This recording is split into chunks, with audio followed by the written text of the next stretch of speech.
1, go.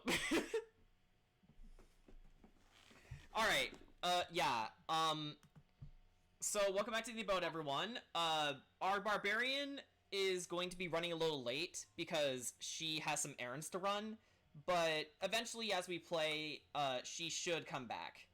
But for now, it's just, our major party members. So for everyone who is here, roll your initiative, please. Already did. Yeah, also, consensual cannibalism. Why is it trending? What? Apparently it has something to do with cannibal. One at a time, one at a time, one at a time. Yeah. I'm not entirely certain. I'm pretty sure our audience got none of that. The Hannibal fandom is doing it. Oh, Jesus, they would. They would. Oh, man. Oh, no, that's a low roll. That's a low roll. I actually don't. Oh shit! Rags is. Wow, that's really low. Oh, welcome to the low club, Rags with Castiel. Enjoy your stay.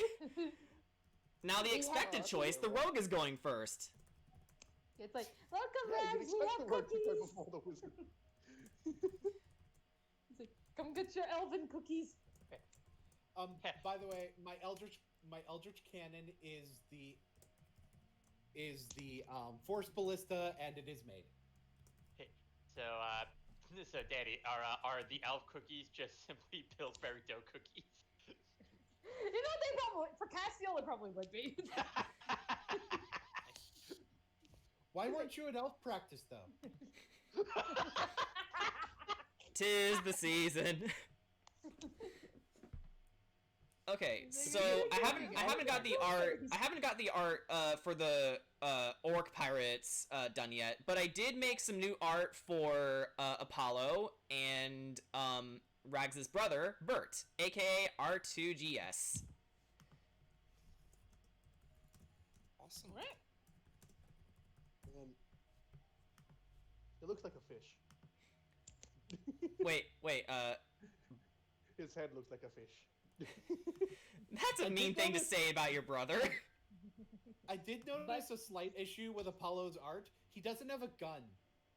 He doesn't. Well, we can assume that he, I don't know, hides it in his pants or something. He No, does let's have be big honest. pants. If his nickname is Ocelot, it's in the hat. Yeah, It's in the It's in the bandana. It's in the bandana. He reaches up, and then there's a gun in his hand. The knife is also a gun. Yes. It's also a gun! Oh, he's a Ruby character. Yep. They have finally created it. A knife gun.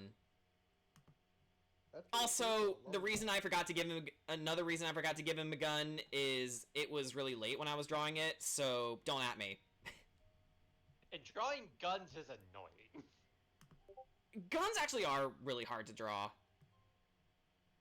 I mean, you'd expect that considering how intricate they are. Yeah. Which is why I don't like drawing them. So, Baku, which is why Baku is your worst nightmare. I mean, it's fun if I can pull it off, but other than that, it's one of my problem pieces. Anyway, we've gone on 4 minutes just talking about shenanigans. Let's get this started, shall we? Alrighty. Welcome one and all, back to the ABODE. When we left off, the Night Marchers attacked Sam Agni's estate in Chiefos, hoping to recruit them to their army. But when Uli, their leader, caught wind of the Sovereign Six's presence, he managed to not only briefly control Rags with a 6th Wayfinder gem, Glom's Order, but he gets into direct combat with Lele, revealing to her that he has been watching her for her entire journey, and that her killing the ancient red dragon years ago released him from his prison in the Shadowfell.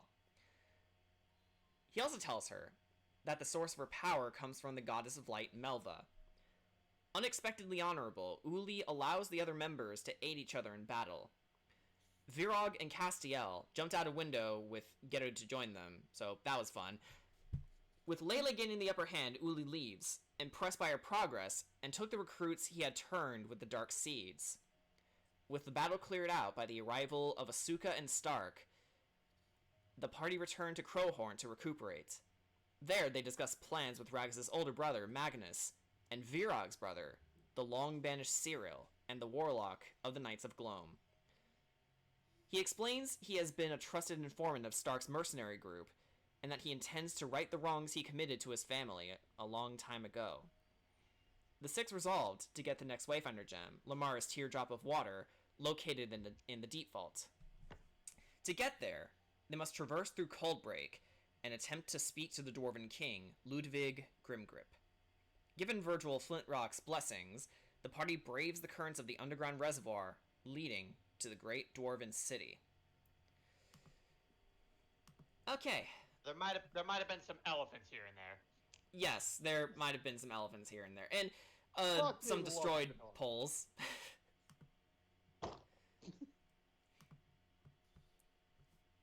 Okay, hang on. Let's get some appropriate music here.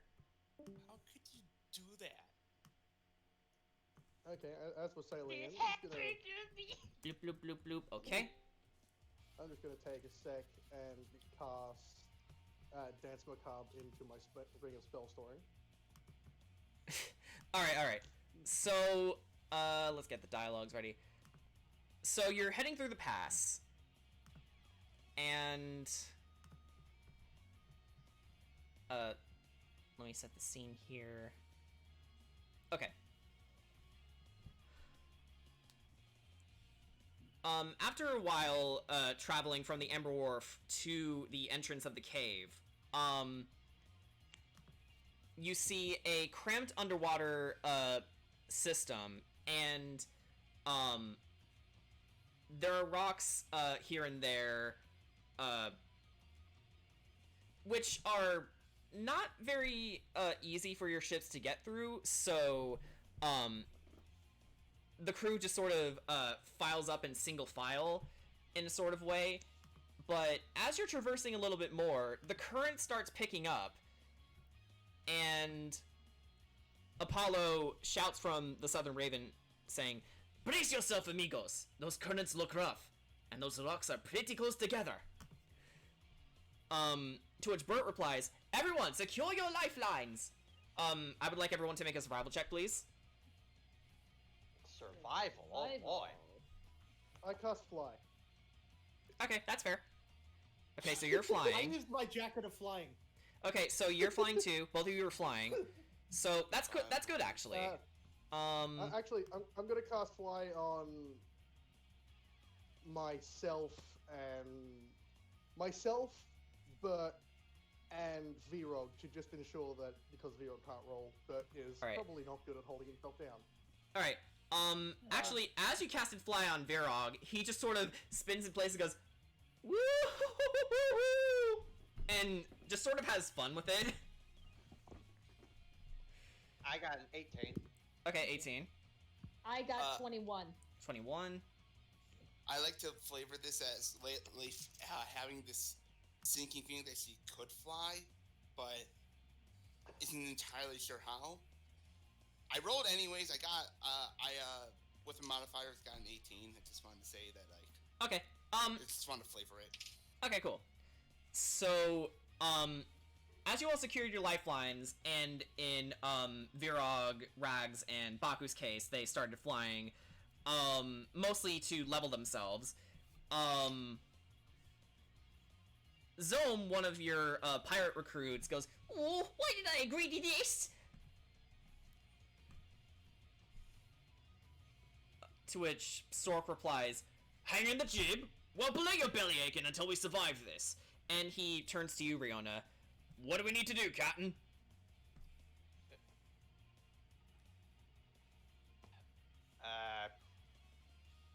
Could I have Rihanna make an insight check just so she can, like, look around to see what could possibly be done? Yeah, sure. All right. Would that be insight or would that be perception? Perception would be better, yes. Okay. It could be a straight wisdom roll. Okay. Either way, 24.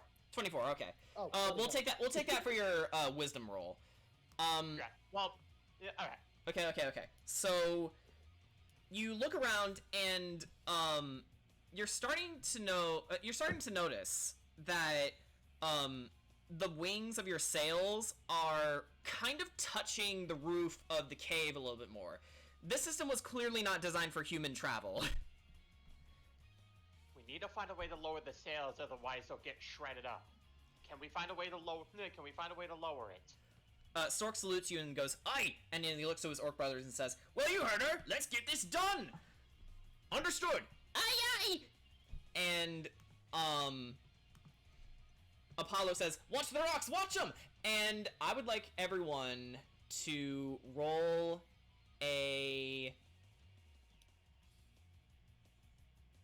another survival check. Alright. Nat 20! Okay. Does that include the people flying? Yes. All of you need to roll. I rolled another 20. I rolled another 21. Okay. Well, I rolled a 16. Okay. that's This is survival, right? 3. This is survival, right? Yes. You know what? No, Actually, it's I lied. not a I rolled 3 a 15. because I just Baku. gave it a 16. Okay, one at a time, guys. One at a time. Sorry. Sorry. 24. Let me guess. Baku is very lucky. Hmm. He's very lucky. He's very lucky. Gee, how did I know that? You need to hire. Very You need to lucky. hire a joke writer, Baku. He's very lucky. All right, I'll take that. It's not good, but I'll take it. 13. Oh. Okay. So, Lele, Lele and Riona actually. I was gonna say I rolled a 6. I know. Thank you. I didn't know. I was talked over. I'm sorry. Okay, so Riona, you noticed that while the crewmates were getting ready to furl the sails back up, you notice that Baku is sort of getting nudged by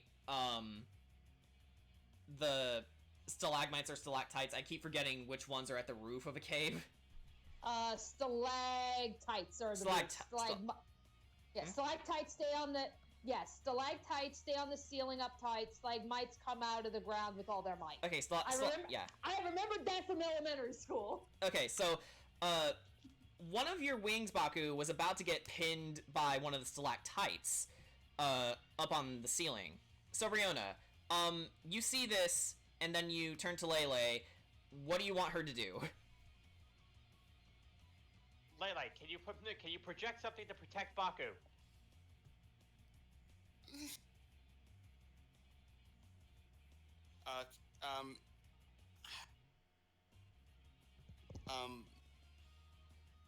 Let's see.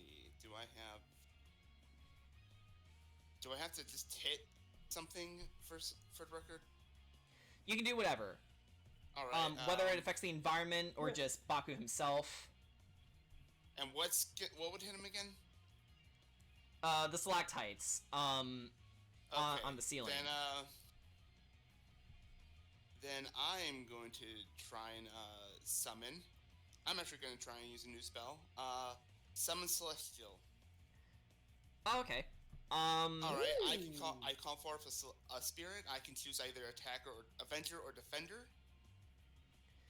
Okay. So, in this case, I'm assuming you're going for defender. I'm going for defender. Cool. To try and take the take the hit. Okay. So Baku, you notice in the corner of your eye that some stalactites are coming closer to you, and you were about to maneuver out of the way until suddenly they crumble to dust, thus giving you more room to work with.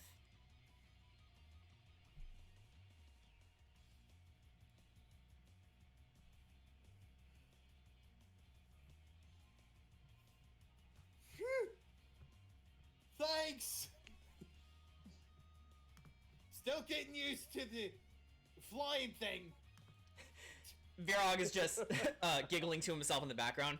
He's a bird. I am a bird. Okay. So since you, most of you made the survival check, which actually in this phase is 16, so Layla, you actually hit it dead on. Nice. So everyone manages to furl the sails up just in time, and it actually fits quite nicely into the cave now. But as this is happening, you all feel yourselves dropping lower, and the current is picking up. I would like everyone to roll survival again. Man, all these survival checks is really not good for me. So I got a dirty 20. Okay. Okay, this time I rolled a 12. Okay. Ooh. Okay, so this time,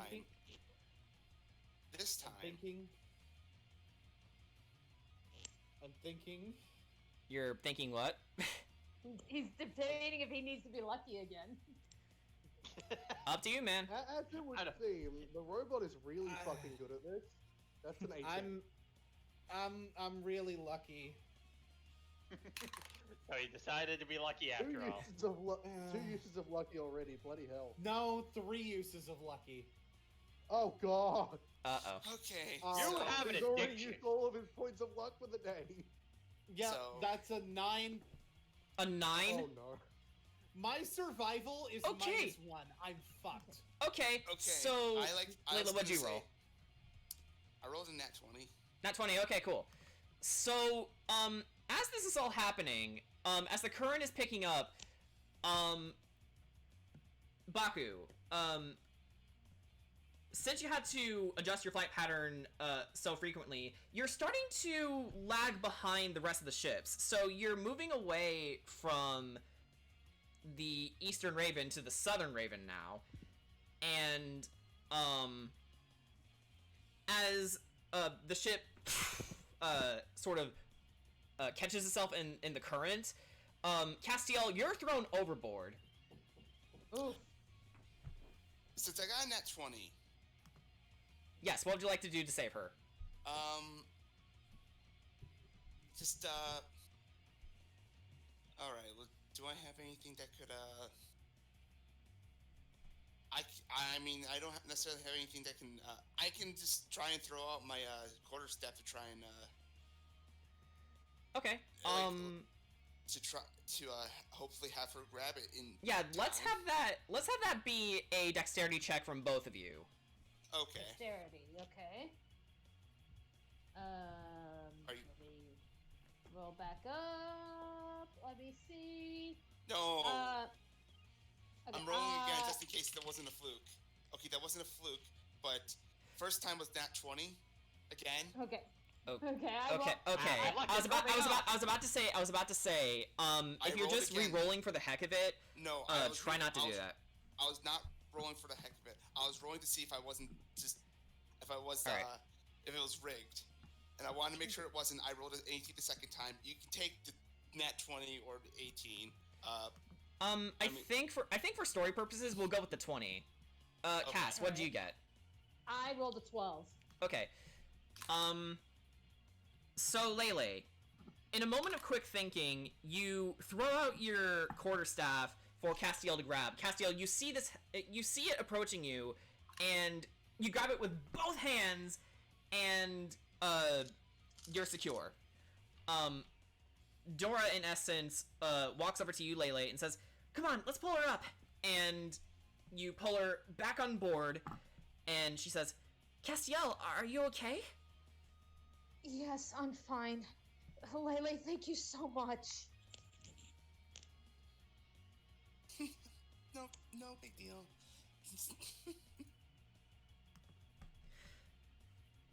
Bert says, "We're almost to the city, but there appears to be a steep incline coming aboard. I suggest everyone brace themselves." Here we go again. She- Okay. Lele Alright. encourages Dora and wants to encourage Dora and Castiel to just huddle, just to like all three of us, just to make sure that we are all safe Mm-hmm. and able to like hold on. With that in mind, roll one more survival check, everyone. Oh god. One more, he I'm said. fucked. Okay. 21. Hey. Okay. Let's see. Okay, that's a 12. 14. I got 23. So did I. I love having a +8 in survival. I mean, Nice. I love having a +6 in survival. I like having a -1 in survival. It's great. What'd you get? I got a Come 12. on. Okay. You're a fucking pirate. You Poor should have Baku. had survival. My You should have wisdom had modifier is -1, and I didn't have enough proficiencies to get proficiency in survival. Okay. All right, Lele, what did you get? I got a 14. Okay. If it doesn't make it, I can always just Okay, so Favor with that by in the mind, class or Lele, as you were huddling together with everyone, you sort of fall on the ground and hit your head, but Castiel was there to help dampen the pain by lifting you up. Baku, in your effort to try and catch up, you grab one of the poles, and while it did the shock make you fall, you thankfully land back on the Eastern Raven where you were trying to get back to. Although, you think to yourself, man, this really ain't my day. What I think to myself is, I totally meant to do that. Yeah. You know, I just got this stupid thought. Now I can't get rid of it. So I'm cursing you all with it too. So- This is supposed to be like really intense music, but all I can hear is surfer rock, and I just think of Rags just Welcome- casually standing on the ship while everyone else is just You fucking driving. asshole. I can see him doing it. He's just And standing I there, never- just casually waiting. I never for heard that it to comparison blow up. being made for Mega Man X music, but you know what? Now that you said it, I can kind of hear it. Vile's a fucking surfer! Vile is a fucking surfer! Oh, what's that, Rags? More surfing elephants. I'm just imagining you standing there, just waiting for it to be over. He would. He would. Alright. So, congrats everyone. You have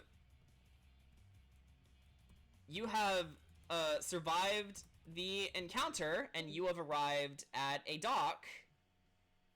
And In Virog Coldbreak, wins where by you were- doing absolutely nothing. Exactly. Varric was just enjoying the ride, but he sees that when it was all over, he went like, "Aw, do I have to come back down?" No, see, to quote Diego from Ice Age, yeah, who's up for round 2? You know, maybe flying wasn't the best choice. Well, I don't know, it was fun while it lasted. Yeah, maybe I should have tied myself down like I did the last time we were in rough order like that. But regardless, is everyone okay? I'm fine. Riona, how about you? Never better. Lele? She's holding her head. Fine, and you'd see her like trying walking inside the ship.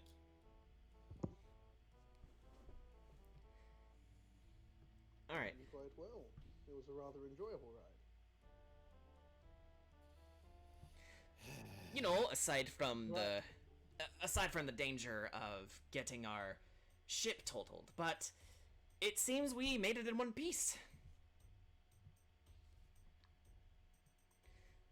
And once you arrived at the port of Mighthold, you are greeted by Mugrit Flintrock, Virgil's twin sister, a woman with blue eyes, red hair, and a bit of a stubble to go along with her rugged look. And she sees you and goes, "Hello, you lot! Name's Mugrit Flintrock. You've met my brother near Amber Wharf, I take it?" We have, yes. Well, I can I've see got your some ship's hope. handiwork. Only a member of our boat-building family will leave our insignia on whatever we get our hands on.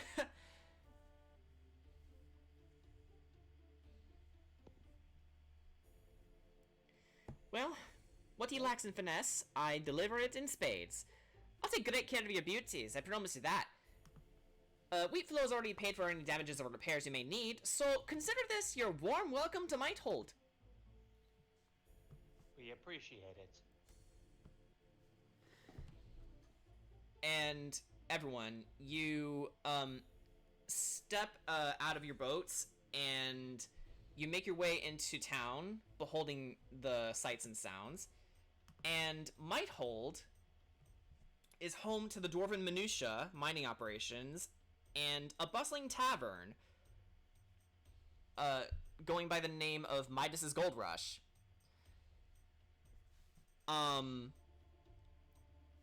You see people going to and fro, going about their business. Mostly Dwarven miners, carrying wheelbarrows filled with different types of ore, gems, and there are a few travelers of different races here and there, but not much. You get the sense that this city isn't normally a place to sightsee. Nevertheless, there is a lot of activity going on in the tavern. Well, Baku's no stranger to taverns. He knows the rules, and so do we. No, I'm leaving. As you were about to leave, Lele, you actually notice. No, not really. Not really. No. We're rolling with this. No. I was talking as me, not as Lele. Okay. All right. As you were about to say something, though, you notice in the corner of your eye, everyone, Captain Bunny. To which Apollo notices and says, "Captain Bunny, you're... How the hell did you survive?" Did he get eaten by something? Shark. Captain Bunny... They got eaten by a shark. Another one has survived. Captain Bunny just looks at you, twitches his nose, hops up to Apollo, who just sort of gives Riona a side glance, going like, "I'm scared." And Captain Bunny stands on his tippy toes, slaps him across the face, and then just leaves in a huff. Okay, hold on. Okay, hold on. That pisses Baku off. That pisses Baku off. It's like, Not happening. No. like, yeah, no, we're pissed now. No, you don't do our boy like that. Percy, How how fast did is he he moving? survive? How Wait. fast is Captain Bunny moving? Not fast. He's just moving 5 feet per second. He's waddling. Yeah, Wonderful. waddling. Baku, tackle him to the ground. Yeah, we're just gonna dimension door right in front of him. Yeah, and then Baku, I would like for you to roll a strength check. Sure. And you know what? Yeah, he'll try and contest that. Is this athletics? Just a straight strength check. All right. Okay. Natural 20. He rolled a 17. Yeah, you got him. So, in a swift motion, you jump out of the dimension door, and kind of like Ridley in Smash Ultimate, you tackle him to the ground and skid him across it a little bit, and then eventually you just settle into a 3-point pose. Captain Bunny's face is sort of squishing on the ground at this point, going, I'm gonna walk That up. was rude.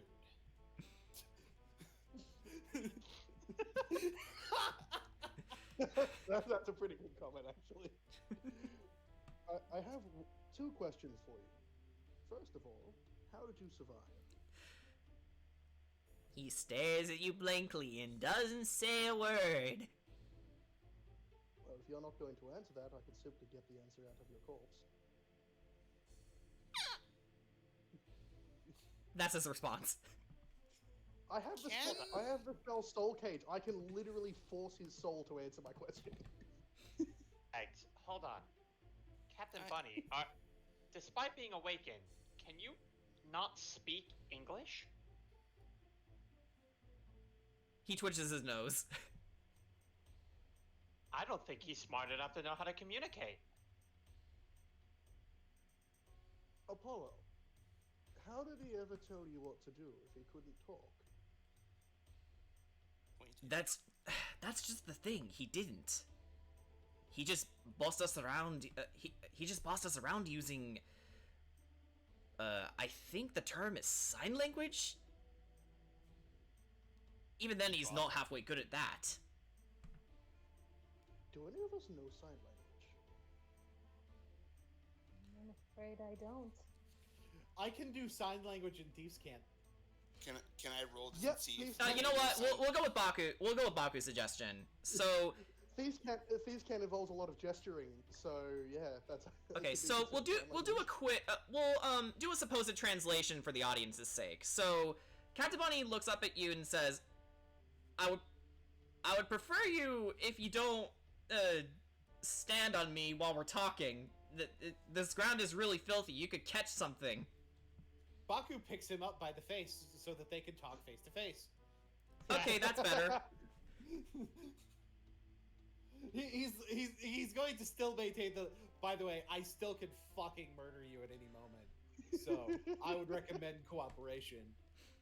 You dare talk to Captain Bunny that way? I will tell you, Well, I have no, felled no, krakens. I have felled gods. Let me stop you right there. He didn't literally say that. He didn't. That's just sort of the general vibe of how I'm getting us face to face. It's like, Yeah. so he's like, how did you survive being literally eaten by a shark? I crawled out of its butthole. Ew. Shark buttholes are incredibly small. Are you kidding me? That's bullshit. I would have believed you if you said you crawled out of its mouth. But no, not out of its butthole. I don't believe you. Like, It's like Baku, how would you know that? you Are say you really going to plenty of question the pirate about sharks. sea life? You're really going to question the pirate about his knowledge on sea life? It's like, Also, I'll I have. keep doing Also, that I happen to. Also, I happened to wind up seeing a shark's butthole when I was thrown overboard as a child by a gunshot before I passed out. It was a very unnerving picture. It was Well, a very that's- unnerving thing to pass out to. Well, Not that's great. well, that's two Well, things you I can- didn't well, you- know about today. Captain Bunny, listening to the story, sort of recoils with a disgusted face, kind of like Pikachu from Detective Pikachu, and says, "I really didn't need to hear that. Look, I would really like to go to the tavern and take a drink, forget this ever happened. Also, tell Apollo to fuck off. He's a terrible worker." Well, Baku's gonna side back. Well, he's been working very well for us. Maybe maybe it's better for him to work for someone he wants to work for. He says, "Fair enough." Rocky, how long do you think he would survive in the plane of fire? He do a what? Baku thinks he starts doing calculations in his head. I'd say 15 minutes. Wait, you're not seriously thinking about roasting me, are you? He's visibly starting to panic now. Rags? You don't need to go that far. Besides, given this thing managed to survive the gas managed to survive a rather gas-filled ill place like a shark's stomach, I'm pretty sure he could survive anything at this point. Well, considering he wouldn't have a way back from the plane of fire, it'd be fairly difficult for him to survive. It's like you don't need to waste that kind of power and fear over someone like him. I can confirm, I am not a clever man. Bunny man. He is also very insignificant. Honestly, Hey, one of the fuck you! records- Baku just looks right at him. It's like, sorry, I already have a man. Anyway, So, like I was saying. Sorry, I already have a man. So as I was saying, Apollo just snickers.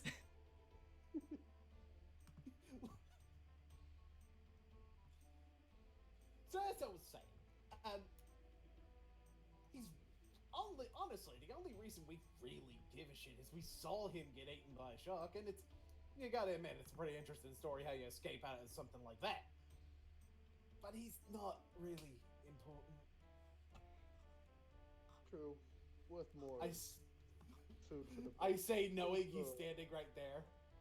Notwithstanding, you're literally holding him up by his face. Yes. Then, in that regard, Baku, would you say he's even worth the punishment? You know, I'm starting to wonder that myself. He's kind of pathetic. I could feed him together. Do we have to necessarily kill him? That's what I'm getting at. For the most part, he's relatively Yeah, harmless. yeah. Even during our fight, he wasn't even able to do anything to us. Look, and the fact of the matter is, and he kind of lets go. It's like, and he just goes, "Listen, that was very disrespectful. What you did to Apollo. If we cared about you more, you would be dead right now. In fact, I wouldn't have even grabbed you. I would have shot you in the back several times, possibly put a fireball on one of them."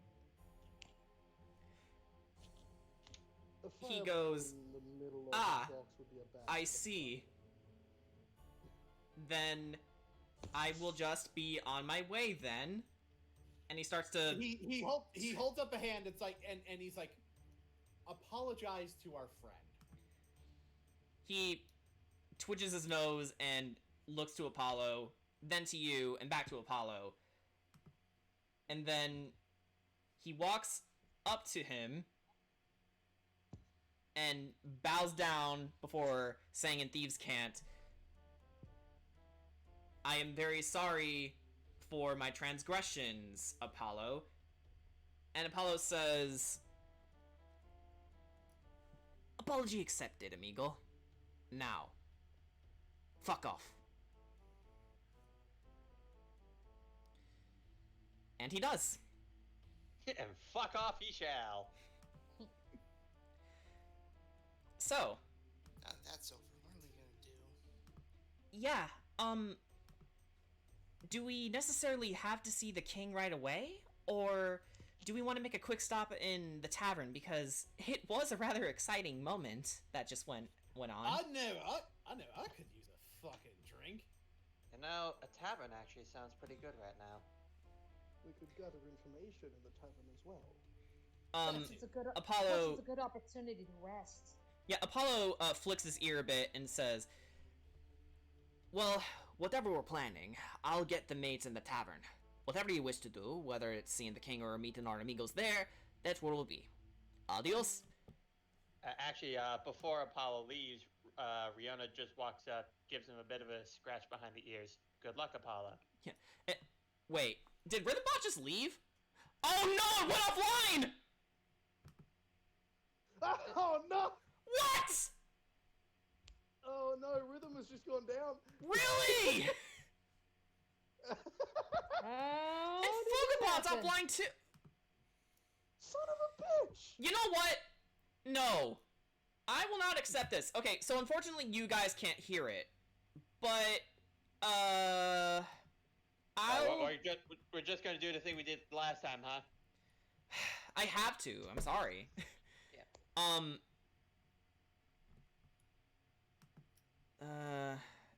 Yeah, I'll just play it on my phone. Rhythmbot! Oh, that completely Rhythmbot ruined the said- moment.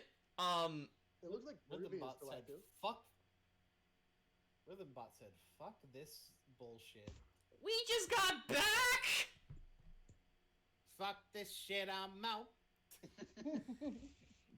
Fuck this shit. Get the fuck back here! Baku, Dimension Door Rhythm Bot! I Can you- can't dimension door other people. I can't dimension door program! I could teleport. Baku's dimension door doesn't work on others. No, he That's- just shoots a point and just appears there. Yep. Okay. Playlist. Where are you? Gone. Trying to focus.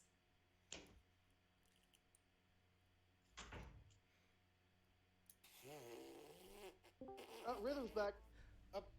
I hate you! I hate you so much! Every time you don't want to work, you... Blah. Anyway. Yo, someone's outright fucking with you. Okay. Back to the game. Cap. Okay, so yeah, I give Apollo a scratch Remind behind the me ears. to track down whoever invented Rhythm Bot and murder them. No, Yeah. then Rhythm Bot'll never work. Okay, but yeah, I give Apollo a scratch behind the ears and tell him, "Good luck, my friend." Baku gives a thumbs up? Apollo gives a thumbs up back, and since you're all going to the same place, you all head into the tavern together. Fuck you, Rhythm Bot. Let this be a message to any of your NPCs, Jordan. You don't fuck with Baku's crew. They are your friends. You don't fuck with Baku's friends. He fights for his friends. He does. I fight for my friends. It's like trying to fuck with Baku's friends is like fucking with Rag's pets. Yeah, you just don't do it. Okay, so you enter the Midas's Gold Rush Tavern, and inside the place, it stretches a good 2 miles apart, almost like what would be equal to a modern-day diner. So, as you step inside, you ring the bell, alerting one of the dwarvish barmaids. She gets there in record time and says... Let's see here. Greetings, travelers! My name's Thera, and I will be taking care of you today. So, can I get you some refreshments to start with? We've got beer, ale, or water, if you're not the alcoholic sort. I'll go for the ale. The been a strict beer type. Ha! I knew you'd see the light, friend! Oh, yeah, water sounds lovely. She writes that down and then looks to the rest of you. Dora mentions, I would like some water as well. Right you are, honey? And,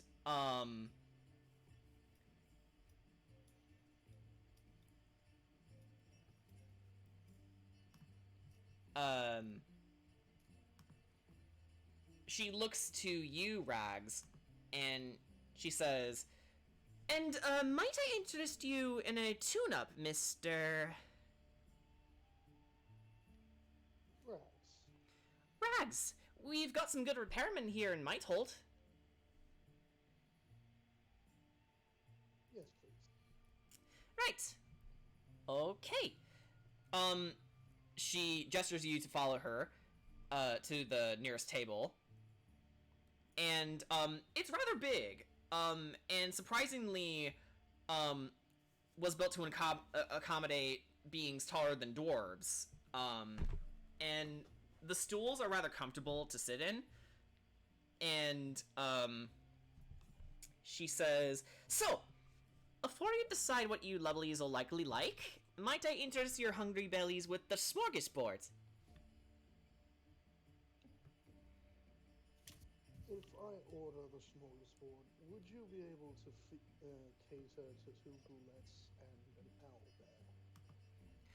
We certainly can. So, how many here have heard of the smorgasbord? Has Baku heard of the smorgasbord? Make a history check. Baku's pretty good at those. But not today. That's a 10. That's okay. Change your dice. I've been changing them constantly. I'm guessing he just picked a bad set today. Anyway. No, Um, it's using all like right. multiple different sets. Huh. Dice Okay, roll okay. narrative. So, you remember faintly that, it's a dwarven custom. It's served in 5 parts, but other than that, you don't really know too much about it in detail. To which, Thera replies, well, it means buttered table, and it comes in 5 parts. As such, we'll weave in and out 5 times throughout the course of your stay, and we'll start by serving you a variety of cold and hot meals. It begins with some herrings, sharp cheeses, and boiled taters.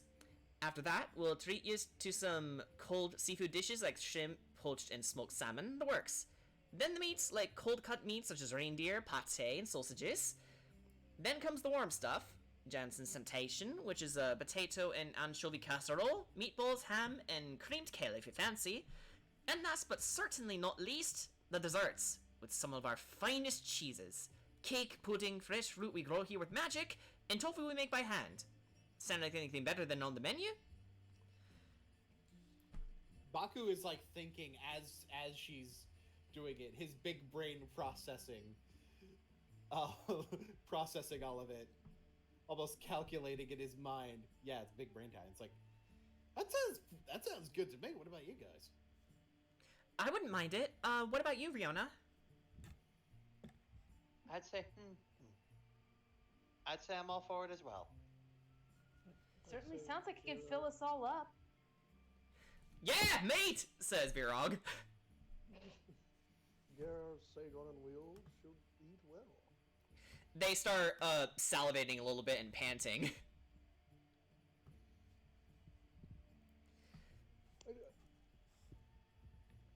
We set off the bell. There's 6 people, a shield guardian, 2 bullets, and a fucking owlbear walking in.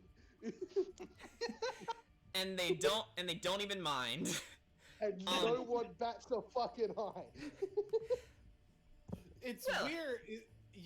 It seems like they'd be like that's just it. The way they'd react, it's like they're used to adventurers, but like this is very secluded, so it seems like they wouldn't be. Though Yeah. at the same time you get a sense that not much really phases them, given that they're a long-lived race. So yeah sure. Owlbears, bullets, why not? And she says, if you'd like to deposit 150 gold, we can get started for you, and we'll even get you some games to help pass the time. Sounds good. I pull out 150 gold. Excellent. I'll put the order in. And, actually, guys, this is where I introduce you to a new game you can play. Oh boy. So during the first round of food, Virag was about to pull out the deck for Una when suddenly Thera comes back with a new game called Beat or Yeet. The rules are simple. Give your best hot takes. Roll the dice. Beat them at their own game with your own hot takes, or simply yeet them with the 20. Rolled 1 instead. Too bad. Auto yeet.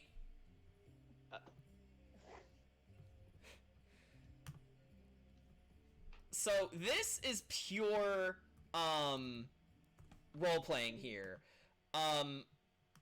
Whatever you guys would like to make a hot take on, this is the moment.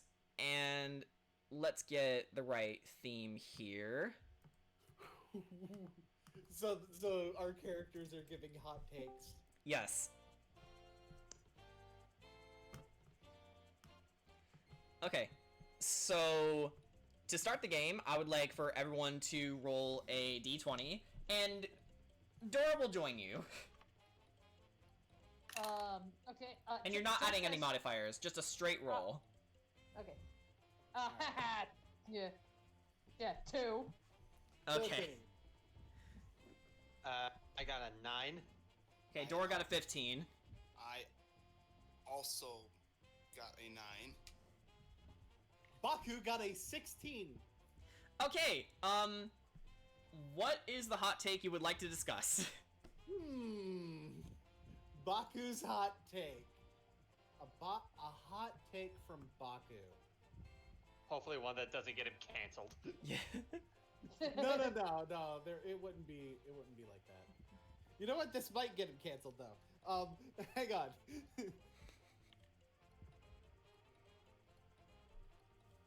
Pineapple can be an acceptable pizza topping. No!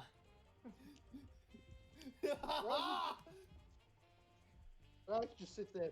He can't weigh in on this one. Since Dora rolled a 15, she tries to make a rebuttal and says, well, if they don't put anything like apples or even peaches on pizza, why would they ever think to put pineapple on it? It just doesn't make any sense.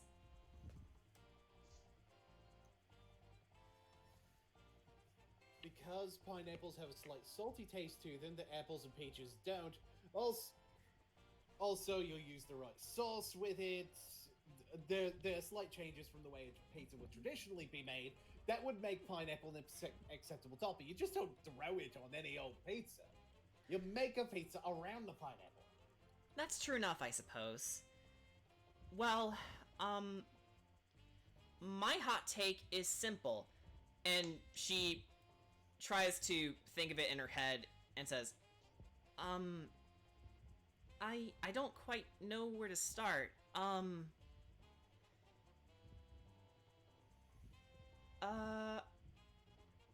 Oh, I know.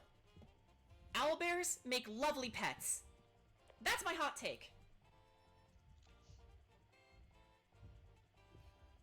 Looks over at the owl bear in the party. Everyone Looks just back. raises an eyebrow. I don't Yeah. think anyone's willing to argue with that one. Yeah. Doris just sort of droops down and says, I'm sorry, I'm not good at being funny. The thing is, not everybody would agree with that. That's true. But in this group, everybody would, though. So. Well, that's because we have a good, reliable owlbear. Yeah. Virok says, Gara's a sweet boy.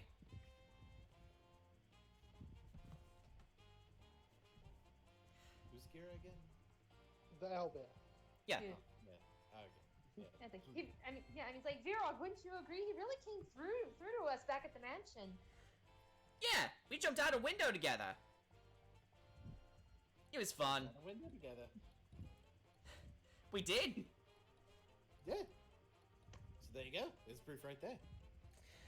Okay, let's roll again. And we'll see this as a passage of time. So you're in the second round, and Dora rolled a 10. So did I. 19! 18. Okay. Baku rolled a 12. Alright. Rolled an 11. Okay, so, Riona, Castiel, what are your hot takes? Oh boy. If you can't think of any in-universe examples, you can totally use a real-life one. Yeah, that's what I'm trying to think about. I know, that's what I'm trying to think too.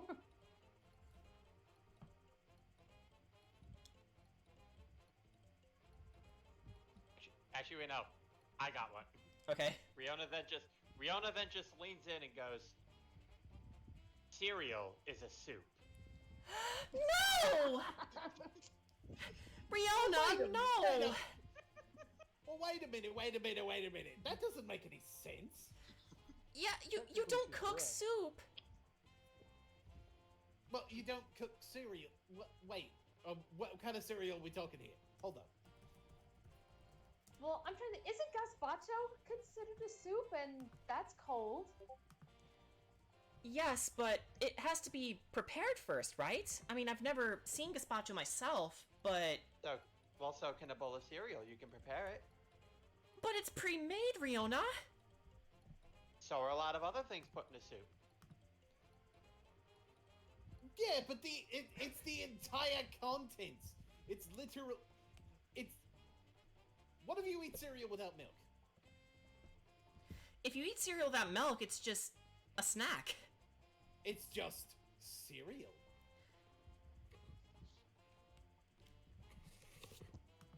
And then you put Eh? the milk in it. But what if you don't? You can choose to do that. This Then is the girl I'm dating. cereal is not soup.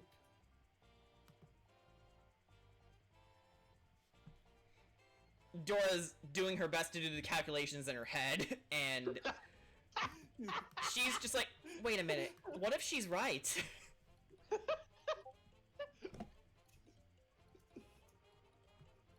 Baku has disproven your game theory. Well, hold on. You can Dry cereal is still cereal. Therefore, cereal itself is not soup. But then I'm you with- can, But again, what would happen if you were to mix the milk in there? Then you could ostensibly, technically call it a soup if you really wanted to, but it would be cereal soup, not simply cereal. Regardless, it would be a type of soup. But cereal isn't soup. So wait a minute. Your take Are is you- that cereal is soup. Are you both saying that cereal can be both soup and not soup? I call this theory Baku Hotsu soup.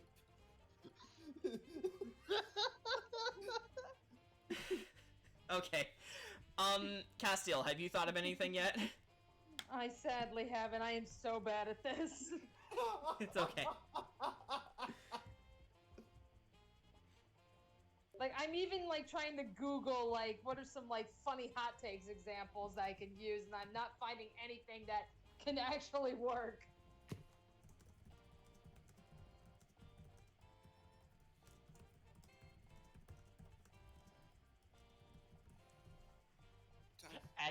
Actually, wait, no.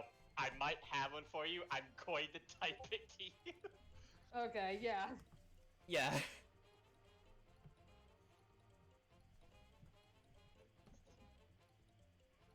Yoshi music. I call this theory Baku Hotsu soup. Okay, yeah, this can work. Okay. Okay. It's like, well, if we're going to question if cereal is a soup, how about coffee is just bean soup? Okay, that I will disagree with wholeheartedly. Technically, It's it not would a be soup, considered a it's soup. an extract. I buy it. Virog! What? It makes scientific sense. It's like, yes, you may be grinding it up, but you're still cooking and steeping beans, essentially. Right, which is how you create an extract, not a soup. Yeah, you're extracting the components from the beans. You're not making soup out of it. Tell me, Brianna, if have you wanted to even make eaten tomato soup? If you wanted to make tomato soup, would you simply just soak the tomatoes in water? Or would you dice them up and cook them? You would dice them up and cook them, exactly. Simply soaking something in hot water does not make it a soup. No, you're just making it wet. Unless Unless, we are oh to no. accept- unless we are to agree with the idea that soaking in a hot tub is making a person soup. Okay, that is just wrong. That's... I don't think you've We're- ever eaten we're soup before, crossing honey. We're I would crossing a rather line not now. think of. I would So- rather not so we're- think of. so we're all soup. That's what you're saying. We're all soup. I made this soup store.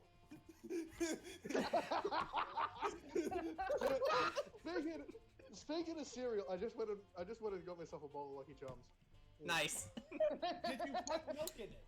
If you get a nat Of 20 course. or a next roll, that accounts to something towards the D&D meta. You have Yeah. to have. you have Okay. Speaking of rolling, let's roll again, because this is great. Okay. Oh! Dora rolled an 18. I got it. 16. Yeah, 16. Okay. 12. 17. Not 20!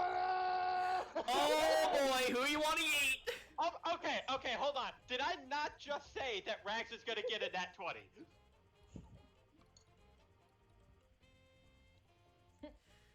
Okay, for the rules of eating, how does it work?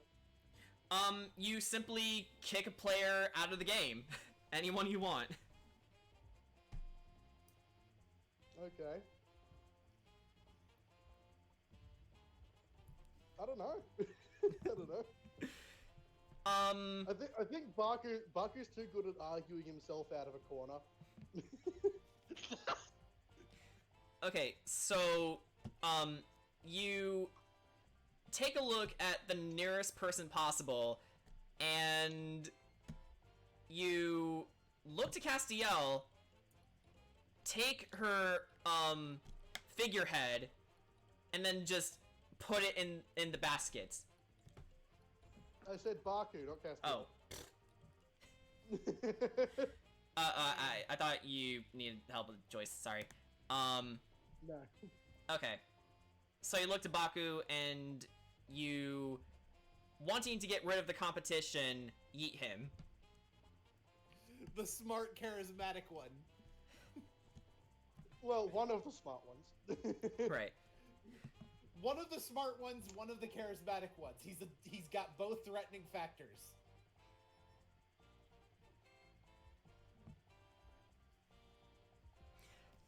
Okay, so Dora's hot take is this. Okay, everyone, I must admit, bacon isn't that great. Will you please stop choosing topics about food? I can't weigh in on any of them. Well, Riona isn't making it any easy, but I'm sorry, I don't understand the culture behind bacon. It's just cured meat, and it's gone through many shortages over the years. Like, leave the poor pigs alone. Not to mention, I'm not that big of a fan of pork. It's so bland. To be fair, Dora, I'm not the biggest fan of it either. Okay. There's a reason I only choose to feed my pets fish. You can get it in abundance, and it can easily keep it under control. Exactly, not to mention, bacon gathers a lot of grease, and if you eat too much of it, then your arteries are going to get clogged. And yet here everyone else is celebrating it like it's the next coming of Melva. It's just meat. Yes, but but to be fair, I have seen it be prepared in multiple ways. I mean, can you believe people actually apply sugar to it? Oh, that's disgusting. Excuse me, what? Yeah, it's I like... haven't got teeth buds, and I think that's... I know I'm out of the game, but that's gross. That's absolutely awful. Can you tell me where these people live so that I may burn the village? Or that I can convert them to find Melva, please. It's like, I don't know, I mean, it's like, I've seen, yes, I've seen bacon be prepared in multiple ways, like, straight up, maybe applied in soups or, other kinds Back to of soup again? Are you dishes. serious? But, yeah, but it's just, but yeah, it's kind of strange, like, yeah, people like to add sugar, and I've even, you know what, that's not even the strangest I've heard of. I've seen people take bacon, wrap it around something, and fry it. The only thing you should be wrapping bacon around is chicken. It's like, Well, you know that what, makes you know sense. What, yeah, but you know what I've heard that people do? I've heard people dip it in chocolate. What? Dora gags. I'm eating, thank you very much. Fuck. Wait, you're eating or Rags is eating? I'm Yeah. eating. Okay. The player. Jesus. Rags isn't eating. They fucking what? It's like, I've heard everything. it's like, speaking as Castiel, not as myself, but, it's like, I haven't had it myself, but people swear that the saltiness from the bacon and the sweetness of the chocolate tend to complement each other. And in reality, they do. It's actually really fucking good. Oh, really? Yeah. Oh, I've had bacon in chocolate. I've had popcorn. I've had potato chips dipped in chocolate. It's a really good combination to sweeten the soul. See, the thing is, I think the potato chips and chocolate is much better than the bacon and chocolate. Like, I'm a peanut butter and chocolate guy myself. yeah, peanut butter and chocolate is that's Pretzels. Pretzels and chocolate are great. Yes. Oh yeah. Yes. Pretzels and chocolate. Yeah, again. Are we it's still that- playing the never game in character? understand you Or are we just Americans. talking about this? Okay, yeah, I will let's never yeah, back, understand you Americans. Stop dipping like weird shit in chocolate. Yeah, I agree. We should stop, but give credit where credit's due. There is a line. Also, stop seven deep minutes- frying everything. Agreed. Yeah. We There's a really should line, stop deep but- frying everything. There's a line. Most people cross it a lot, but let's be real. You can get pretty close to the line and be A1. Okay, do you want me to cross that line? Oh boy. Whenever you go to like a fast food joint, get yourself an ice cream and dip your chips in it. yes. Like I would go. That's a little with- weird. Yeah, I do that Wendy's. Like get like a small That thing of is fries the and dip it in the weirdest- frosty. Yeah, get Food the frosty combination at Wendy's, either. dip the milkshake in it. A1. I've heard about that, and Yeah, it's really good. I Like don't that- get it. Really good. It's really good. It's really good. You know what, guys? Next time I go on Grubhub, I'm going to order fries and then a frosty, and I'm going to try it, just to see what the hype is about. Do it. No balls. Do it. Do it right now. Right now, no, we have pizza. We have So- pizza Fine. and we are playing. Dip the We're pizza. playing right now. No. I'll do it tomorrow. How about that? Okay. Okay, so, let's roll again. I think we're on round 3 now. I believe many Baku's rounds? out. So Yeah, so Baku, you can't roll, but you can help give suggestions. 20! Oh boy, Rihanna, who you yeetin'? Okay. Yeah, I got 14. Okay. Dora got 17.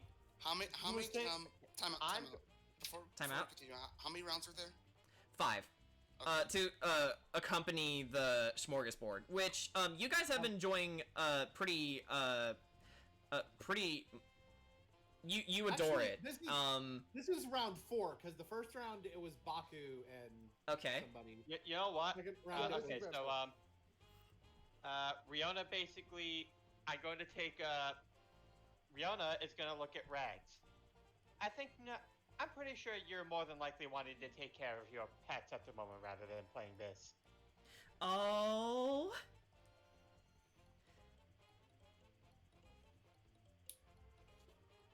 Ouch. You know what? For the heck of it, Rihanna, make an intimidation check. Well, no, I wasn't trying to be intimidating. I'd just be like, hey, if I do this, you'll have more time to spend with your pets. Right. Okay, No, fair I'm enough. fine, What were he's you, just what getting were a you tune-up. saying? What were you saying Baku can still do? You can still give suggestions to your friends, but then again, it would be like you're in the game. Actually, you know what? That would be an interesting caveat. You're out, but you can still be helpful to help one of your friends win. Sabotage! Or I could sabotage everyone. Baku just chimes in with his It's own like, opinion yeah, of I'm going the down, I'm time. taking you with me. Okay, Yeah, I yeet Rags. alright. And what is your hot take? Wait, my hot take? Yeah, because you rolled a natural 20, right? Okay, alright. I didn't get to do a hot take on a nat 20. No, yeah, you had Yeah, you Well, had that- you had Dora give hers. you had Yeah. Dora give hers. I didn't get to give one Oh. Yeah. when I yeeted Baku. Oops. Give it who rolled second highest. Who rolled second highest? Let's give it to. No, let's just give it to someone else random. Dora rolled a 17. Honestly, I'd say let someone else have a chance because I think Dora had Yeah. like Yeah, bunch yeah. of them in a row. Yeah. Did Cass give one already? Yeah.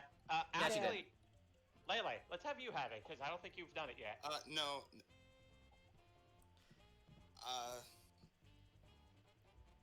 Pass.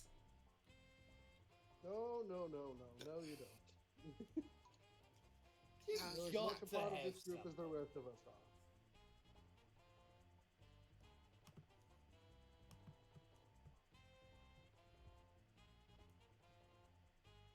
See, mine's Should I? The our dungeon master. If you want to, go ahead. No, I'm gonna find something else. Never mind. I'm gonna find some.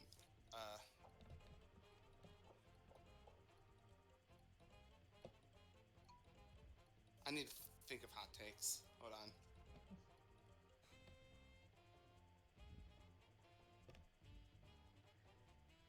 While you're doing that, why isn't Mario Galaxy 2 part of the 3D All-Stars collection? Because you suck. Well, I knew that. That's the reason. Because Nintendo has the rest of us by the balls. Yeah. And not to mention, why would you ever make your popular franchise a limited release? Because they're dumb. Nintendo, what are you Because- doing? Because they want to gouge more money out of people with FOMO. Actually, it appears to have been a response to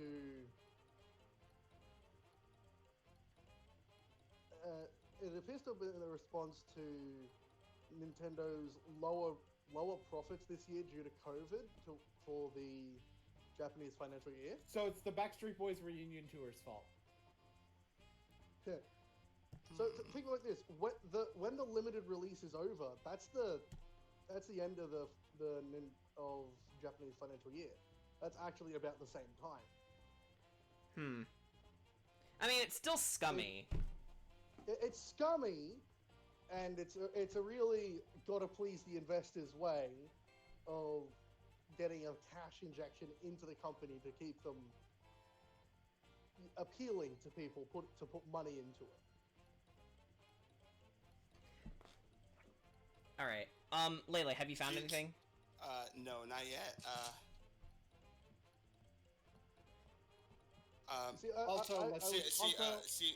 She looks to Rags to for a hot take.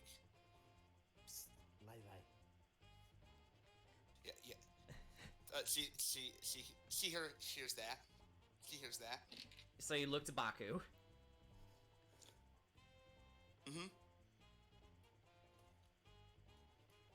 So I'm gonna turn you up to make sure I can hear you when you do this. No, I'm typing it to you. Yeah.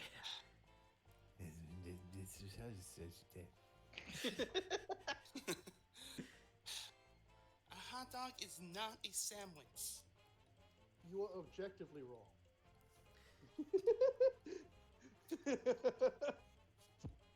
It's one piece of bread. Yes, but it doesn't have to be one piece of bread. Technically, you can have a hamburger that's just one piece of bread. Does that make that a fucking hot dog? No, but it makes it not a sandwich. Because it's one piece of bread. Why do I get the feeling okay. that Frank is somewhere listening to this conversation? He's just off in the corner. Sausages. Sausages.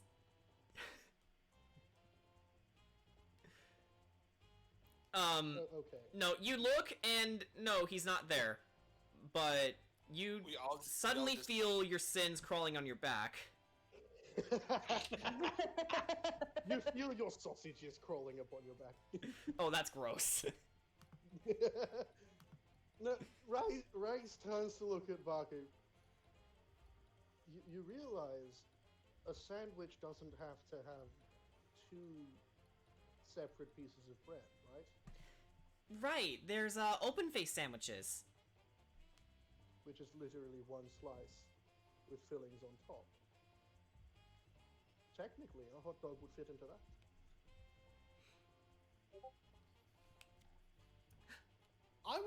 I would actually argue. Well, I mean, by that logic, a pizza is a sandwich.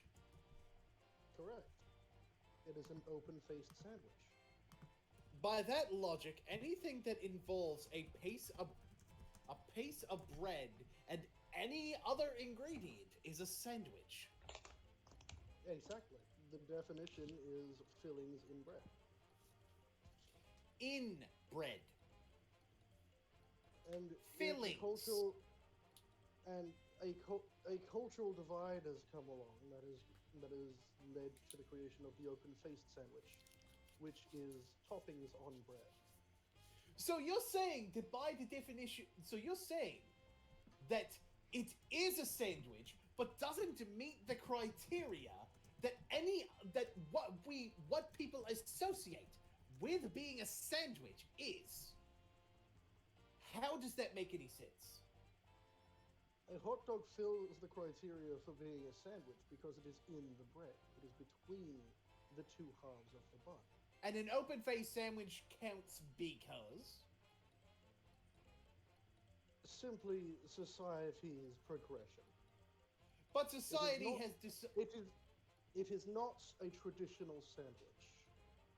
However, society has deemed it worthy of the title of an open-faced sandwich. However, society also decided that something that does not fit the traditional ideal of a sandwich, fillings in 2 pieces of bread. Man, what is this social commentary? Yeah, it's going. To be fair, this is gonna go on for a little bit, so let's just And roll yet- again. Okay. All right. The definition never mentioned the amount of pieces of bread. Oh I dear. present to you the documents from the What documents? Honestly, from the the fact that I'm- National This one. Hot Dog Administration, and I quote. I present to you the fact that I am older than you. I've been around for longer. And the National Sandwich Association, which defines a sandwich. Here we go. And Oh boy. They're not bringing this into it. So, There is no National Sandwich Association is there a National I mean, there Sandwich are hot dogs, so so But is there a National Sandwich Association in I in mean, the realm if of, there's hot dog, the if there's old- if there's hot dogs, there's sandwiches. So I'd say so. Now, the thing is, Baku and I, we're just arguing in character for our own actual beliefs here. Oh god.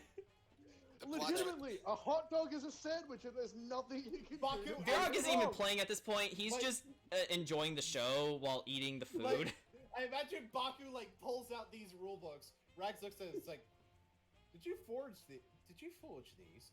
You bet your ass I did, but that's not the point.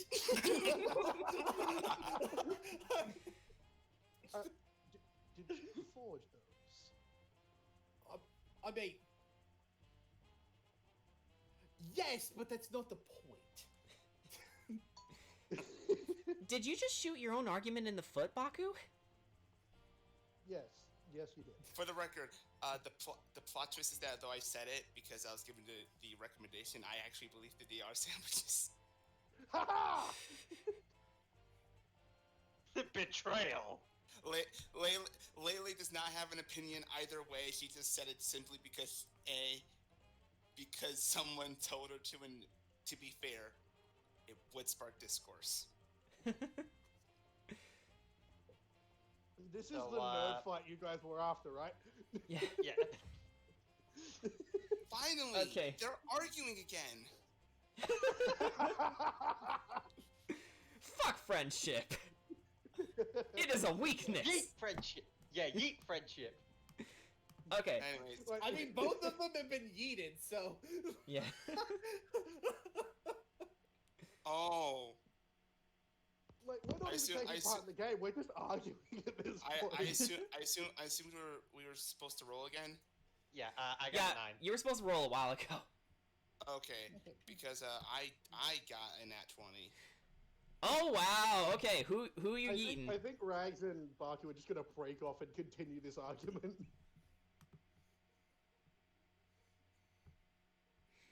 Yeah. Actually, as you're debating on who to eat, a familiar face shows up.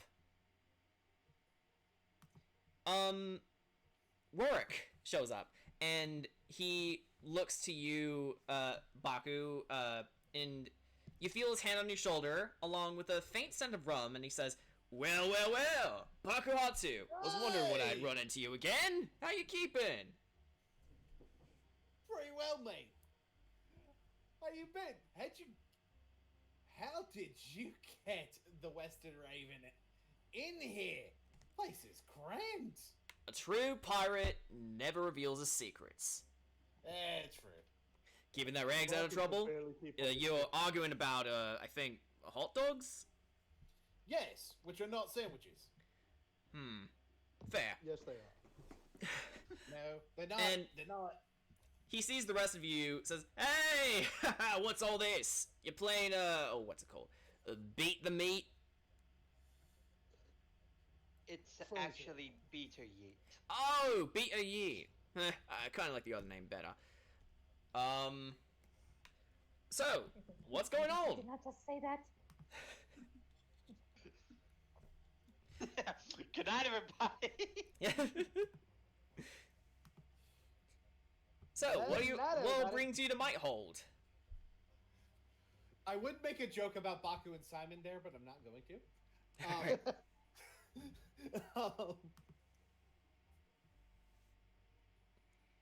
It's like we're actually here to see the king. Ah, Grim Grip, eh? Yeah. Right. Well, he's just sitting in his castle, over yonder.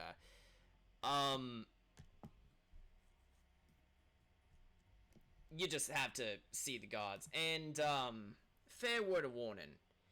He can be rather stubborn. But just in case, things, hit the fan, so to speak, we do have a backup plan for you. Just meet us here, and, we'll get that sorted. But with that in mind, just, talk to the king, see what he thinks, and if he, thinks you should fuck off right back. Then we do things the old way. With minimal actual criminal activity. You say that the king may be stubborn, but you also neglect to realize that we have a couple of stubborn people here as well. Well, it helped you survive this long, right? So you should be just fine. You know that I've got a way of convincing people sometimes. Right, like, how you convinced Simon?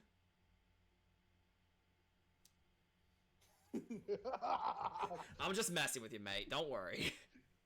I'm real happy for you. I wasn't talking about that, but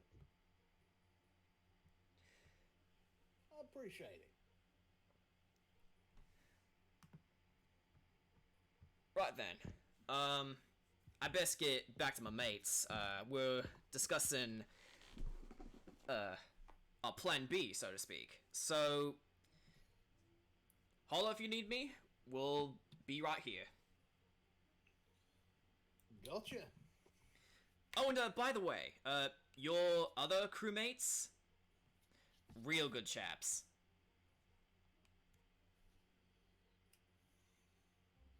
Yeah, no, right? Rorik, smirks and then takes his leave. All right. I don't think I want Cass to hear it. So, that's Lele picking Cassiel, but Oh, yeah, you're eating Castiel? yeah, because 20. Okay. Yeah. Oof.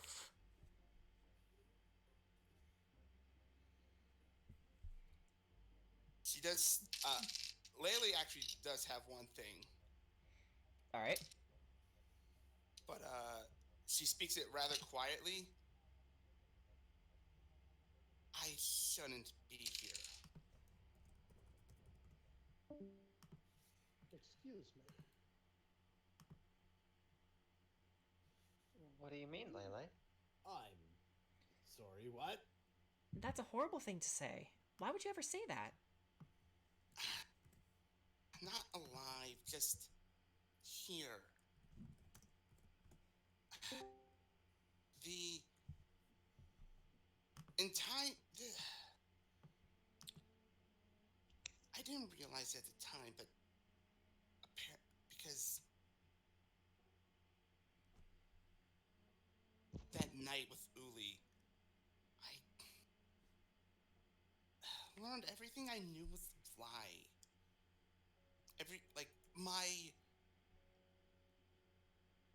I thought I was much better than I thought I had done them good. But in reality, I've hurt them. I've awakened someone much worse. Are you talking about your villagers at home? Yes. And he also revealed that he revealed he'd been watching me ever since I left the island. Which scares me. I can't be around the king. I can't be around you guys because if he's still watching, I can't tell if he is, and I can't tell if he's listening or if he's just watching me use magic. Ever since that happened, she just stopped to hear what Rihanna was gonna say. That was Baku. Oh, It was Baku, but it's alright. It's alright. Go ahead. I apologize. So,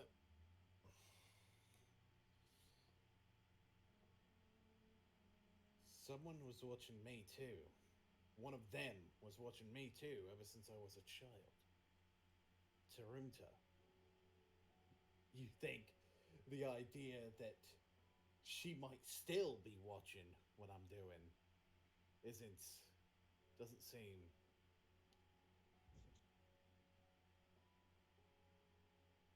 frightening to me? And you think the fact that, I mean, I thought I was doing the right thing when I smashed your first orb, but clearly I wasn't. But I didn't know that then. He puts a hand on Lily's shoulder. It's like, dwelling on these things, it's not good. And you can't dwell on what other people have done to you. You've got to do the best with what you've got. Also, if Tarumta had been...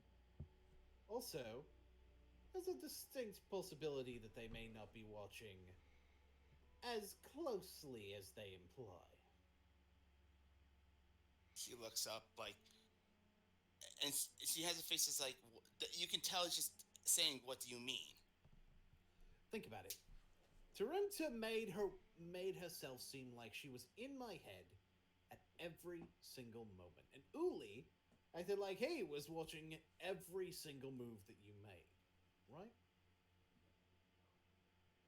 So, then,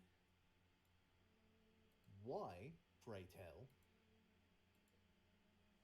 did they not know about the place before it disappeared? He brings up a good point.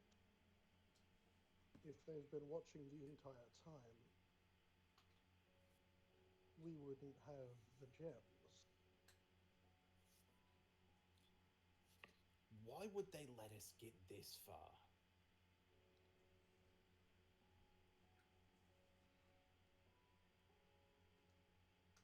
Unless they... The other option is that they need us to basically fight against them in order for them to succeed. But either way, That just means we're getting that much stronger and that much closer to being able to beat them. Either they're lying, or they're making their own downfall. Riona actually gets up from her seat and then approaches Lele. Even if it weren't for all of that, we still couldn't agree that you don't belong here. You've already been through so much with us already. To just drop you off now from all the work that you've put yourself through, it would just seem wrong. This is a fight we're in with together. And besides, even if you feel that you've done others wrong, if you feel that a number of things in this world are the way they are because of something you did, the fact that you're still alive now shows that there's something you can still do about it. You want to make things right, don't you?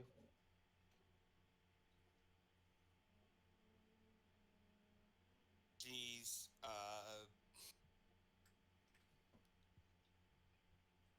dangerously close to crying, but she nods Actually, in agreement. Uli's gonna get what the bunny captain got, except way, way worse. When I get my hands on him. That's when Riona actually, she puts a hand on cheek, Lele. Let it out. It's okay.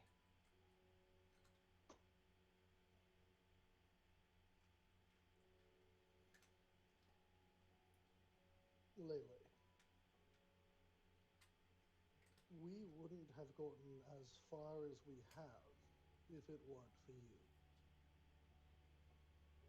If it weren't for your abilities, your personality, I'd probably still be calling myself R4GS. And I still wouldn't. I probably wouldn't have survived to be here with you and be reunited with Riona.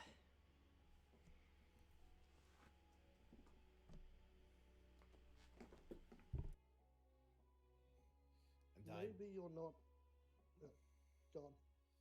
And I might still be listening to Tarunta at this point.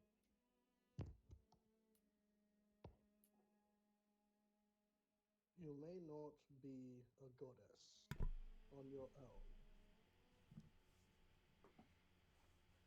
but as a group, as friends, as companions in this world,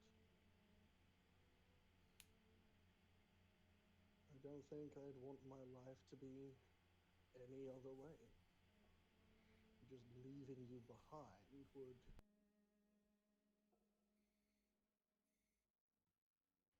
I'm not sure how to explain it. Emotions aren't my strong suit. It would suck. It would probably more than just suck, Baku. Yeah, but that's a start of how to express it, ain't it? To start,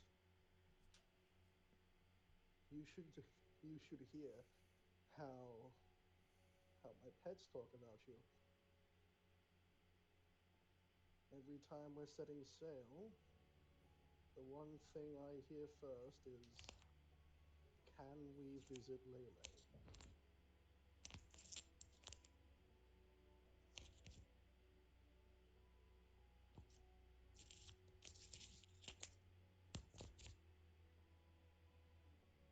We're not leaving you behind, even if you try to make us. Because we wouldn't be the Sovereign Six without the goddess Lele.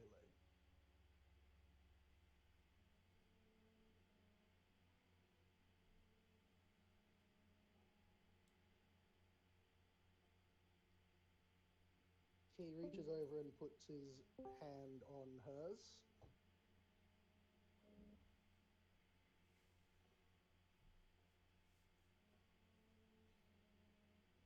going to leave you behind. And even if they are watching, we're going to rip them to pieces. Okay? Mm-hmm. Mm-hmm. She's nodding and like she's not like bawling yet, but you can definitely tell she's crying. Yeah. Riona gives Lele a big hug.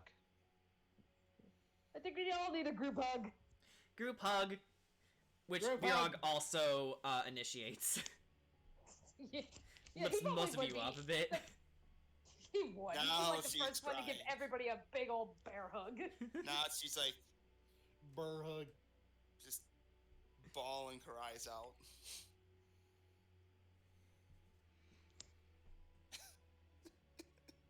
I, I don't know if this means I lost the game or.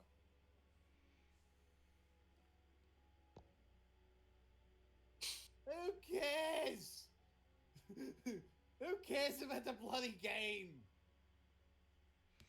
We're here for each other, Lele. That's all that matters.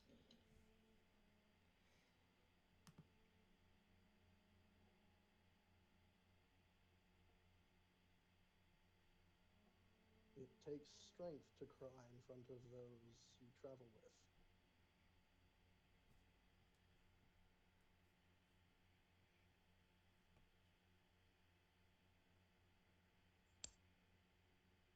Now, what do you say?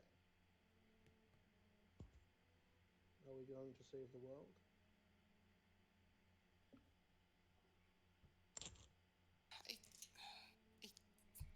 I still don't know if I can see him too, but I guess if you might need.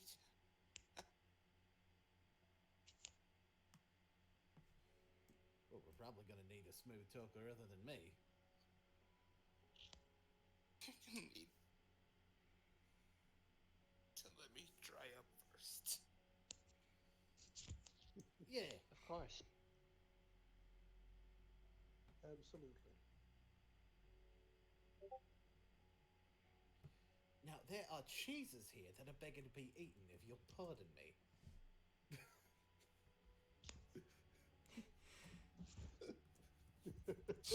Now you ruined it.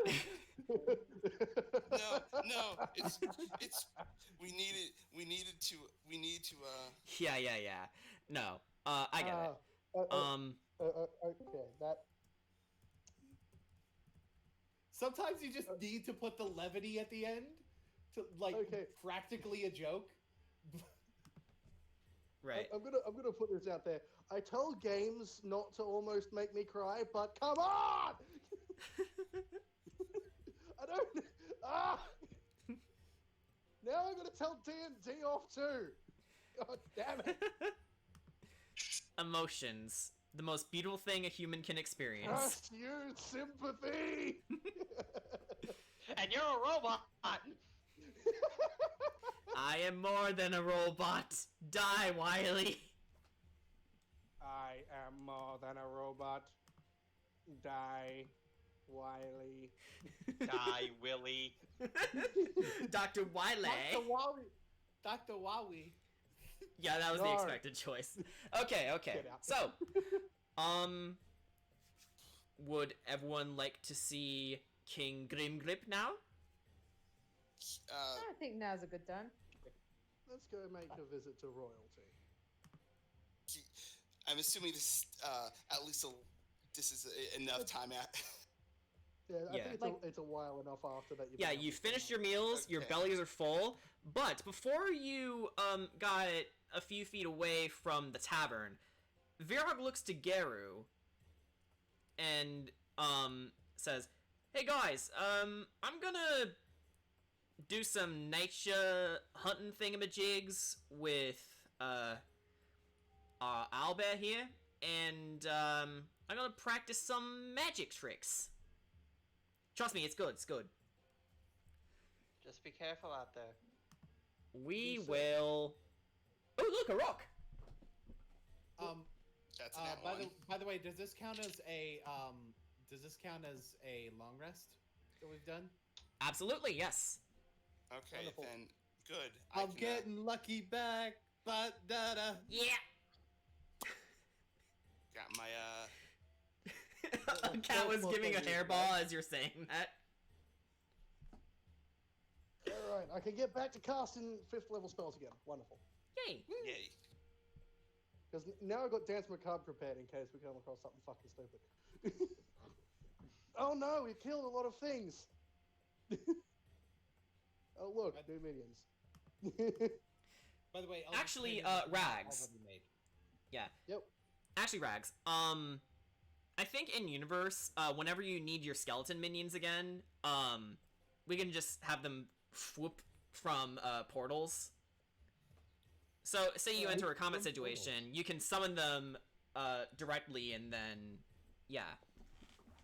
I suppose I could add that as a feature to the cloak he's got on, or something? Yeah, definitely.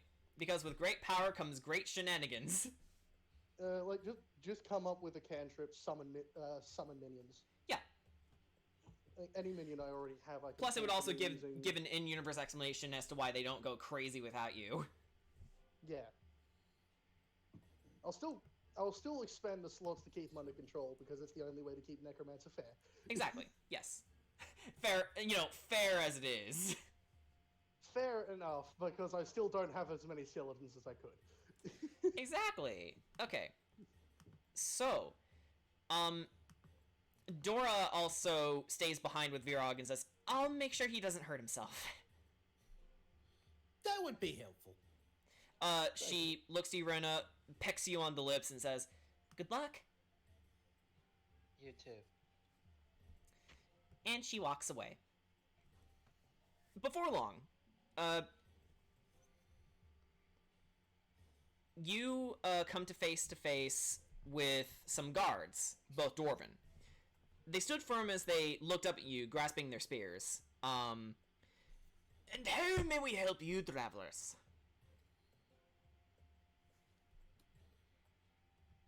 We are the Sovereign Six, here to see King Grimgar.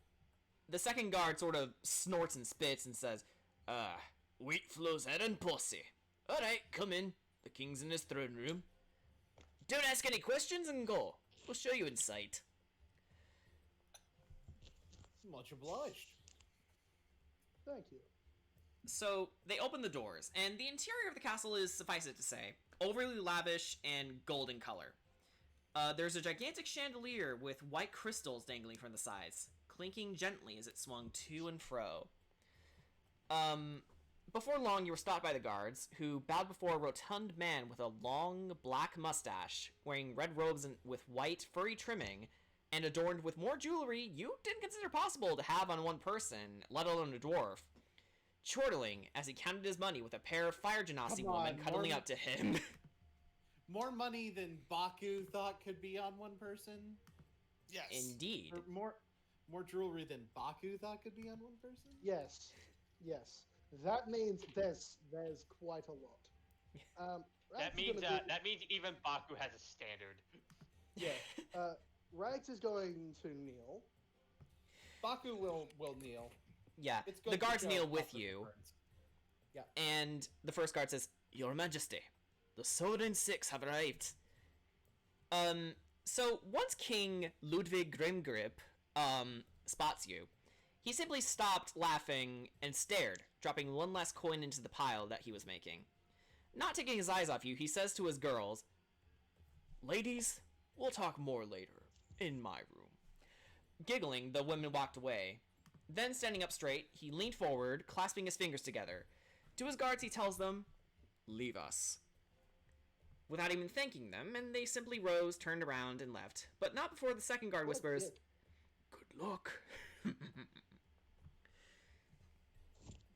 So, you are the heroes roaming about the Pasigo seas, right? I know what you're here for. You want to access the deep vault to get the next Wayfinder gem, am I right? That'd be correct. Indeed. Before you ask, Wheatflow filled us in.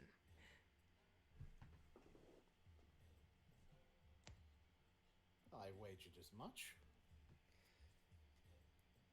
It has come to my understanding that you like fulfilling favors, right?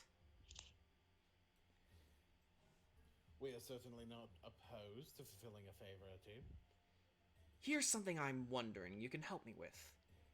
The Archaeas over in Crowhorn have been apprehensive in merging their industries with my mining operation. Together we could do a lot of good for the Four Kingdoms.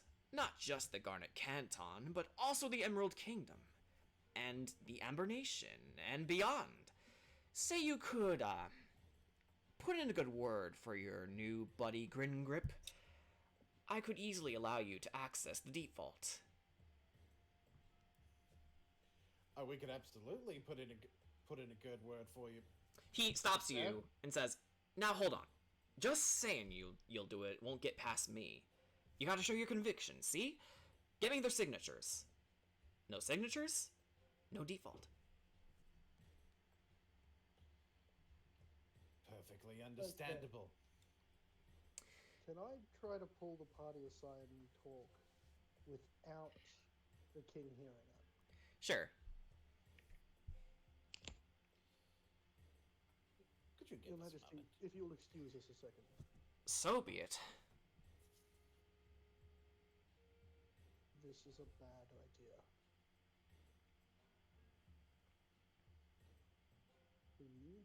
We need access to the deep vault, but this man didn't thank his guards. If one cannot be willing to even thank their underlings, how do you think he will reward us?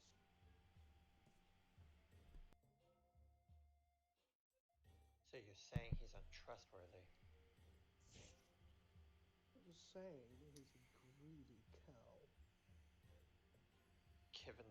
Given the amount of jewelry given the amount of jewelry he's wearing, I'm pretty sure I clued that in the moment I walked through the door.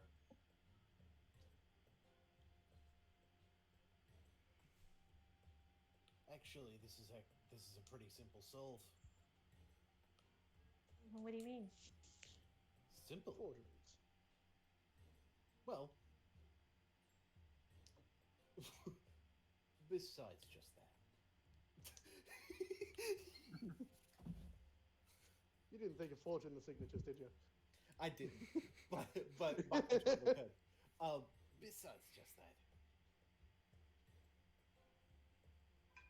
he wants it in writing. We should get our end of the bargain in writing as well. A good choice.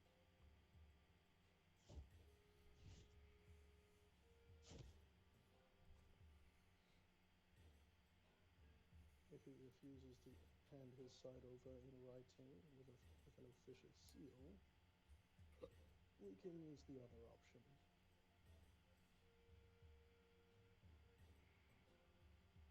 And what's the other option? My crew. Plan B.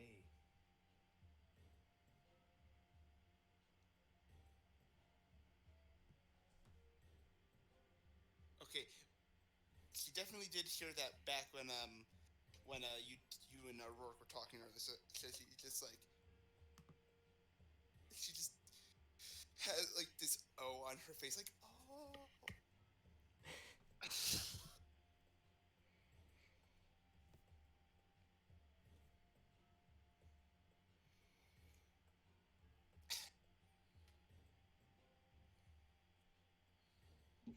We should probably not keep him waiting any longer. Indeed. So, have you come to a decision? We have. We wager it's only fair business practice if you're going to insist on our end of the bargain being in writing, that your end of the bargain should be in writing as well. I'm glad to hear it. Now, don't get me wrong. I know this task is of great importance to you, and that it would be in the world's best interest to do it as quickly as possible. But I am not one of those who are so worried. This isn't the first time we've faced a crisis like this. It'll suss itself out eventually. Besides, you've no idea what the Knights of Gloam are capable of, or what I've done to rise to the top. Now run along, and get me that proof of your status.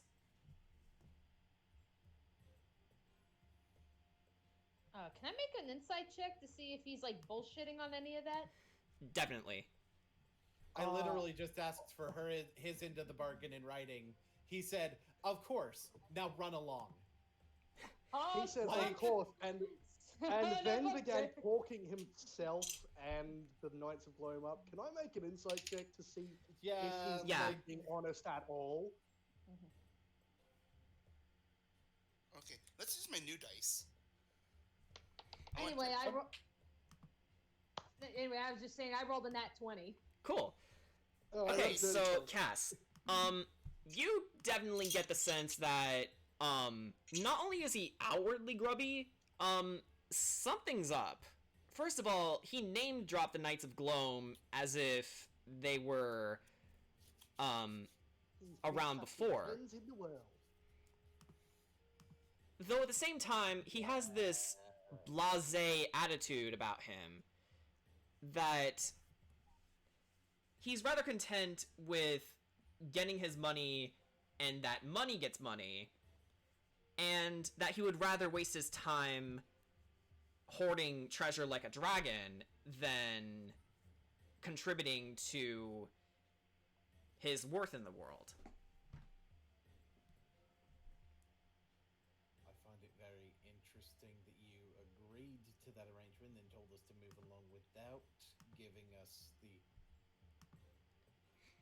Of course. Where are my manners? He gets out a book and he scribbles his signature, turns it around, presents it to you. All You think I'm right. stupid and not gonna just read it? And not gonna read what's there? He just raises an eyebrow and smirks. All right. I'm going to read it before I sign it. Right. Is it essentially the agreement that we've come to? We get these signatures for him, and he gives us access to the deep vault. Yeah.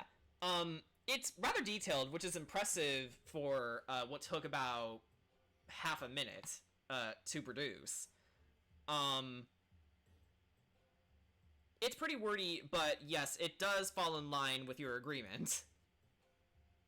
Is there So any legal fluff in there that allows him to... A move fine on with print. without giving- Yeah. Make an investigation Is there any check. legal shenanigans? Yeah, I'm doing investigation on that.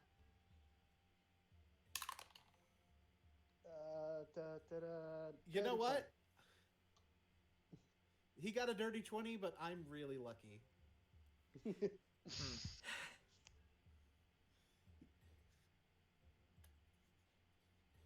I mean, yeah, getting a dirty 20 would be pretty lucky. Okay. I got a 19. All right.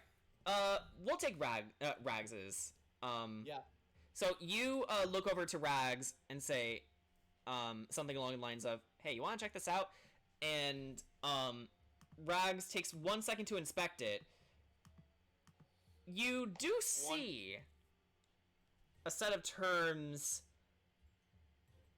that would later go into the production of his mining operation, effectively making you sponsors of his.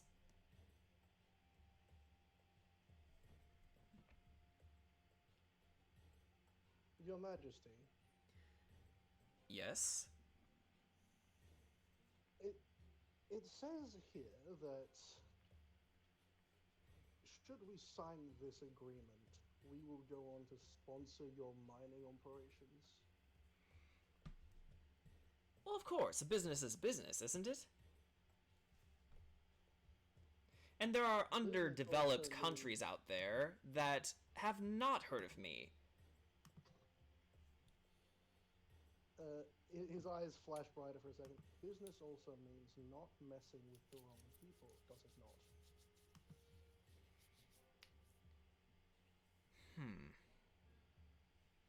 That sounds like a loophole to me. It sounds like Yes. you want more signatures than just the ones in Grawhorn, and wrote that in so that you could get them before giving us access to the deep vault. Get signatures from all over the place. You see now that he's actually starting to get a little annoyed. But keeping his demeanor... Is He stands up and says, let's stick to what we agreed to, and then we'll discuss further terms.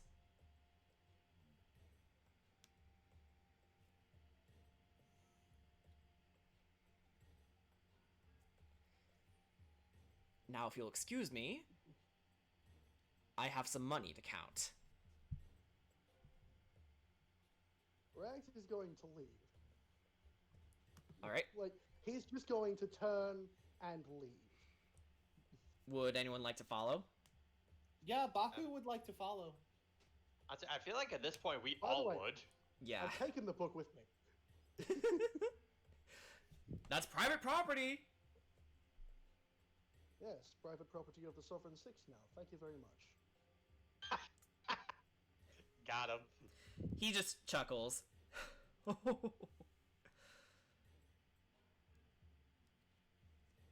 We'll see about that. Once he's outside and out of the king's view, he's going to tear off the page with the king's signature, hand it to Baku for further forging, and then he's just going to burn the book. Nice. Alright. I almost want to do it. Basically, Oh. yeah, like I say, like as after I was gonna say, like once we all got out of the room, like the only thing Riona would say after that is, if it turns out that this guy's nothing more than an actual sleazebag, I want to be the one who cuts him. Lele takes the book, uses firebolt on it, simply because you don't want to waste a spell slot on it. It's like Of course. only if you get to Baku, you only can Baku use makes- this signature. Yeah, I sure can use that signature, can I? You definitely can. Having visual evidence of it gives him advantage on the forge check. Yeah. Anyway, let's go meet your crew. We're not giving this man anything. Actually, I have advantage on forgeries anyway. Right. That's right, because you're a Kenku. Hmm. well now you have double advantage. Yeah. So... Can that be a thing? Yeah, so Rorik, comes up to you, says, hey mates, so, how'd it go? He's a piece of shit, ain't he? Perfect timing! Virog's gonna come back. Rags is Yay! gonna sit down and pull something out of his bag of tricks. It's a poisoner's kit. What do you plan to do with it? I'm just gonna make a cheeky poison. You know, I could have I'm just gonna- had a poisoner's kit on hand. I have a poisoner's kit. Yeah.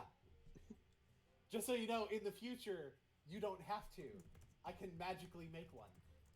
All right, Artificer. But I've had this since before you took Artificer. It was one of the things I picked up early.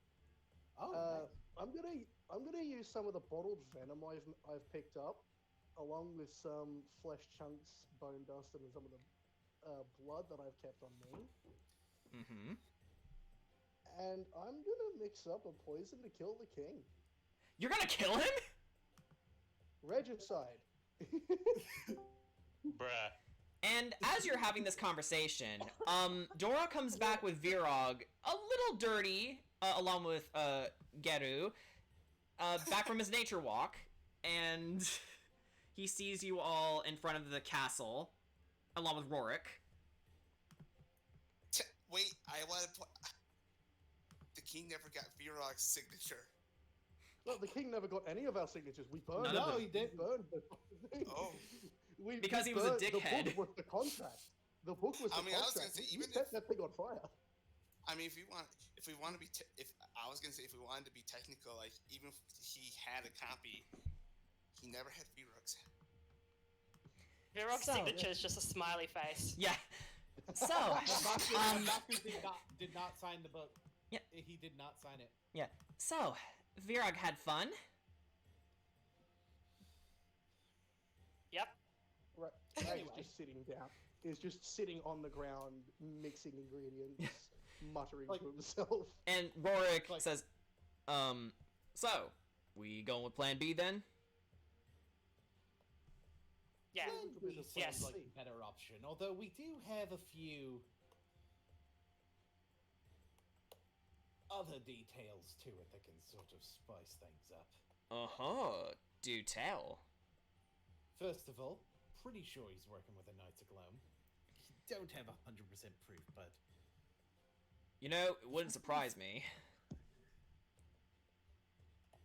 His businesses stretch across the pretty much every known coastline in the seas that he definitely had to have made some shady deals. I mean, between you and me, you can't amass that kind of wealth without making, you know, certain moral compromises. Also, for the Baku- poison check, that's a dirty 20 to make a paralysis poison.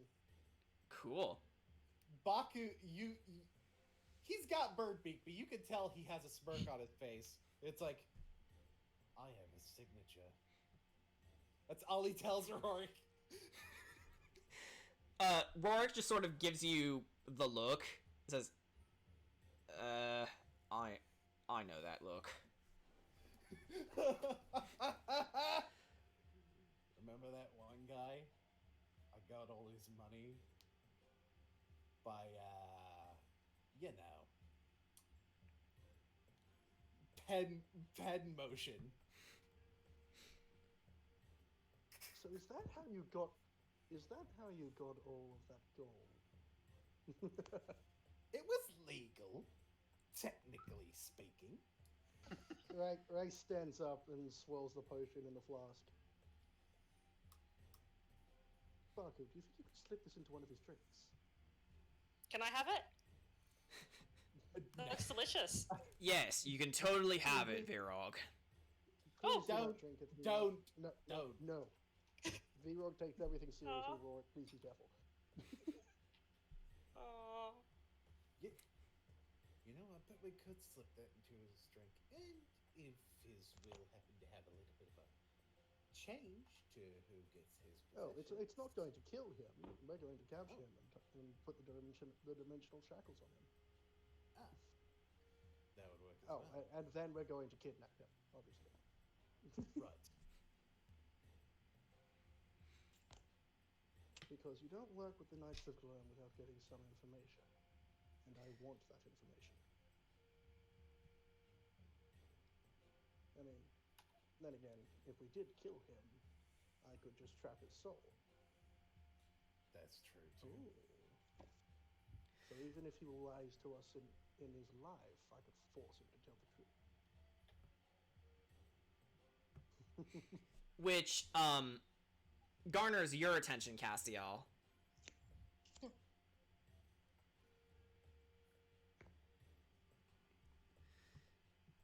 Then Rorik interjects and says,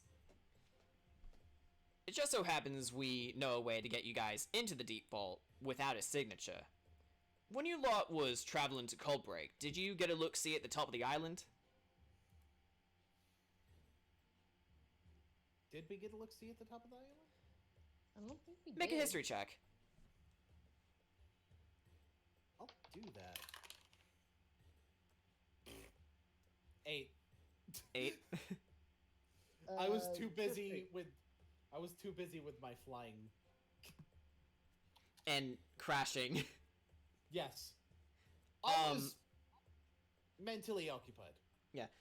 Castiel, were you rolling? I can roll. I thought you Um, did, sorry. No, I rolled a 15. Okay, I rolled a 4. Okay. Wait, are we all rolling? No, you don't have to. Yeah, so it's like, a 4, that's like, like Cass, I think, was just more focused on, like, oh my god, we got out of that whole thing. She Yeah. wasn't paying attention. So Rourke says, well, I thought not. The whole island's rather massive, but there is an old path leading towards the coastline. As you can imagine, no one uses it anymore on the account of all the tunnels due to the dwarf settling in, but at one point, there was a village named Boulder Hill. It was destroyed during the final war, when the volcano erupted. Of course, it's long burnt out at this point, and legends say that's why there's so much snow up there now. If you don't mind the hike, we can take the scenic route there. Doesn't sound like a bad idea, honestly. Alright, meet me in Melville. I like scenic routes. There's a Then on tunnel the way leading up we to the can- mountain not too far from here. And on the way, we can figure out what we're gonna do with our friend. You do that. Kill him. Devious robot laughter. Don't go easy on him for me. Oh no! Don't worry. We won't. You- And he Oh, walks away. Like when he says "don't go easy," it's Buck puts a hand on Rorik. He just looks dead at him. Yeah. Come on. Who am I? Who am I? Who are you? What's this cheese doing here? Oh no! No, it's not back. It's not back. Okay, so he makes his way toward Melvberg, and I assume everyone else would like to follow. Yay. Yep, I'm gonna follow. Okay. As we leave, might hold. I'm gonna go summon my minions. All right. So In case you on the summon your trip posse. in case we get into a bit of trouble on the trip. Yeah. Now Baku makes his Eldritch Cannon. All right. It's gonna be Force Ballista. So changing gears I just imagine here. for the entire trip, Baku and Rags are just plotting out a plan of how to get the king. Virog is mildly concerned, but chooses to not address Okay. it. Okay, so should I make a will or should I just make a contract that gives all of his shit to me? Well, he seems to be a fan of contracts, so that might be the better option. But if we make a True. will, we can address it to someone else other than ourselves, and use that as a way to fuel the war effort. That is true. All right. I bet As Simon would appreciate having that kind of money. Though I don't know if he would appreciate how we got it.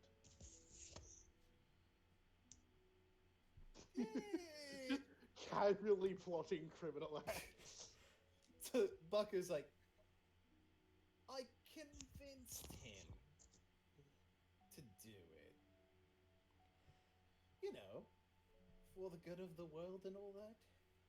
I don't think so. Dor just shrugs and whispers to you, Castiel, and says, I don't know what goes on in those two's heads sometimes. Yeah, you and me both.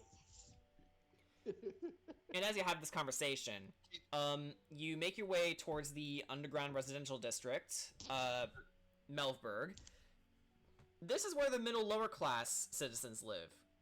When compared to Might Hold's stellar living conditions, Melvberg has people living in tents, dwarves and refugees from Kenya alike, even a couple drow who commonly face adversity from the other refugees. The gold's coming here. Actually, Yeah. Lele, Castiel, You all notice that there are many medical tents in need of assistance. They simply don't have enough manpower to do what they need to do. Would you like to assist? I am definitely going to assist. Laylee follows Cass. And Dora goes with you for insurance.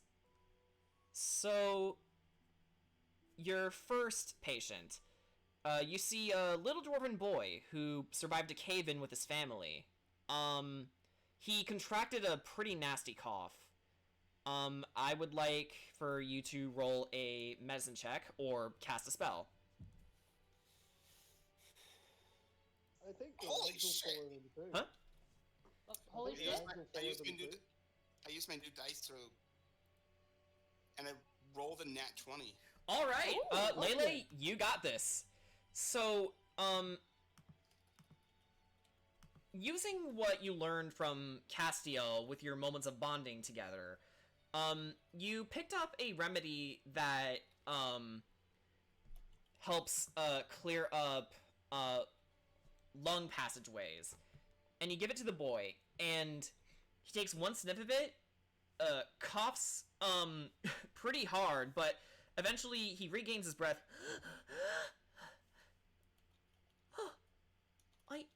I can breathe again. Thank you, miss.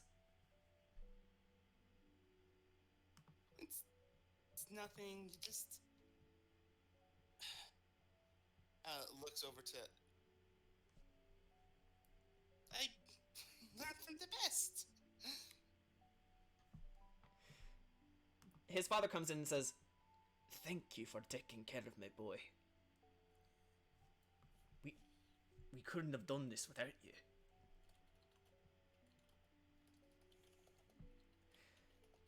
It is then that you notice a drowish woman. She has a malfunctioning mechanical leg and a missing eye.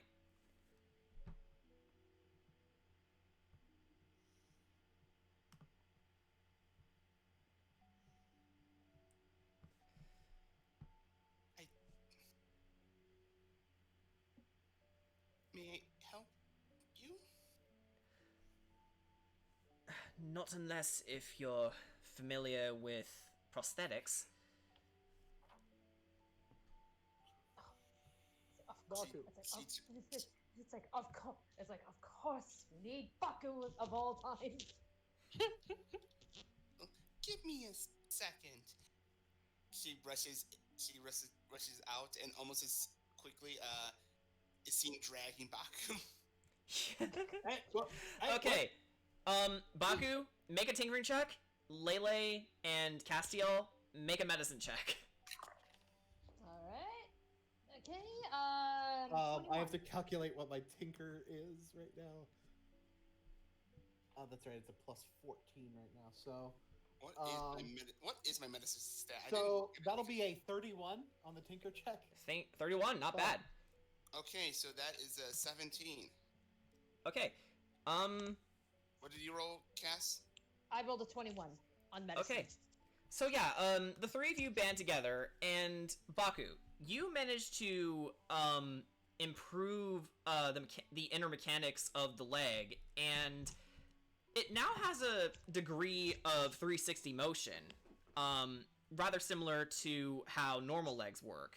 And even the ball of her foot can rotate pretty impressively.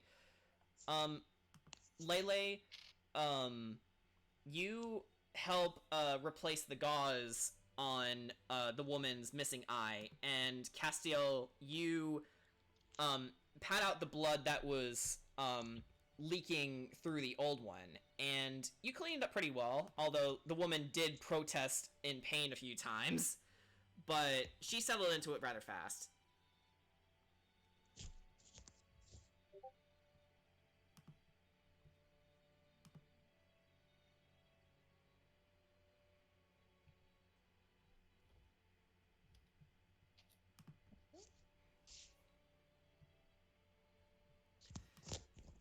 And finally, You see an elven family. There's an elderly man, what can be assumed to be their grandparent. He's contracted a bad fever and just became unresponsive as of a few minutes ago. I would like for one of you to make a insight check. I can make insight. Okay. Okay, that would be 15. Is my insight check. I have to. Insight. That's a 16. Okay. It's a little difficult to make out from just looking at him, but you can tell that not only has he stopped moving, but something needs to be done. Make one more medicine check, please. Medicine check 28. Yeah. All right. So 16. you, in a split second, get an idea to resuscitate him. So you push on his chest a few times. Boom, boom, boom. Breathe into his mouth to help get some breath back. And after a few tries, it seemed like all was lost until suddenly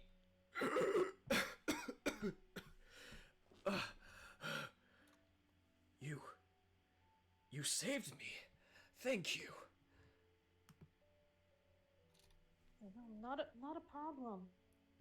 And a little elven girl looks up to her and says, "Grandpa, you're alive!" And his family embraces him, and you get a really warm and fuzzy feeling inside.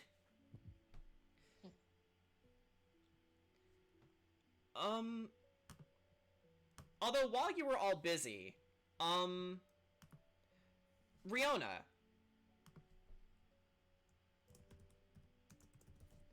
you actually spot a familiar face. If we can stop the music for a second and replace it. You hear a familiar voice shouting, "Hot dogs, sausages! Would you like to purchase, please?" Oh. Dude gets "Feed around. hungry bellies, please!"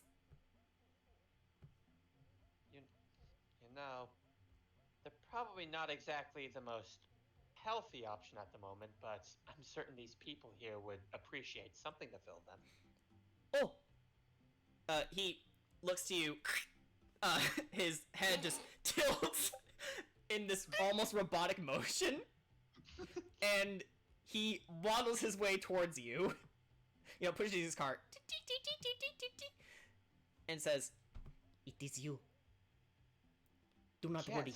Yes. There is health involved.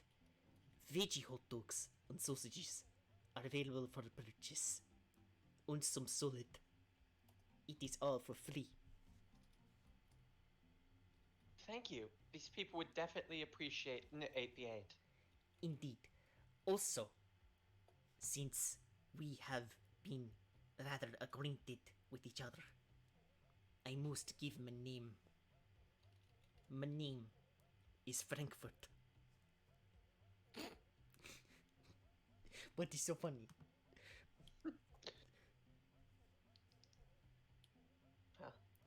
At least you're good of heart, Frank. These people will survive another day thanks to your food. These people need more compassion than their leader has been giving them. It is sickening. That's for certain.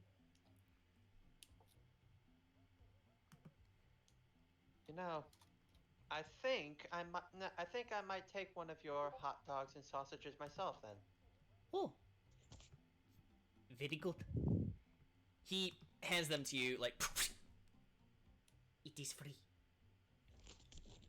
I hope it's not asking for too much, but could I possibly get these in a bun?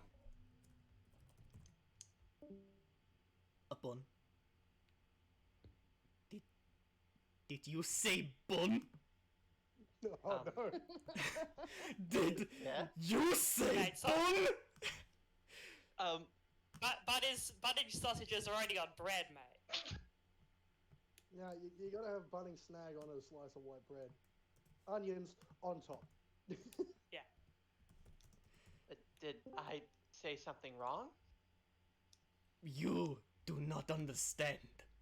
Oh no. Bones are the bane of any hot dog and sausage. It ravages the health. My own two parents perished from the moldy trappings of bones. No bones for you! Please! And no soup for you either. There is no soup! Please! Okay. I'll just take them both without the buns. Seinfeld reference. Oh, very good.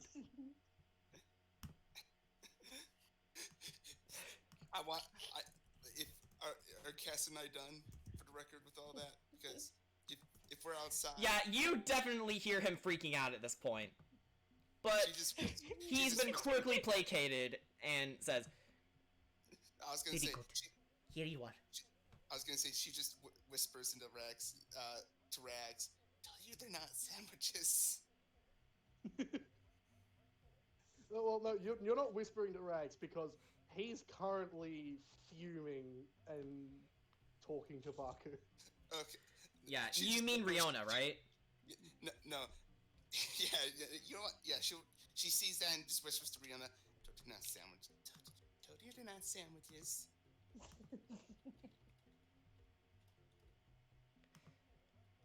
Now, is that all? Or- Yes, that would be all for me. I don't know how that would be compared to the rest of my companions. Very good. And he just turns around, leaves, but not before looking back at you, craning his head back like a giraffe. Smiles. In a, like 180 degree angle. Yeah. And he says, thank you. And then he waddles away.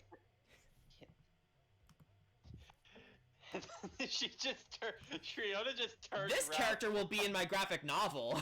No, you see, Good. Riona turns around and has an expression on her that none of you have ever seen before, where she has a bit of fear and also just straight up, what just happened? Like, what was that mood whiplash? I worry for that man's sanity. Frank is an elder god. He's extremely traumatized by hot dog buns.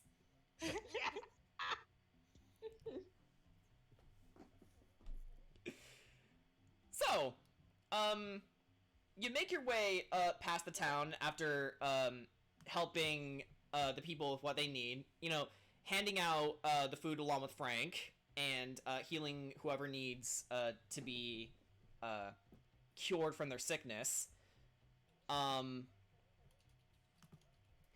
You meet Rourke again, who was waiting by himself around the cave entrance. And he says, alright, you made it. Ready to move?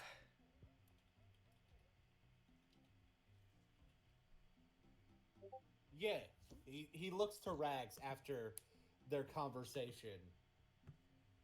Good, mate.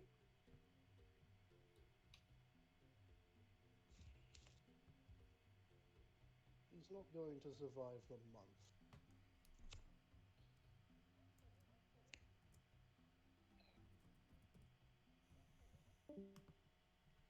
Let's go. Alright. But let's be careful. And let's move quietly. Grim Group's got some soldiers on duty. Follow my lead. So, I would like everyone to make a stealth check, please. Oh Ooh. no, whatever will I do? Wait, I wanna You're make gonna sure- roll badly now. Oh, fuck! That's a Oh one. no. Oh no, I got a 28. Wait, Yeah, you make it. Wait, does my I forgot, does my cloak give me an advantage on stealth? Unfortunately, no. No. Oh wait, that's right. I have advantage on stealth. Let me roll that again. Sorry.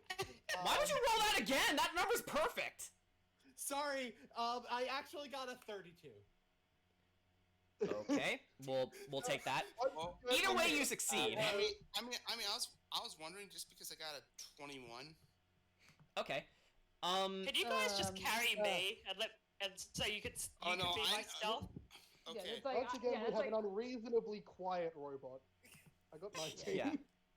All right. I rolled a nat 1. Oh, At Jesus. least I'm not the worst. Okay, so Castiel, you notice that Virog got distracted looking for some new elements of nature to commune with, and you actually end up making him drop a stalactite made of ice. It shatters, alerting the guards to come and check out the source of the sound, and they go, "What was that? Go and check it out." All right, and thankfully though, Baku found a good hiding spot and urged you to come hide with him. A few moments pass. They look around for a little bit, and then they leave. They go, just the fucking ice. And Rorik, you really gotta be more careful with that heavy armor. Yes, I know. I'm so sorry. Yes, it's armor that does it. How about this?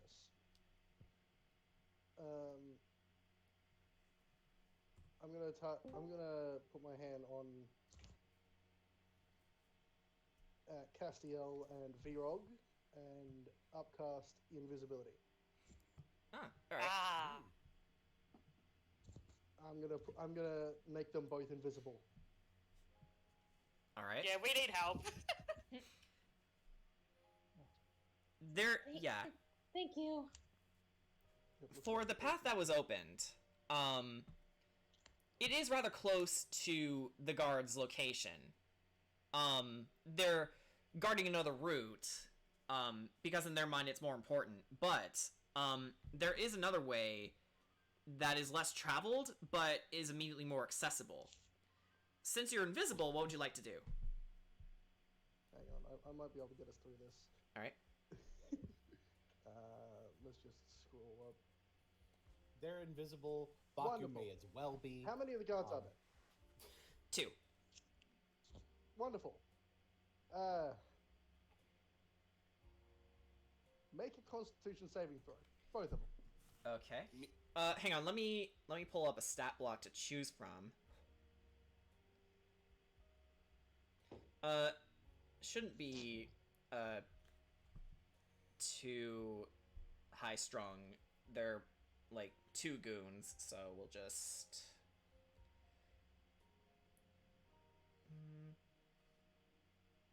you'll do. Okay, con. Yep. Okay, both of them. All right. One rolled a natural 1, and the other rolled a 10. I assume it fails. Congratulations, both of them are now blind. Oh, perfect. So, Rags spins his staff quietly and launches small bolts of black that covers their eyes. Alright. I don't think they can see us anymore. Quickly. and obviously they're rather freaking out and going, mate, what's going on here? I don't know. I can't see. What happened? And they're just freaking out. That will last a minute. Move now. We moving. Yeah, they moving. Alright, so, you make your way, past them, and in their panic, they couldn't even hear the crunching of the snow underneath your feet. And Rorik, looks to you, Rags, and goes, mate, that was amazing. Up top! Your fault, Rags. I know, That will but I make want too much noise. Voice down. Keep moving. Fair enough. If you're on a mission. We'll up top later. That's one way to put it. Okay. So you make your way across the top of the island. The environment is frigid. As to be expected in a snowy mountain. You do see some creatures making some semblance of life in the abandoned village, and from what you can tell, it used to be quite lived in, but the charred remains of what used to be this town have forced everyone to flee, leaving things like supplies, tools, even toys. You also do see fossilized skeletons of the ones who never made it. Skeletons. Fossilized. Your friends. Wait, They're can you still still can you still use fossilized skeletons? They're just considered to be skeletons. Okay. So if you'd like to recruit them, they're a bit in pieces, but you're sure you can scrounge up something. A pile of bones is actually undefined to the point where it doesn't actually have to be a full skeleton. Huh. And this is confirmed by Jeremy Crawford. Okay, so if it helps any... And even if we did need to get the bits and pieces back together, hey, yo, what up? The spell does it. Yeah, okay, so, yeah, that's cool. You'll be happy to know, many of them are dwarvish in nature. Wonderful. How many are there? Currently, 4. Wonderful. I cast Animate Dead at 4th level, allowing me to resurrect all 4 of them at once.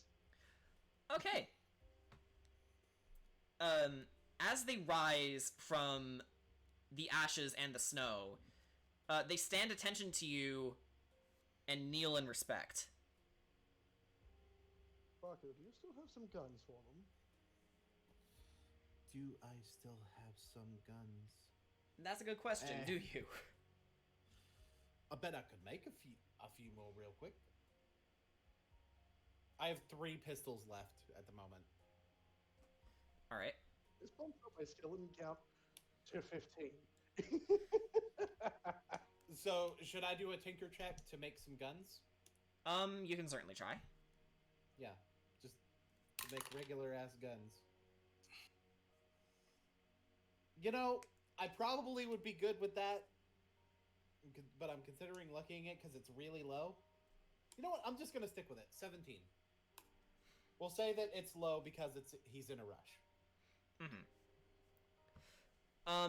You, in your hurried state, make a few guns that are functional. Not perfect, but they are functional.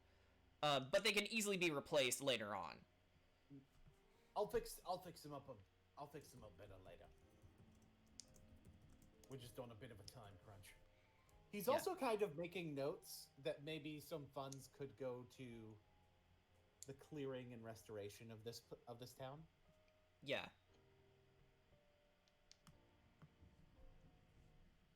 You know, probably should have been done before as well. By the guy with all the money. Right.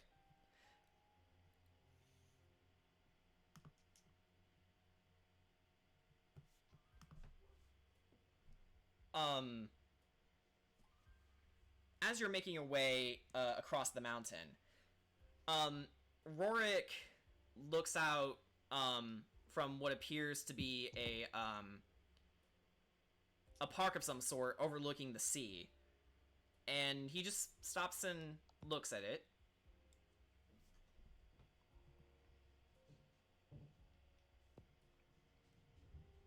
And he gets sort of lost in looking at the sights.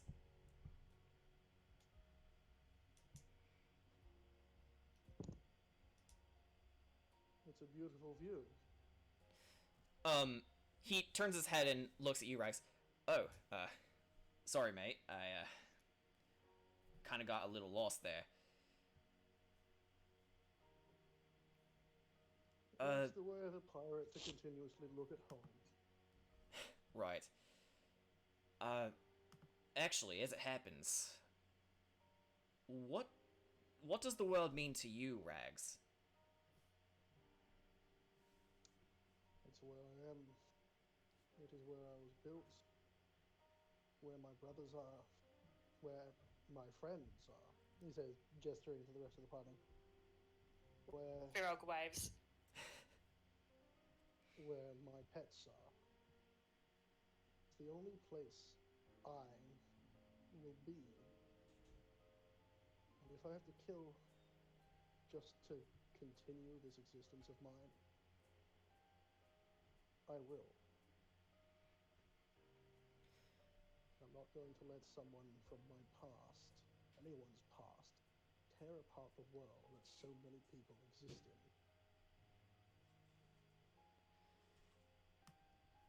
You're certainly stronger than me, mate.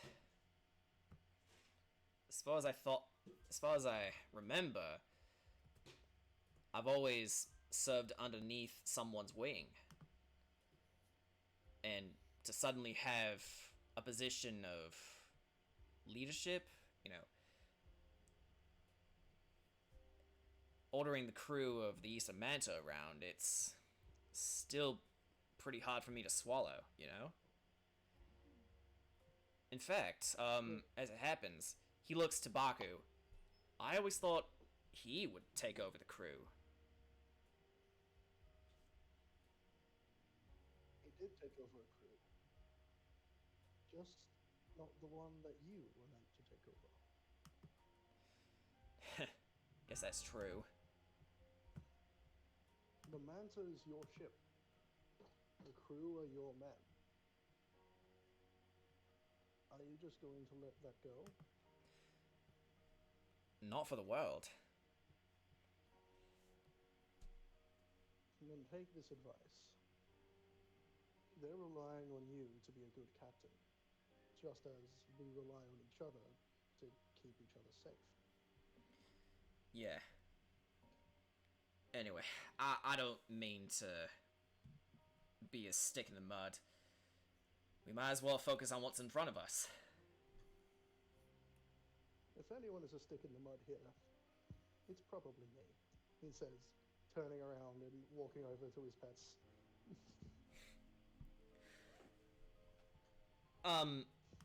Rourke chuckles and was about to say something when suddenly he doubles over in pain, grabbing his head. What's wrong? What's just happened? I don't know. I don't know. I don't know why you insist on trying anymore. He turns to the rest of the party, his red eyes turning a glowing yellow. Smirking, he says, "Don't worry.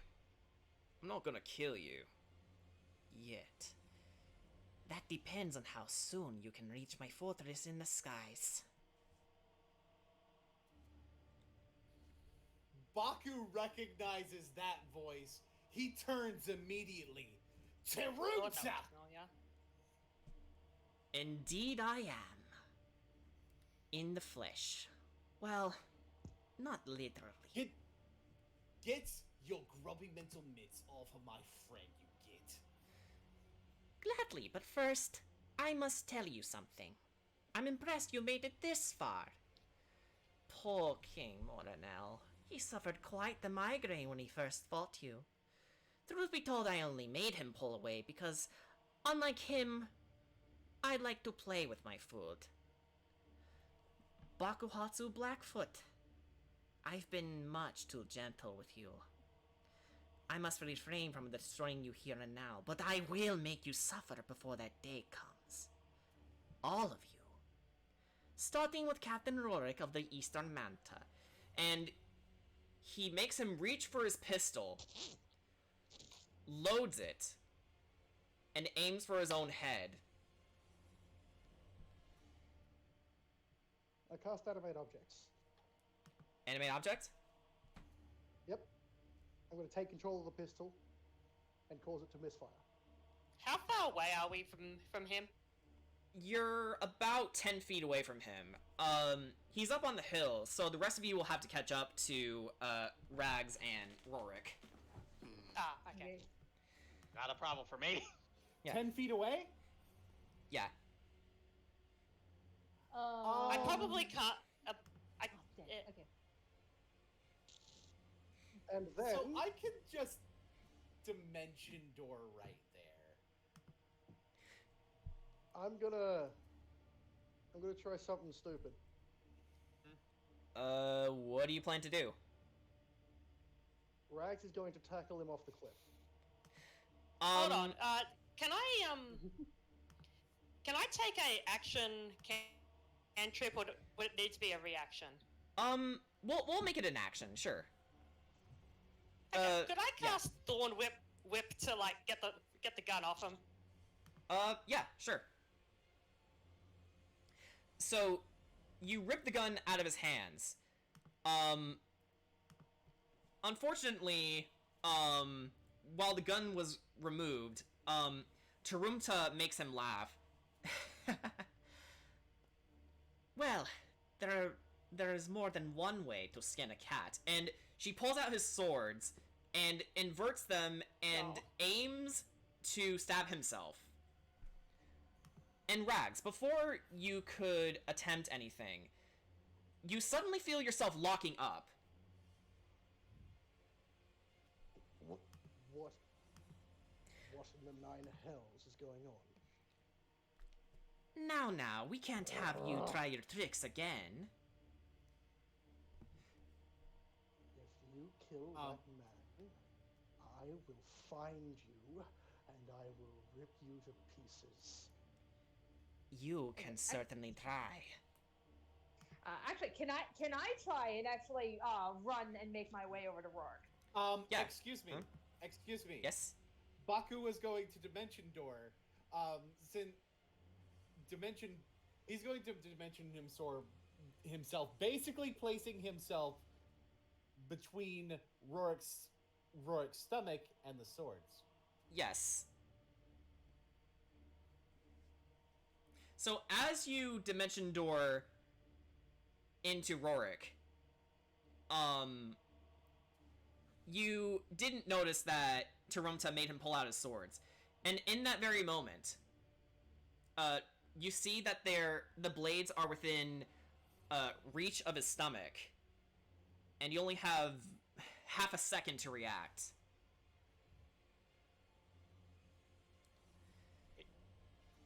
So, Jordan, Riona feels like being a fucking badass. Okay. How will she be a badass? Step 1, I'm going to cast Longstrider on myself. Okay. Step 2, I'm going to Action Surge. Okay. Step 3, cast Haste on myself. Alright. So, Riona starts to... So, a lot of you start to see Riona just generate a ton of electricity, and then, just at the blink of an eye, she is already in front of Rourke, blocking the blade from stabbing him with her own sword. And stabbing Baku. Yeah. Yeah, because I was about to say Baku was already body blocking. He just did right. not. He just did not have enough time to stop them from stabbing him. Yeah. Yeah, so, Baku, you get impaled, but Riona, you manage to pull the other blade out of the way. But that leaves Rorik with one more weapon for Tarumta to use against himself. Oh, god damn it.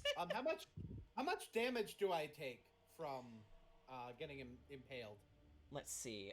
It's a scimitar, so 1d10 worth of damage. Oh. Okay. No, it's it would be 1d10 then. I have a short sword, so I fairly certain. No, scimitars are not 1d10. No, All right, they're then like 1d6. I think they're just fancy short swords. So yeah. 1d6. Yeah, that's what I had in my head. Okay, so it is 1d6. Okay. Yeah. Okay. You take 3 damage. Not the worst case. Yeah, your armor protected most of it, but it still went through. So well, that's like, I'm trying to think. How close am I to Rorik? You'll have to get up the hill, so it's around 10 feet in total. Okay. But in order to rush to him, you're gonna have to make a climb. Okay. Yeah, because I mean, I gotta get up there where everybody is. Right. Can I use my can I pause down my way up? Can that make things easier? Yeah, sure, yeah. I would assume that she does this during the time, if not after the gun, after the sword. Right. All right. So what's the last weapon? Or what's the next thing? Just the single scimitar. Okay. The stab Baku. Yeah.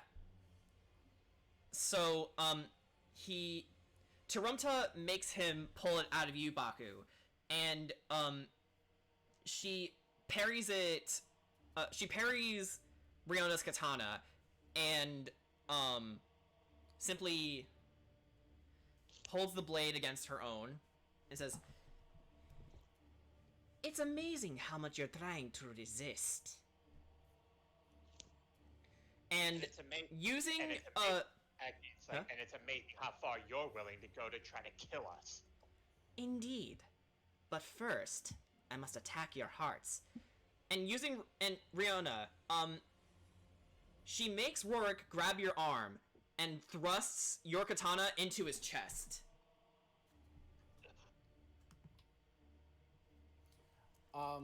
Since I'm right there, can I respond to that? Yeah. I want to try to catch the blade. Okay. Man, what kind of check would that be, actually? Probably Probably athletics, because it's both speed and strength to hold the sword back. Yeah. Yeah, strength check. Go ahead and make that. A just straight up strength check. Yeah. Is it possible to at least get close to Baku enough to cast Bless? Castiel and Lele, you both made it up to the hill, but you were unfortunately there to see Rorik's blade getting plunged by Riona's blade getting plunged into his chest. Well, I was responding to that with the clap them cheeks. I got a 17. It unfortunately doesn't make it.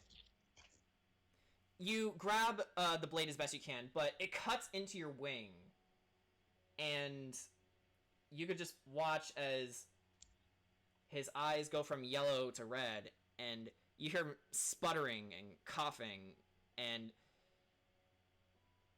as you pull away the blade, Riona, he begins to tumble. And Rags, you can feel yourself regaining control. You all just hear Tarumta chuckling to herself.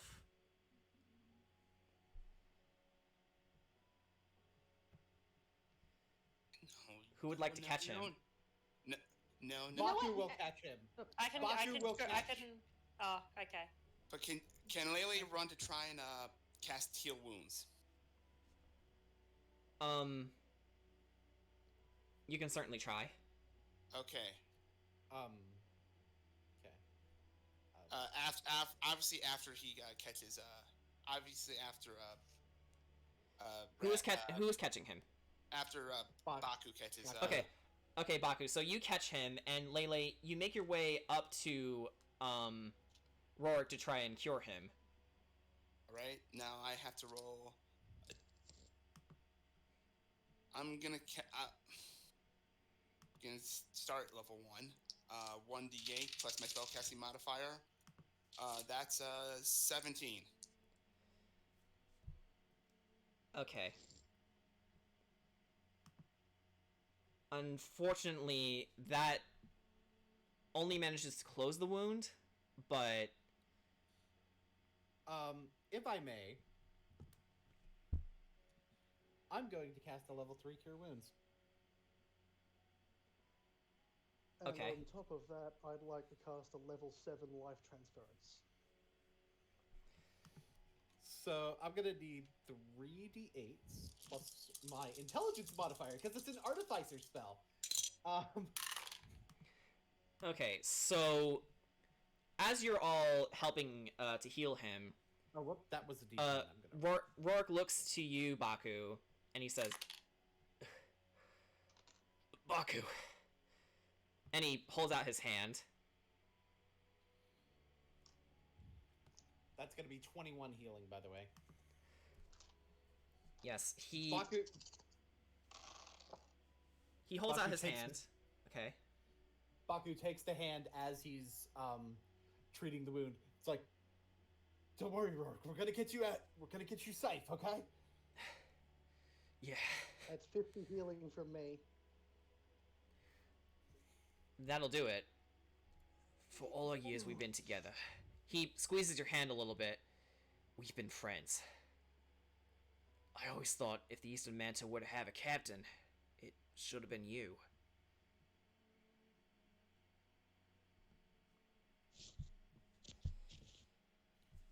Ugh. Don't worry. Day.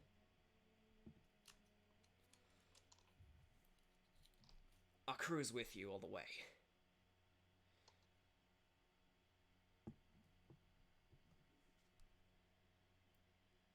Add him to your cause. And kick that Gith bitch right in the hoo-ha for me, if you find her. I'm gonna do more than that, Rourke. I know you will. Ugh. I don't think I'll be able to go with you guys any further. Ugh. You healed the wound, but I think she made me pin something.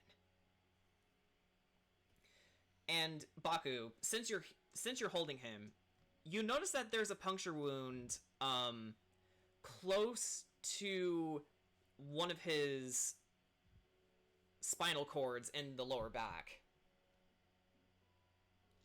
Shit. He has been paralyzed.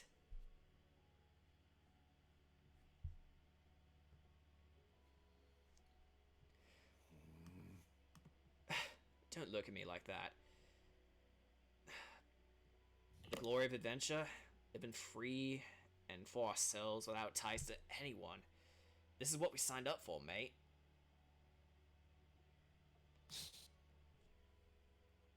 Oh no, I know. Ugh. And Dora sees this and goes, "By Nova, what happened?"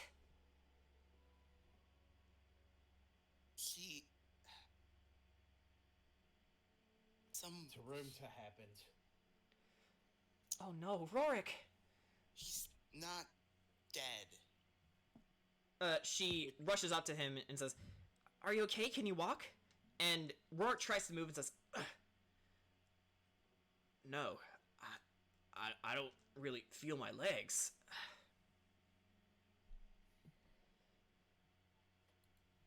What? Baku, the more he hears, the more and more he just has a look in his eyes of sadness. Like deep, deep sadness. Ugh.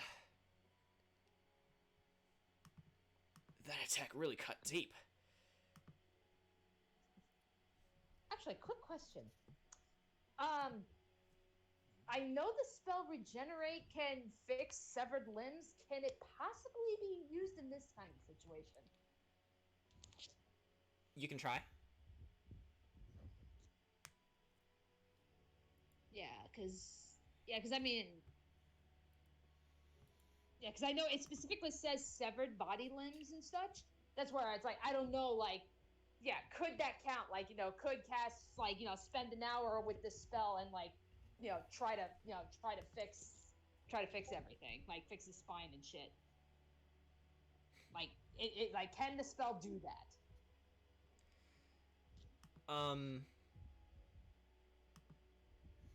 You can certainly try. Although, you look to Rags for something else to add to the spell to make it work.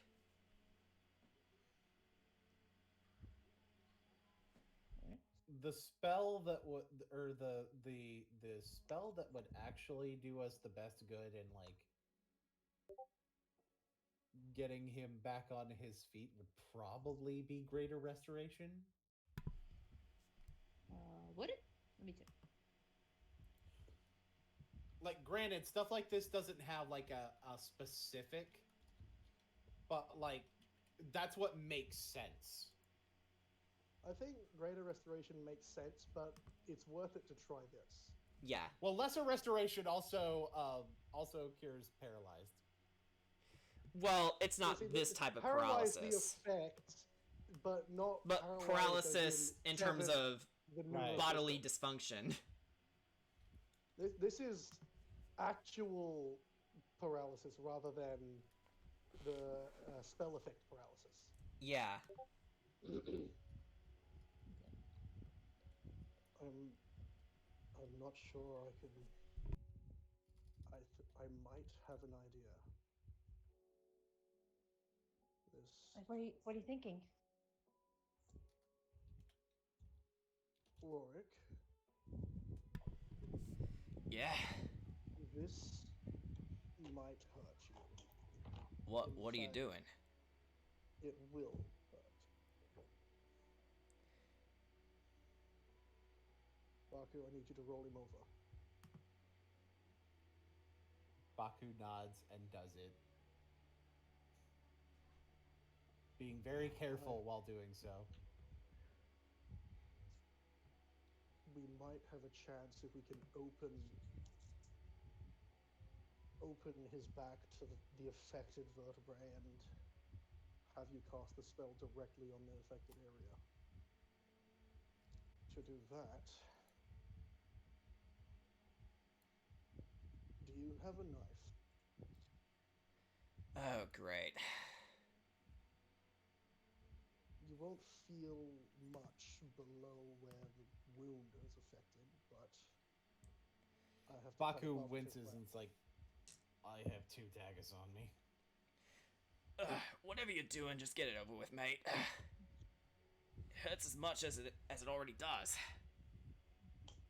The dagger, please. Baku hands over the dagger, and he kind of has to back up. He can't watch this. Okay. Yeah. Cass will turn to Dora and Lele. She's like, and she's just kind of like motions them over to help out. Of course. If you're a bit squeamish, you don't want to look at this. I don't think we have a choice, Rags. Baku's not squeamish, but he still doesn't want to look. Rags begins carving out the flesh of his back close to where the wound was. Making sure to move quickly, but not too quick that he cuts something he doesn't have to. Soon he pulls back the chunk to reveal the vertebrae, all the while casting life transference to ensure that he doesn't bleed out. As he goes, funneling his own life force to keep this man alive, to see if they can fix him. All right, then. All right. Yeah. Okay. Now, do it now. All right. Yeah. She goes, okay. Lady Dora, keep your eye on Rags. Make sure that he's still strong enough to keep his spell going. Lele, of course. Yeah. Lele, try to make sure that Rorik is okay as well. Just watch him for me. And then with that, I begin to cast the spell Regenerate. All right. From all the blood that has been pooling from the wound, you see the bone forming back together. And as everything is sealing back up, mending and sewing back into place, Rorik lets out a pained scream. And there was plenty of blood that pooled over his back as it happened, but this combination of pain and release as he screams was enough to echo throughout the hills. Virog, Riona, the gods probably Yes? heard that. I'll keep an eye out. If they get here before this is done, take care of it. Yep. Virog will go off to be a guard. Riona takes a look at her blade and seeing a bit of the blood that is on it, she starts gripping it tighter and tighter. Rorik. She made me use my blade to hurt an innocent. We'll talk about it later. Right now, we're saving his life. Go. Do what you need to do. And get it done. Try not to talk, Rorik. I can talk as much as I want to. Because Rihanna is still fast girl, she gets there she just disappears the second you guys blinked. Yeah. Actually, as this is happening, Rorik actually begins to cough up some more blood. So whatever happened, it caused more blood to rush up his system. And Rorik tells you, Baku, mate, none of this is your fault. Whatever happens to me, if this doesn't work,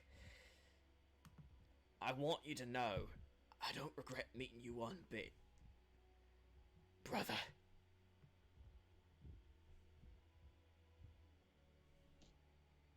Same. Brother. He turns his head a little bit to look towards him. Rorik knows why he can't look. Yeah. And he looks again to the sea. And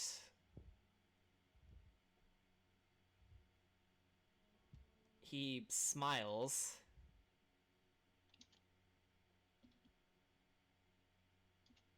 And in that moment, you heard a deep exhale. You're not. No. Rorik? Rorik, come on!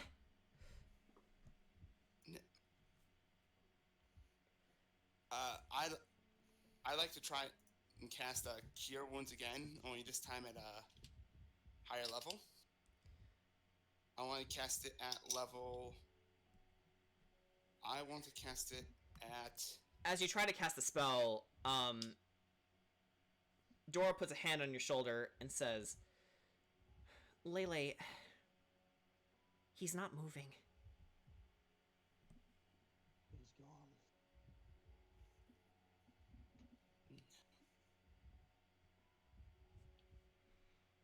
Still gonna try. Damn it.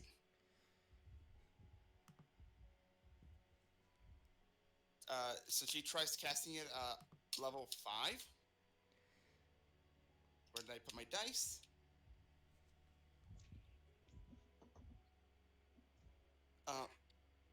Yeah, so that means I had to roll 5 times. Just in case. 4, 7, 13, 18. I can't count. 26. 37. Just in case. She's not. She doesn't want to risk it. She wants. No. She wants. She's. She doesn't want to risk the potential of losing. Well, it closes the wound, but even then, Rorik is unresponsive. I cast Soul Cage. Soul Cage? Alright. When you see a humanoid within 60 feet dying, you can catch their soul in a cage. Okay. So, using the spell, you see that his soul was about to leave the material plane, but in that moment, you capture it using your magic, and it was there, a green flame beats like a heart. I'm gonna give the cage to Baku. Baku will take the cage. You have 8 hours to talk to him. And then he's gone. Baku nods.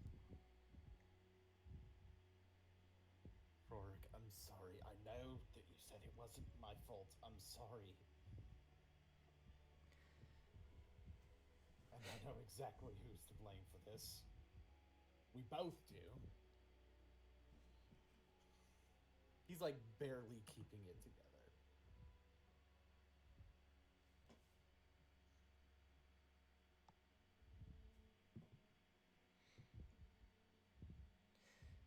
So he can communicate to his spirit right now, right? Yes. Okay. Spirit can talk back. 8 hours. Right. Rorik says, I know you'll do what you have to do, mate. You know, this form is a little, strange. In a way, it kind of feels like I'm going home. All the freedom in the world. After it all ends.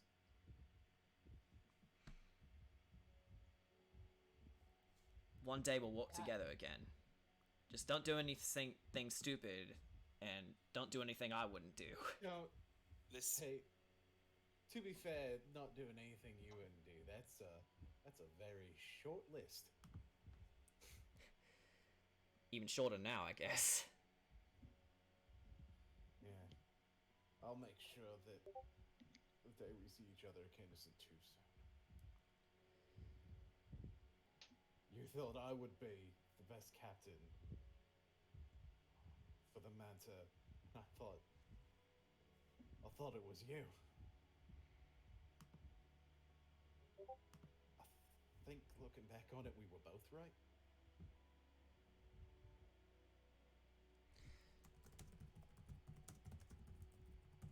I don't know if I'm still in a position where I can be the captain, but then again, Then you maybe don't I have to am. be.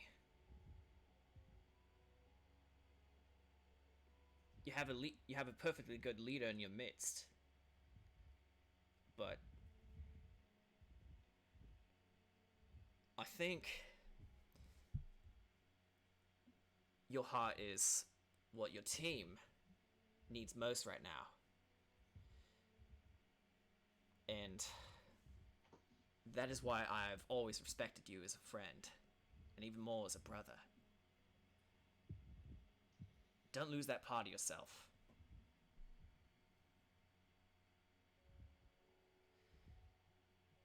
I think another thing you and I both know here is that, you know, that Toronto, she's made a big tactical error. Oh? she said she wanted to go after our hearts. And, well, Rourke, the thing that you remember about me probably a lot is, going after my heart tends to be a very bad idea.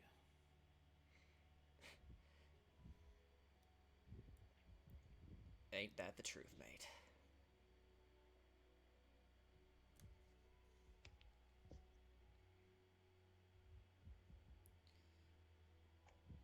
You know, I always imagined the day I'd die, it would be out in sea.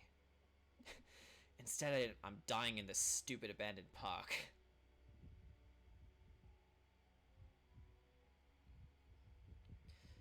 Yeah, meanwhile, Cass is just watching this, like, hands just covered in blood from the failed surgery. She's seeing Baku breaking down. And she's like, I can't let this continue. We can't let this continue. Lady Dora, we're servants of Melva. We have been trained in the art of healing. And I hear that it's possible, but what does it take to revive the dead? Not like how Rags does, but truly bring him back. What does it take? Well, a Temple of Melva, but that's all the way over in Ferithrin. We don't have the time to make it over there. No less than 8 hours. His soul will be gone Not by even- the time you reach.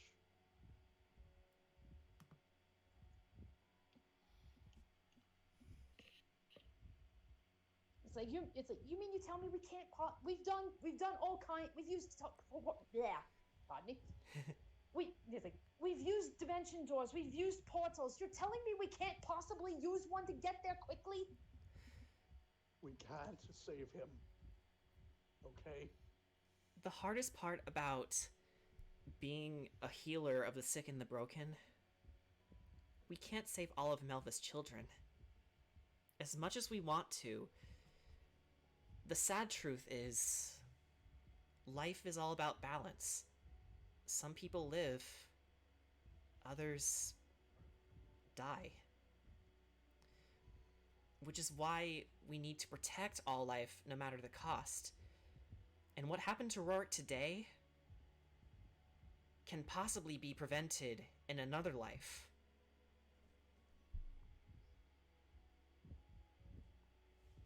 Keep the faith. Baku has not even bothered healing the wound on his hand, like, at all. Or on his fucking stomach, for that matter. I'd like, apart from putting her hand on Baku to cast Cure Wounds, granted at level 1, which I think would heal Baku all the way back up. Yeah, it would. Yeah, he Because- didn't. He only lost like 3 health points. So yeah, I don't even need to roll. I would rather not ask, but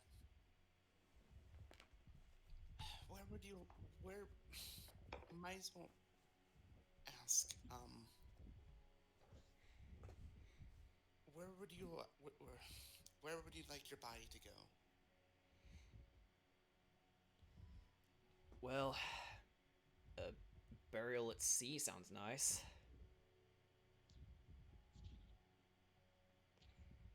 Somewhere with a nice waterfall and preferably some woods. And put me in something nice, right? I'll make it myself. Don't put me in a dress, alright? No.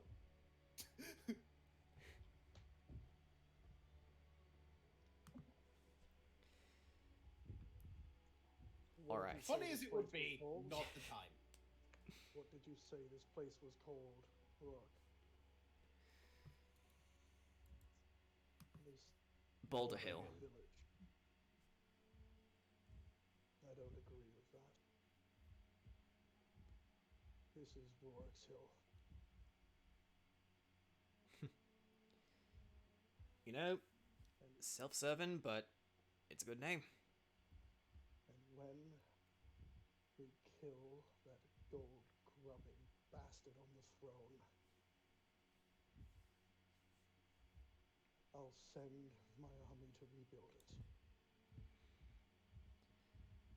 Until then, you've got a job to do. And you notice Virog and Riona fighting back 2 guards. Not the same ones, but 2 new ones. And they're taken care of easily enough, although, Riona and Rags, I would like for you to both roll. Alright. Do you mean me? Yeah, use your primary stats for that too. Riona and Rags. Hold Run on, and what am I Virog, rolling yeah. for? Ooh. I think you can use your strength modifier. Okay. Oh, I got 27. Okay. Good enough. I got a dirty 20. Okay. So, parrying both of the guard's spears, Virog, in combination with Riona stepping on one of them, you break it in half using your Vorpal sword, and then together you both cleave them in the stomachs, and they both fall to the ground dead. And in time, you see in time everyone mourning the loss of Rorik. And you rush up the hill.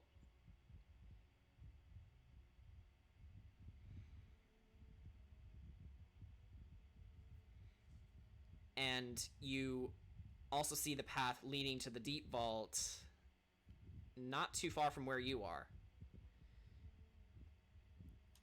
And if you remember in your travels in the Mind Flayer graveyard, you picked up a few potions. We did. Yeah. Potions of water breathing.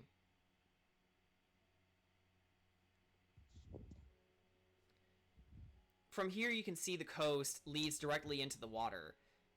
And while it's a bit of a swim and no doubt frigid, you can indeed swim your way down there. That's where Rorik was trying to lead you.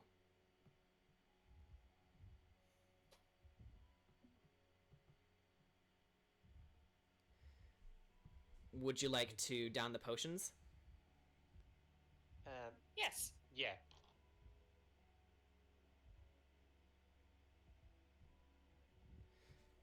Okay, so you drink the potions, and you find it harder and harder to breathe on land, but thankfully, you're close enough to the shoreline to where you can jump into the water.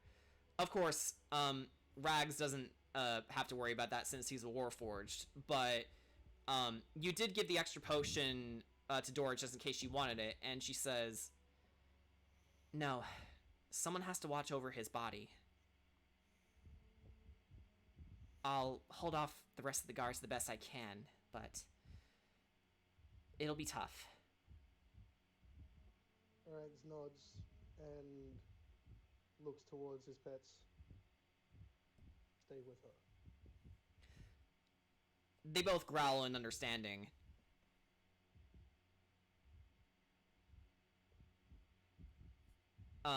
Dora looks to you, Riona, smiles and extends her shields and rushes her way back to where you all came from, with Sagon and Wailed.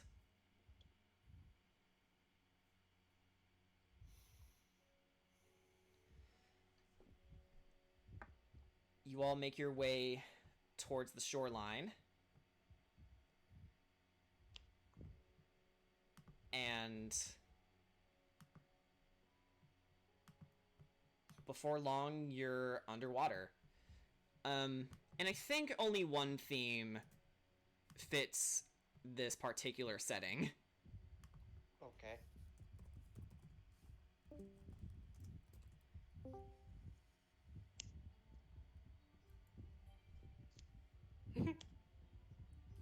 I thought it was gonna be the Mario 1 underwater theme.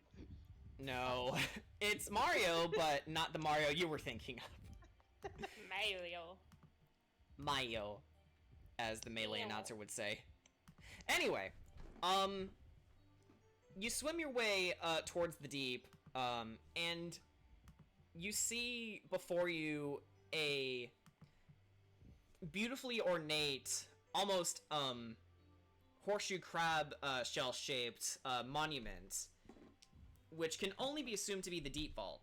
As you're swimming your way towards it, you see several Triton swimming around it, going on their patrol, and before long you see a rather important looking Triton swim her way towards you, and with a smile she greets you and says,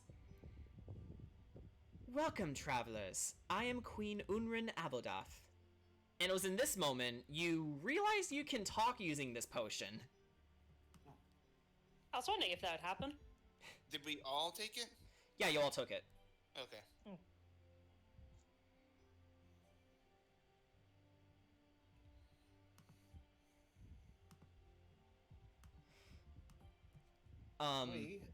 Yeah. No, go ahead. Go ahead. We are the Sovereign Six. What brings you here? We are here for the Wayfinder gem. Ah, you wish to enter the Deep Vault. And you can tell there's a little bit of hesitation in her, but she goes on and says, "Over the centuries, we have guarded this monument with our very souls. I must tell you, it has been over 30 years since we've had visitors. As it happens, have you seen my nephew, Zathos Dulagos? He told me he wished to fight for a cause, and I hadn't heard from him since. Have you seen anyone like him? Teal skin, proud face?" Have we seen? It sounds familiar, but Make a history check. nope. Dirty 20. Baku, it pops up in your head that you have indeed met Zathos. He was Galas Glamwheel's partner back on Zagia. I knew it out of character. We have. We met him on Zagia. That's very good news. What was he doing there? Fighting for a cause. I'm glad he found a friend, then. Whoever they are, they seem to be a capable individual. Nevertheless, a friend of my nephew is a friend of the Triton. She swims past you and says, "Please, go in. I see your magic is soon fading away, so you'll be pleased to know there will be a pocket of air once you enter the temple. But beware, the temple's defenses are vast, and you must keep your wits about you. Good luck. Save our world." And the guards then allow you to enter.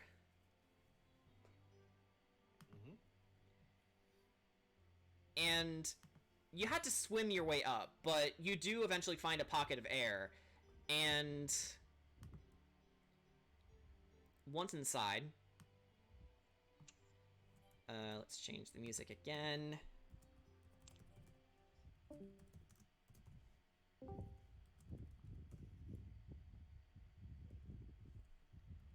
Actually, wait. This fits better. There we go.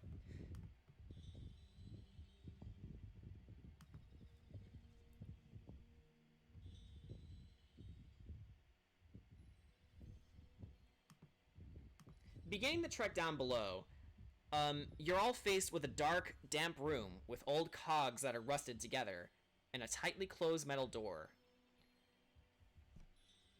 it can only be opened by the lever next to the cogs, but all the cogs seem to be very, very rusty.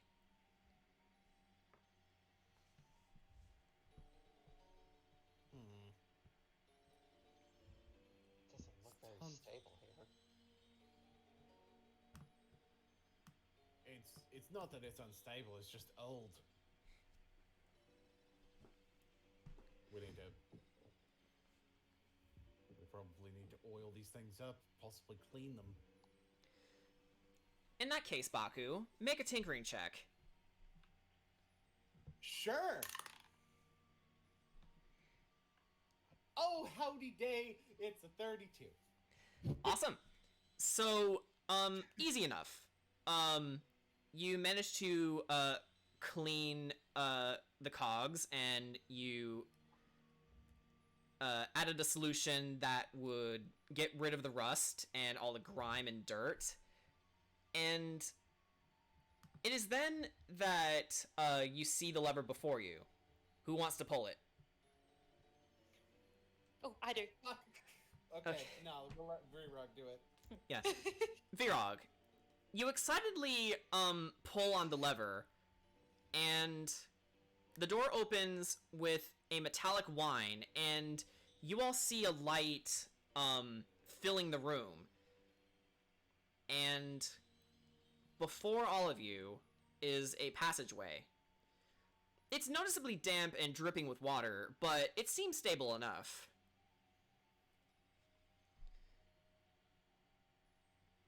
Let's go.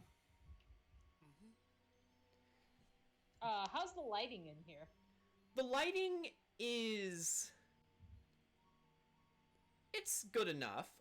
Rather dim, though, but Goggles it's... of night activate. Yeah. Is it very cold in here? It is a little cold. Hold on, Baku. Don't you mean Googles of night? You're right. Yeah, Googles of night. You're right. You're right. Googles of night.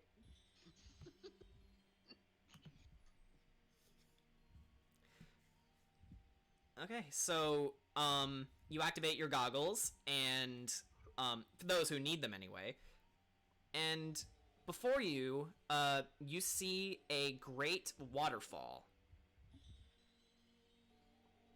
I would like for everyone to Gotta be something roll behind perception, please.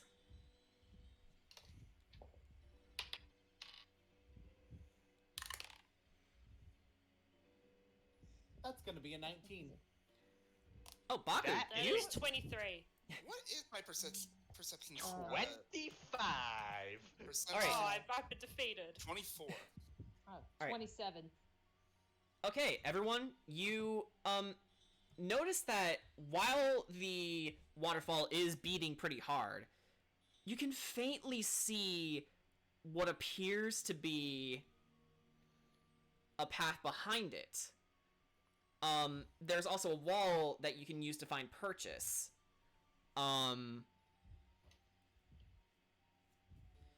Baku, since, hang on, let me double check. Who rolled the highest? Danny. Yeah, that'd be... Yeah, Danny, that's okay. 27. Danny, you notice that, since you noticed it, you're the first to, point out, that there is a pathway behind the waterfall. And, there's a particular angle that you can use to cast a spell of some sort, since there are no other pathways, towards, the path behind the waterfall. You're essentially, you're essentially on a platform in between the waterfall, and in between, both platforms is a deep, dark abyss. Oh.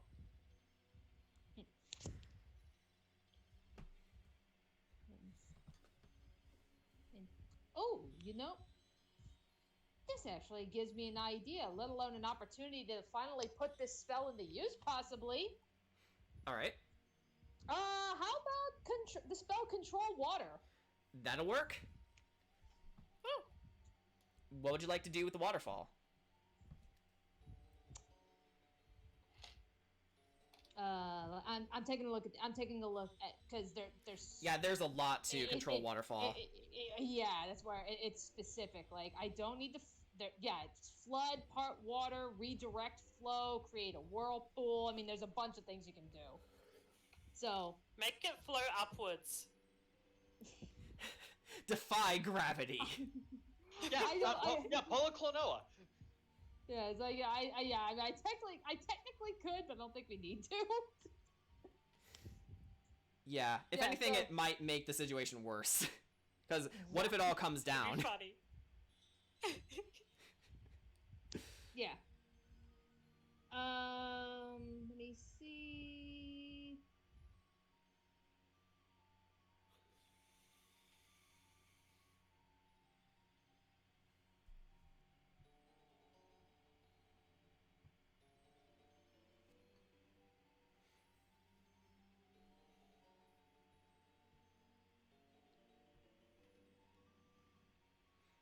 Also, there was no way I was not going to use this. You can part the water. Danny? I think she's frozen, guys. Oh. Uh-oh. She accidentally controlled water on herself. She shorted out her PC, shit! No. Ah, there we go. Hello? Okay, there we go. Yeah, Discord's being a fucking butt. When isn't it? It's fired again. Yeah. Okay. Anyway, I was reading the description for what's called redirecting the flow. Did you hear any of that? Unfortunately, no. Okay. Anyway, so redirect flow. You cause flowing water in the area to move in a direction you choose. Even if the water has to flow over obstacles, up walls, or in other unlikely directions, the water in the area moves as you direct. But once it moves beyond the spell's area, which I just checked is 300 feet, it resumes its flow based on the terrain conditions. The water continues to move into that direction until the spell ends, or if I choose a different effect. You could also just part it. Yeah. Oh, okay. Yeah, either way works. Whatever your imagination requires is what will work. Yeah, it's like, let's just move the waterfall. Move the waterfall so that we can pick it up clearly get. And we move it somewhere else. That might be just crazy enough to get us all killed. Yeah, I'm thinking more like, like redirecting the flow, but maybe, kind of like moving a curtain. Just move it out of the way so that we can, get to the area behind. Yeah, actually, you mentioned it has a 300 feet worth of range.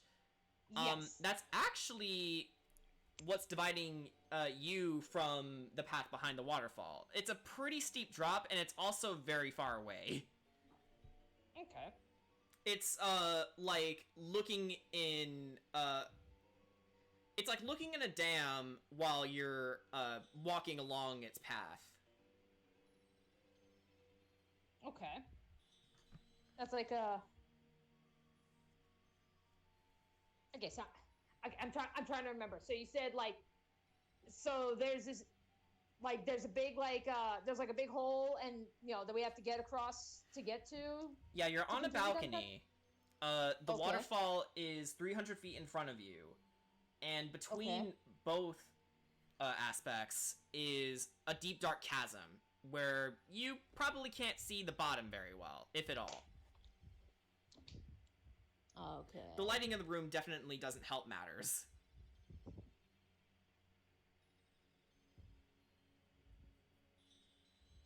All right, I'm trying to think. Am I the only does anyone have any other kind of light source, or am I the only one that has the light spell? I've got a frosty spear that lights up when it's cold. That would be a use. You want to try it? But I also have the goggles. Now hang on. If you can actually control the water to flow across the chasm, I can ray of frost. Oh, and then you can freeze it. That's what I was trying to think. Like, that I was trying to get a gauge of like how things work, because like that was my next line. It's like, yeah, could I just like redirect the water, like fill it up so that we could like swim across or something? Yeah, you can. Of course, the danger then would be some of you might be too heavy to keep yourselves afloat. Rags could easily fall to his death if you decided to just make it a path of water. I think freezing it with Ray of Frost is the better option. Okay. And Frost Spear for good measure. Okay, so let's do that. Actually, okay, so another dumb question, because I know this is still considered one action. So if I've used up one spell slot to just part to just kind of like, part it, would that mean I'd have, like, would it be taking up another slot to use a different effect? You could possibly retcon it to just making the path. Yeah, you would change effects. Yeah. Okay. You can only have one effect active at a time.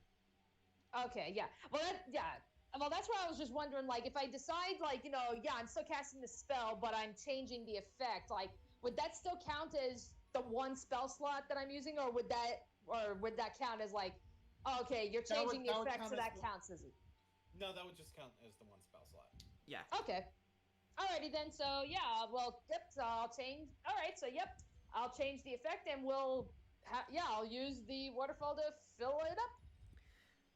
All right, you do. And are you sure we don't want to do the pathway with the freezing? That's what they're doing. Yeah, that's what I'm doing. Yeah. Okay. So. Redirect the water. Have it fill it up, and set everything up for freezing. All right.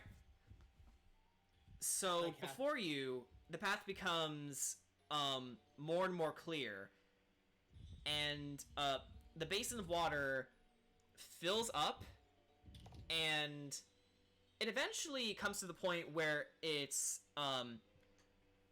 flooding a little bit towards your feet, more around the sole area. It's not enough to flood the place, fortunately. And then Baku, you and Virog in combination use your Ray of Frost spell, and his... No, I don't have a Ray of Frost. I just No. I'm talking about Baku. Which I cast from my magic gun. Yes. Because I have an arcane firearm, and it's a gun. Yeah.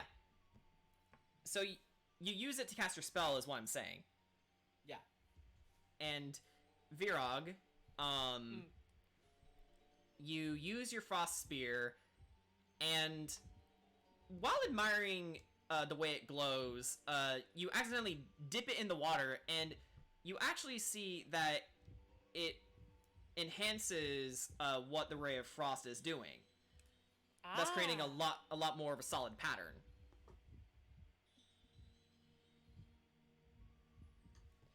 No, I can get it out, right? You can, yes. Okay, good. Yeah, so you guys have a nice ice path. So we're doing the Genshin Impact thing where we use two different ice abilities just cross the water. Wait, that's a thing? Yeah. Okay, that's news to me. I had never played Genshin Impact. It's not my thing either, so I probably never will. I want to, but I'm waiting for the Switch version. It looks pretty, though. Yeah. Okay, like Breath of the Wild, but also a gacha game. Breath of the Wild, but worse. Okay. with waifus. No. So better now. And guys, yeah, we're throwing our hot takes into here now. We're still playing. Oh yeah, we're still playing Yeet or Beat. No, Beat or Yeet. Also, yeah, okay. Also, it doesn't have weapon durability. Say, with the death of Rorik, how about we continue our game here? No. All right. So, you cross the path, and you make your way towards the wall, and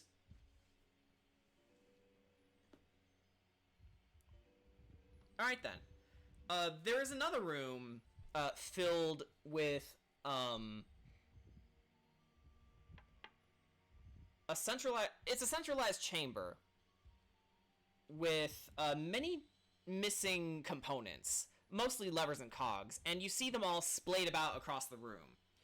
It's as if they were deliberately removed from their stations.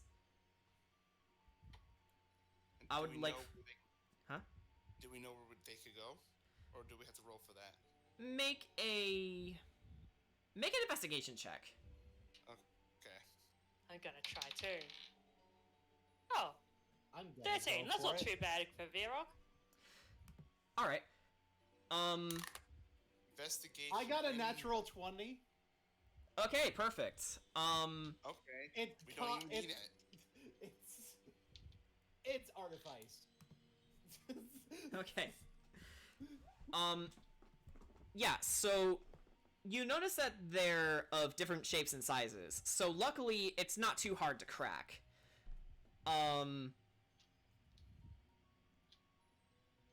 Although you notice that many of them are on different levels in the room. The room itself is rather large. At the very least, 150 feet tall. With a ceiling filled with ornate art depicting a great whirlpool and the Triton swimming around it, with the teardrop of water in the very center of it. Although you do see where the slots go, but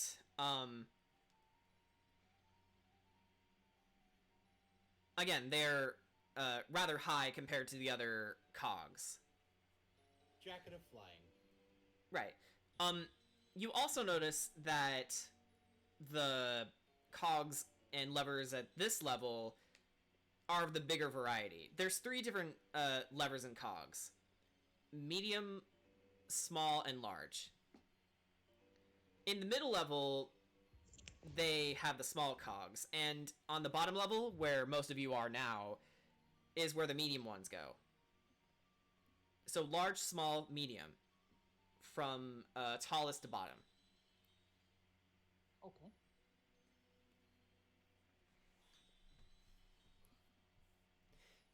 Baku, would you like to try and take the 2 components and put them in the tallest level? Yes. Alright. So you take the lever and the cog, and you float your way up to them, and they lock in pretty easily. And, actually, from your vantage point, you can actually see where the rest of the pieces are. They're in different areas of the room. Particularly the smaller components are trapped beneath what appears to be some ancient vehicle. But they can be seen. And you can see that they're just within arm's reach, but you'll have to really bend down and try and grab them. Alright, what do I need to roll for that? You may not have to, but someone might be able to.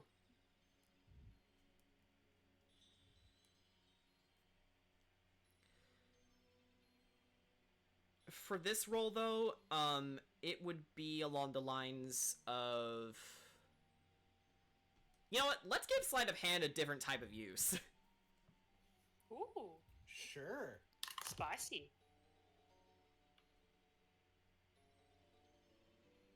That is a natural 20. Okay, wow. You started having really bad luck, and now you're just getting all of it. You notice a rusty trident, and you figured, hey, we could use this to get that stuff out.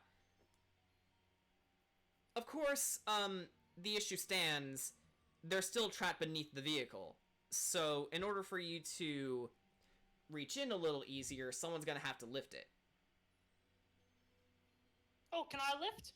Yes. Go ahead and make an athletics check. Yeah, that's my athletics mod. Hold on. Yeah.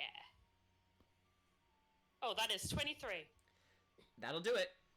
So, yeah, lifting the vehicle was no trouble for you at all, Virog. And Baku, using the trident, you get the cog and the lever out in time. And, does it matter who inserts them? Before that, can I assess if the vehicle can be repaired? Yeah, I was sure. about to ask the same thing, actually. Make a perception check. Sure. That's a 15. Not 20! Wow, all the natural 20s. All right. So, Yes, my luck is spreading. okay, so I'll start by saying, Baku, you figured you could possibly use this to help out your forces, and you see that the design's rather intricate. It appears to be some sort of lifting mobile set on a series of tracks. You start getting ideas in your head and saying, oh, this could be a really good earth mover. We could use this to push away enemy garrisons and Rags, you take one good look at it and say, it's fucked. At least in a very eloquent way. Not It's to burst boned. your bubble, but you're not going to be able to repair this one. Oh. Yeah, unfortunately, it's rusted and decayed to hell. Key components evolved but disappeared over time, unless you Can I find reverse engineer blueprints. schematics? You can certainly try. Possibly gain ideas. What should I roll for that? Let's make it a straight intelligence roll. Not a problem. I'm really lucky. I'm not gonna take that roll. I'm really lucky though, because I got an 18. That'll do it. It's a little tough, but you can see the general gist of what this was made for. It's like, I imagine just maybe like, Rags is in the middle of saying you're gonna have to find some blueprints and then just Baku lifts I've already up got the him right here. recreated one. I've already got him right here. I should have known you'd pull something like that, actually. Anyway, so let's get these gears back in place. And you do just that. They have a satisfying little click. It is then you begin to notice the room is starting to light up again.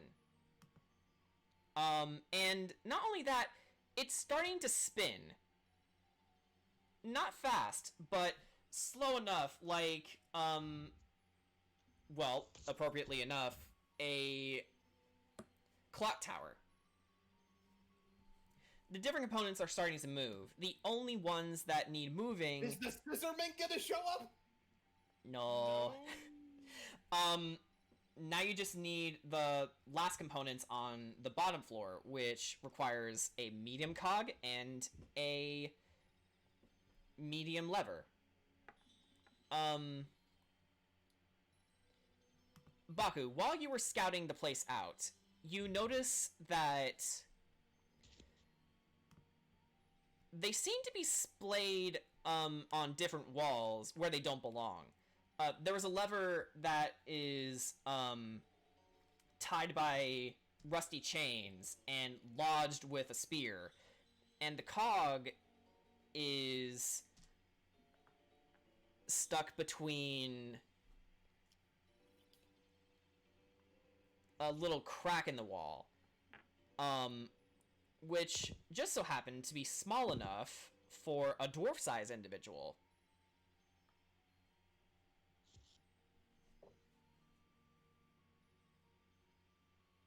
What are you looking at me for? I mean, you are, like...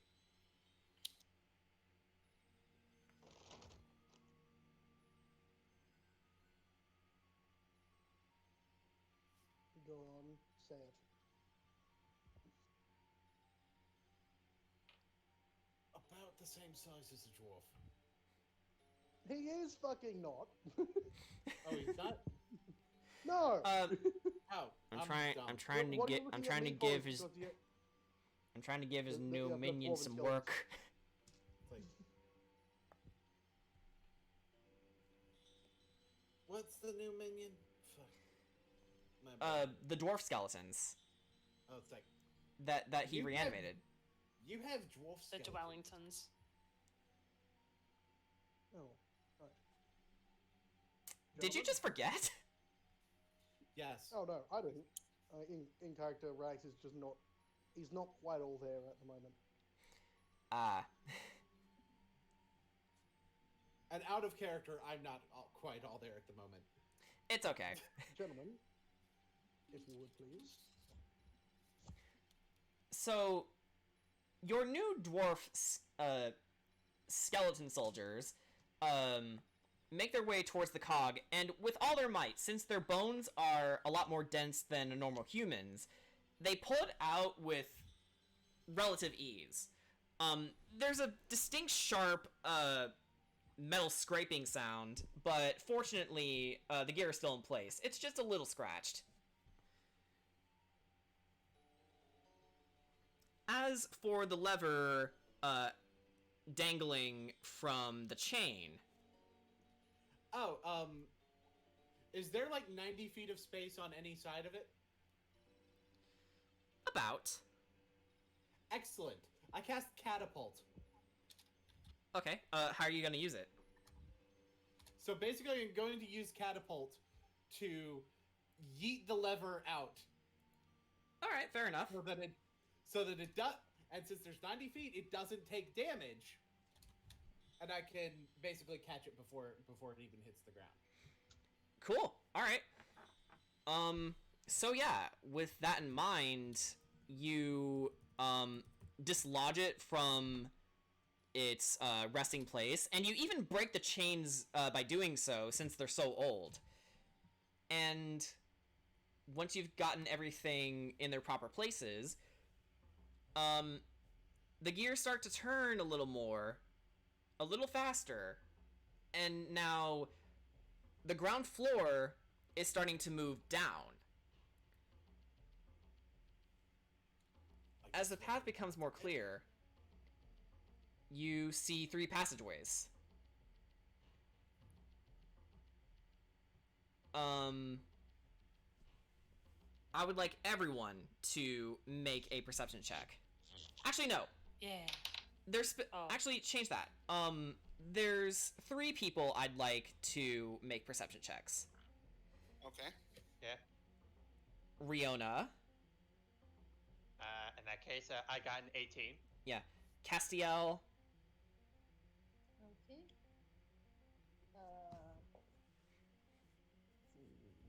28.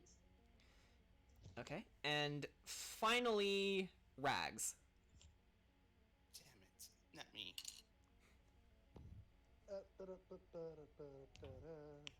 That is 24. Alright. In order, you see a room, Riona, with what appears to be a gap and a bridge that is raised, held up by, what appears to be well-made rope. And next is a room which is a straight path, but it's filled with poisonous gas. And finally, there appears to be a monument, but a trident and a shield appear to be missing.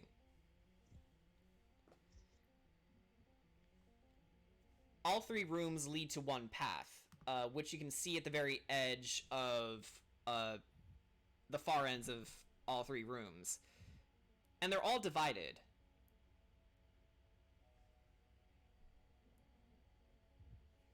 Well, So this is time for teamwork. Rags can just walk through the poison zone. He doesn't need to breathe, so yeah. it can't affect him. Yeah, Yeah. Rihanna was just gonna first comment on it. It's like, I feel like Rags would be the best bet for the poison room. Yeah, because you're pretty much immune to poison. So you got that down, Pat.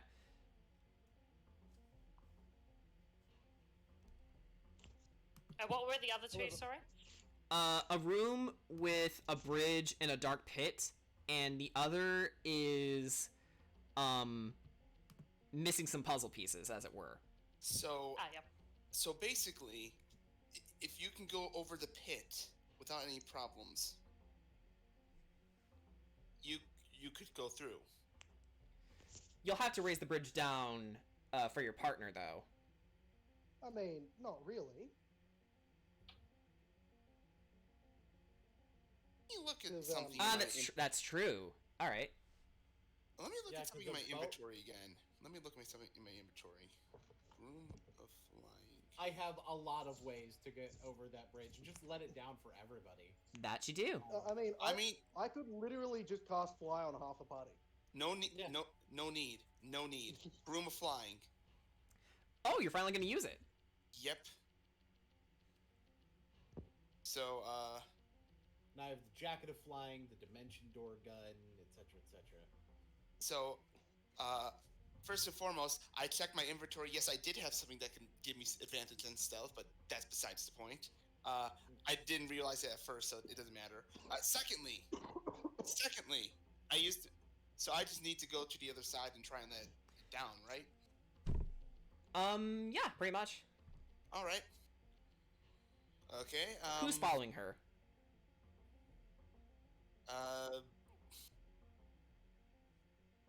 Who is following Lele? I'm. Admittedly, I can cast fly on 4 people at once right now. Poison is con saves, isn't it? It should be, I believe. General. Yeah. So it's 2 people Yep. per room, right? Yeah, 2 people per room. Then I'll take So you guys need to choose wisely. Cass. No, wait. I don't know. So Could I Cass- feel like it's Rags and Vreerock in the poison room. Yeah. Mm-hmm. All right. I'll take Cass then because you just need 2 people to get the trident and shield, Yeah, right? we literally. There's a trident and Yeah, a shield missing in the one room. It appears to be Yeah, I the think- least dangerous. I figure we put smart people in that room. Yes.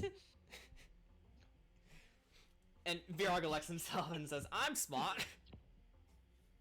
No. I picked up all the rocks." So You're Baku. So I feel like I feel like Baku would be one of the better choices to go in Trident and Shield room.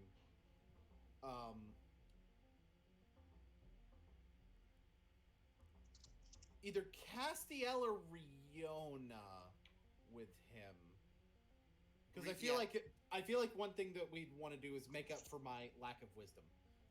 Right. That Actually, in that case, Cass is probably your best choice. Yeah, Yeah, because Cass- my it's my probably wisdom is me and Cass. ridiculously my wisdom's ridiculously high. and And Lele Then- can basically bring over somebody with her. Mhm. my broom can only carry up to 200 pounds, but But you can just let down the bridge for whoever is going with you. exactly. Right. Plus, if something does come down, to be let's be real here. Nothing against Cass, but Riona would probably be better at killing than Cass. Yeah. You would be surprised. It Claire's is a really known fucking fact horrifying. that Riona is the best killer of the party. And see, we Baku's could- the we best could- at we could dealing dispute damage to that. lots of things at once. Oh no, I know healers can do a lot of I know clerics can do a lot. Yeah, no. TP's play Claire. TP knows. I know. I'm just saying. That being said, there's good. That being said, I have a body count. Yeah. Yeah. You have a significant All right. amount. So, does that sound like a good plan for everyone? Yep. Yep. Yes.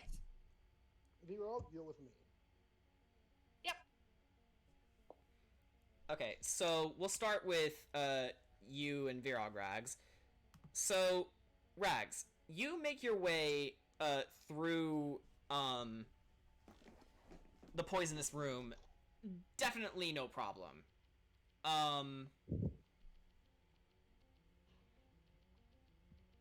At the far end of the room, you don't seem to find any conventional switches, but you need to find a way to try and dispel the poison for Virog.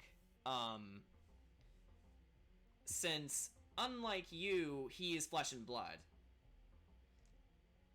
Can I see any way? What am I saying? I'm on this side now, right? Huh?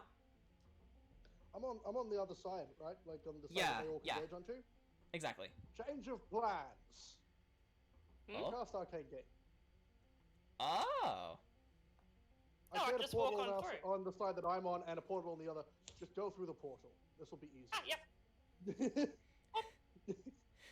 Everyone, just free pass. Actually, as you notice, as you throw up the portal for Virog, and as everyone else was about to enter your room, the door closes behind you both. I'm throwing the portal outside of the room. Because I can throw it up to 500 feet away that I can see. So I'm tossing it to a point outside of the room on the other side so they can all just come through. Yeah. It's a really good spell.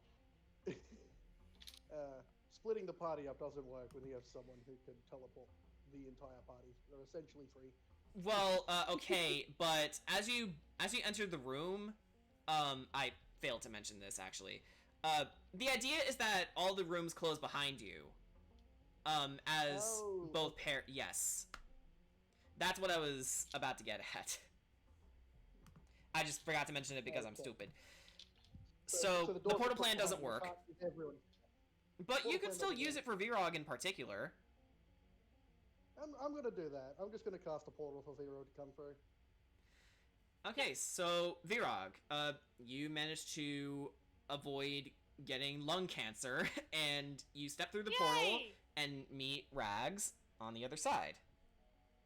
I hate lung cancer. Do you even know what cancer is? Of course. It's a star in the sky, right? You're not there. Yeah. It's crabs, am I right? It's a crab. which is funny because Cancer is a zodiac sign. Yep. I think that's the. I feel like I'm the one who knows what Boone might be referencing here. But I don't know. TP knows what I'm referencing. All right. So, Lele and Riona on that note. Lele, since you're on the Broom of Flying, I assume you're flying over to the other side? Yes. Okay. How do you plan to release the rope? Isn't there like a lever? Or No, it's tied up to a point, like a. Trying to think of the word. It's a type of metal rod, stuck into a fixed point, and the rope is tied around it. An anchor point. Anchor point, thank you. It's tied to an anchor point, and it needs to be released. So I just need to get the rope off the pole, or the metal pole, right? Yeah. Or cut it, or burn it, whichever you think works. You know what? Here, Lele, borrow my sword. Don't drop it. No need. If I simply need to burn it, or whatever you want. I have cantrips. You could use your dancing sword. Yeah, you have a sword too. Yes. You know what? Yeah, I'll use my flying We're going to sword. get every leverage out of your magic items. You're going to use them. You idiots! We all got swords! Yeah, okay, I'm gonna use my sword, my dancing sword to. I'm still gonna look around to see if anything happens while my sword cuts the rope. Okay, so yeah, you hack away at the rope, and after enough cuts, it dislodges the bridge from its place, and before you, Riona, the bridge falls down with a loud thud, which echoes throughout the chamber. Alright, so I'm now going to walk across the bridge. As you're walking across, there are two animated armors that fall from the ceiling, pretty much sandwiching you between them. Capture them. Should have known it wouldn't be that easy. Okay, so let me roll their initiative real fast. Okay, so one rolled an 18, and the other rolled a 9. Hey, Riona. Yeah. Guess who gets to go first? It is you. Yeah. Shove them off. So, how about we do some cutting, boys? Okay, make your attack. How far away are they from me, by the way? You are about...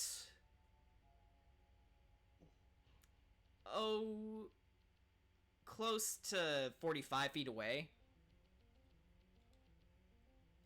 45 feet, okay.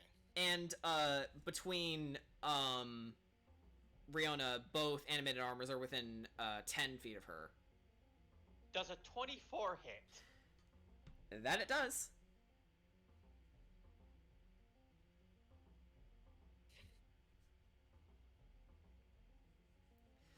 How do you, how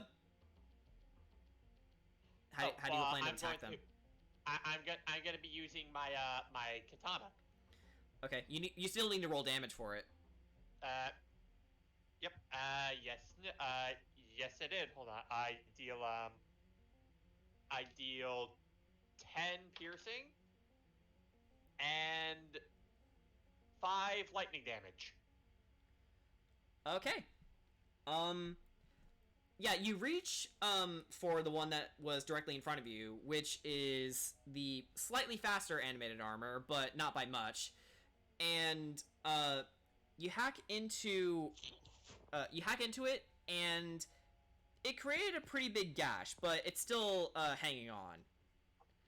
Well, good thing I have 2 more extra attacks. That you do.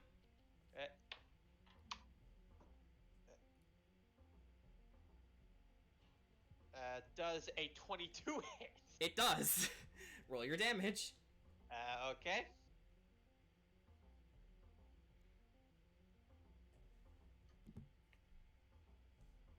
So that is 13 slashing damage, and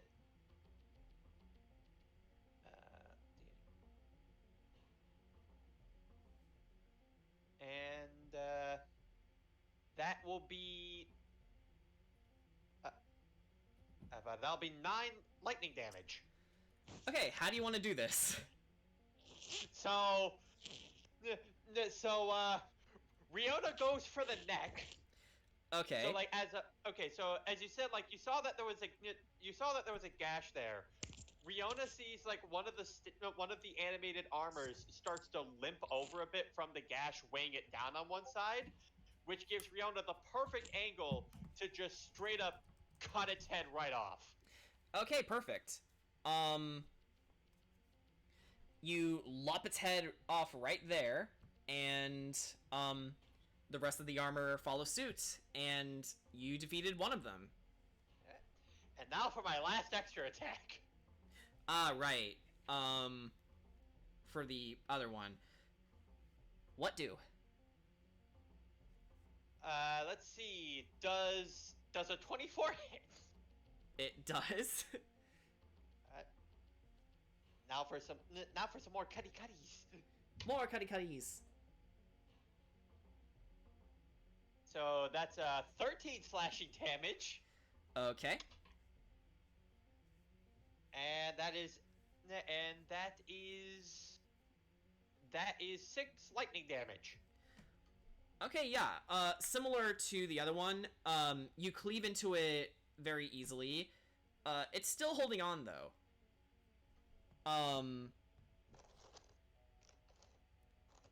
Since you killed the slightly faster one, Layla, you're up next. All right. Get him good, Lele. How much? I want to know how much does they have? Do they have left? This one's armor have left. Okay. You don't have to disclose if you don't want to, by the way. Because Well, here's the thing. I'm bad with numbers, so from the top of my head, it's around the 20s, I think. Okay, good. I'm just gonna cast Fireball. They're gonna. Oh Jesus! You got Fireball? Firebolt. Firebolt. Okay. I was like, wait a minute. I'm pretty sure I made sure you guys wouldn't get it. I misspoke there. It's okay. It's okay. Fireball. You're gonna have to roll. I think I don't know what kind of roll you're gonna have to make, but you're gonna have to make a roll. It says make. Shouldn't it tell you? It says make a ranged attack against. No, you have to make the roll. Oh, I have to make the roll. Yeah, you're making the ranged attack roll. Okay. This is your responsibility. So does a 16 hit? It does not, actually. Wait. So do I add anything to my attack, by the way? My proficiency? Is it my proficiency? Spell attack modifier. Oh, spell attack modifier? Oh. Gosh, it really has been a while since we played, hasn't it? I think that adds my charisma then, so that's at least a 21. Okay, that hits. Okay. 3d10. That's a 9. That's also a 9. That's a 2. Attack bonus is proficiency plus modifier. Okay. Yeah. So charisma plus your Okay, so that's way more than so that is way more than 16. Yeah, either way, still hurts. And I rolled exactly 20 damage. Okay, so yeah, Lele, your attack pretty much melted it into nothing. It burns into a bubbling hot mass in front of Riona. She sends the broom over to Riona, just in case you need to get around it.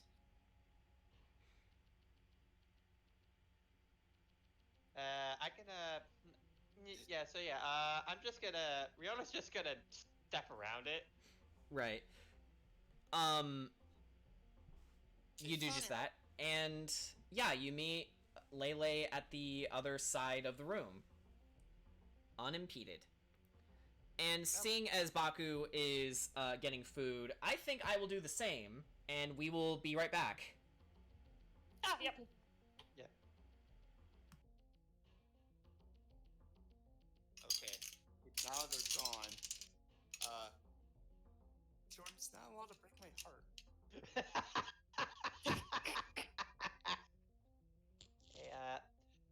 Oh yeah, Lele. Riona's going to give you head pats for a job Pat, well pat, done. pat.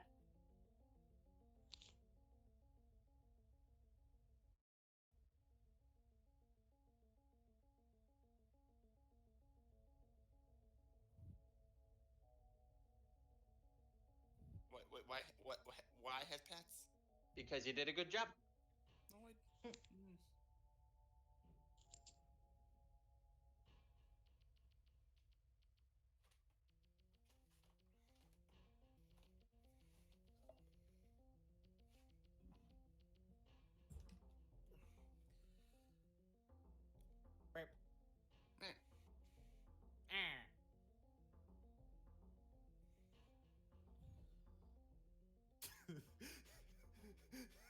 Oh, now you're back. Yeah. Our DM just went to get food for a little spit. Because of you! I gave a timetable. I know. I gave a precise. Oh wow, it's an accurate one. Yeah. It's okay. It's just small break. All right. So, here, Danny, have a good laugh at this. I'm also watching shit posts while I wait.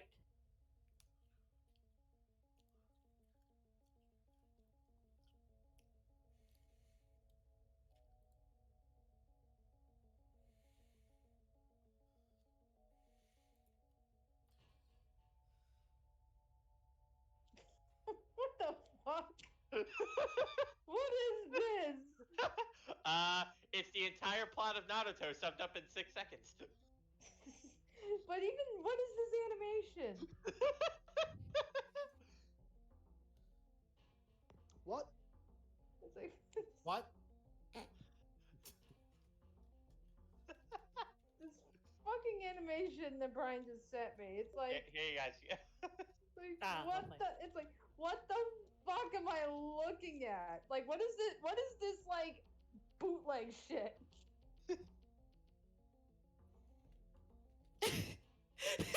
I love their face. It's like, again, what is this bootleg shit?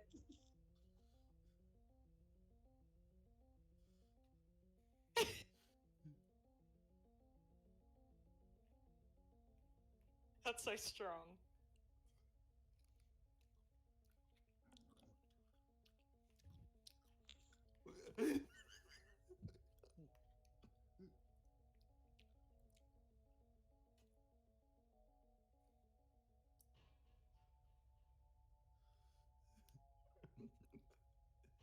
Yo, is that just the Sasuke versus Naruto fight from? That's the plot of Naruto summed up in 6 seconds.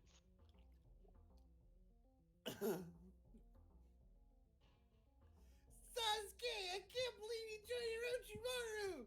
Shut up, dweeb. Shut up, you dweeb.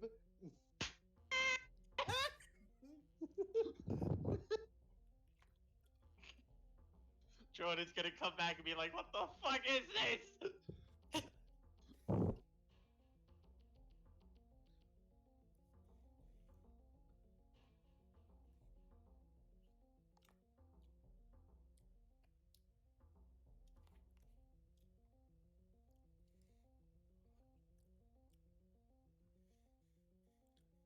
Oh, snaps. It looks like Oversimplified did a video about prohibition.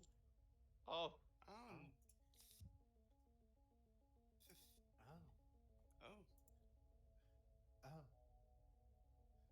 Okay, prohibition oversimplified. Okay, here we go. They banned alcohol. People drank it anyway. GG? I did it.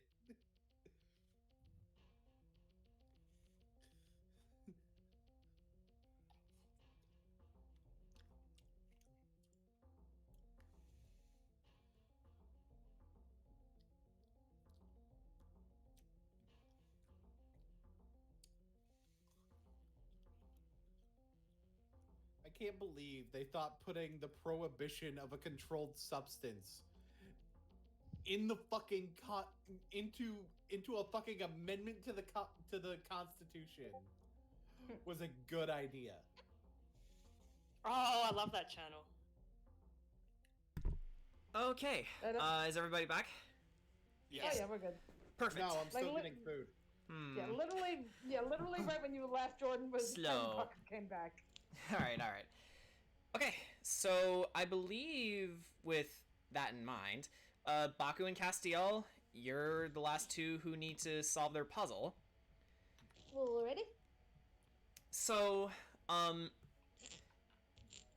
in the wall,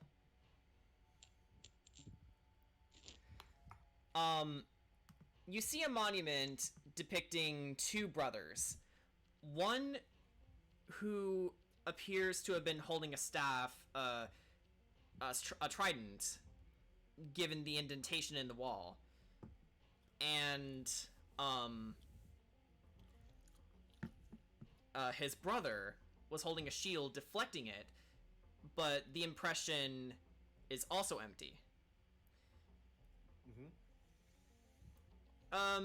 Castiel, you look around the room and you do see 2 items that look almost like them, except when you picked up the trident, it falls apart due to it being too brittle, and the shield in tow has since long decayed as well. So you need to find a way to either reverse engineer those 2 puzzle pieces, or... Did somebody say engineer? Yeah, because that's like, yeah, because I'm thinking it's like, you know, Baku might be able to reverse engineer something, and I have the mending cantrip. You do. I also have the mending cantrip. Okay, you both want to try it? Yeah. Yeah. Let's go for it. Okay, so, putting your heads together, you take the broken weapons, well, weapon plus a shield, and you use your magic to revitalize them. And lo and behold, they look good as new. So we picked the exact right 2 people for this particular job, but not for the reason we thought. Right. So you take the 2 components, add them into the wall, and with their tools reunited, the doorway opens for you. And at the other side, you meet Riona, Lele, Rags, and Virog on the other side.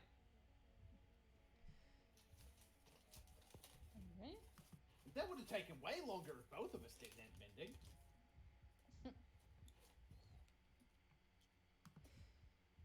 With your trials completed,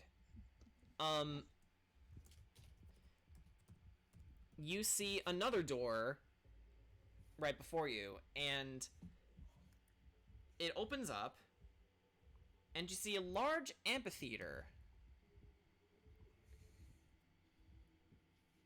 And it is full of Kuotoa. Oh. At the very center of the room, as you walk further down, you hear, "Ah! It is you, my friends!" Is that Fibsh? "It is I, Fibsh. Dost thou remember me? Thine presence is most pleasing to see." Your dialect is a little different than we recall. What? My We speech? can understand you now. Ah, yes. The surface world dost trouble my noggin so. It adds quite a lot of pressure, you see. Yes. Have you met my brother? Fneep. He has art. And let me tell you, it is the easiest art I have ever made of anyone. It's like the shiny form of Exactly. Oh, So, this is I'm not Fneep. watching it with the stream. Could you throw it in the Discord? Yeah, I just put it in. Oh my god. And It's he walks up to shiny you. form. He walks up to you and says, "Hello there." Hi. Lele's just kind of jaw Confused. dropped, confused, and Fibsh goes on and says, "We are most impressed you have traversed the bowels of the Teat Vault this far. You are here for the dear drop of water, Lamar's essence, yes? Yeah. That we do. yeah. Quite. Fneep, there waits an aboleth, most ancient, named Ra.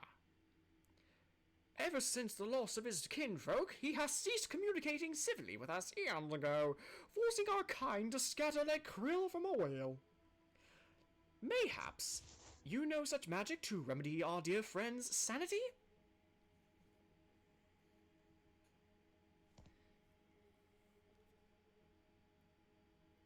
We should have something. We know you to be fair and kind warriors. Please, help him in his time of need, and he shall bring you to which you seek thusly. And they, step towards, two peculiar, depressions in the floor. And, they get on their knees, bow down to activate them, and you see a large water basin begin to open up. And the water sinks lower and lower, where you see a spiral staircase.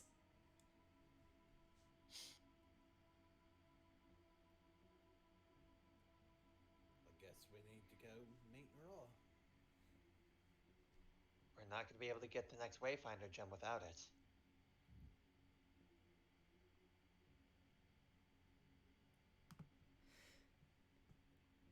We shouldn't delay. So you head downstairs, and along with a large statue dedicated to a Triton king, you see an aboleth floating, waiting there, just floating in a circle. And as it notices your presence, it stops, turns around and hisses, and it doesn't attack, but it approaches you cautiously and in an intimidating fashion.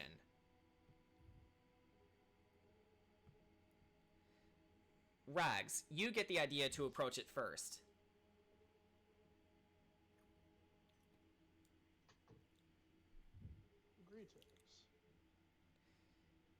The aboleth simply hisses, still watching you carefully. I know you can understand me. It stops and listens. Phibbs and his brother told us of the fate that befell you long ago. Brothers and sisters.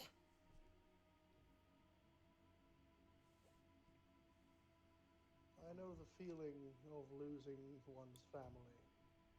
It's happened to me before.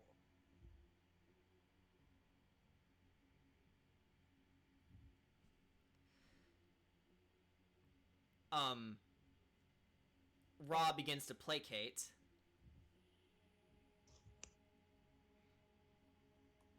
And he lowers himself down to your level.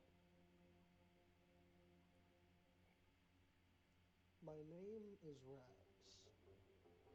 Phibbs and his brothers, some time ago, turned me into a god. The Bone Man. Yes.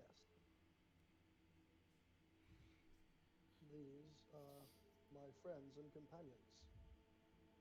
Hi. Bakuhatsu, Virog, Hello. Castiel, Riona, and Lily.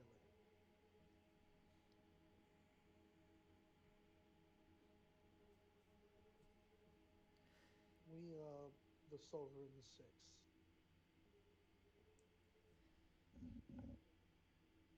Chosen warriors.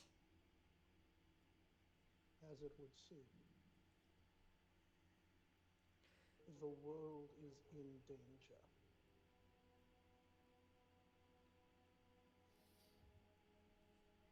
We are in desperate need of the teardrop of water in order to save it.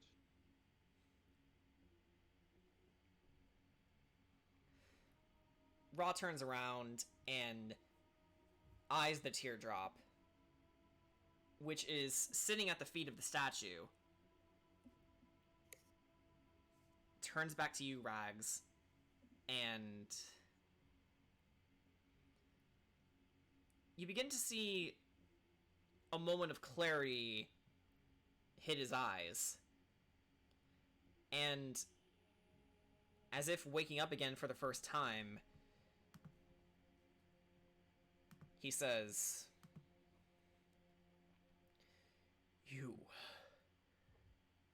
Thank you for reminding me of my purpose. I apologize for my state of being. I was not myself. You cannot be you cannot.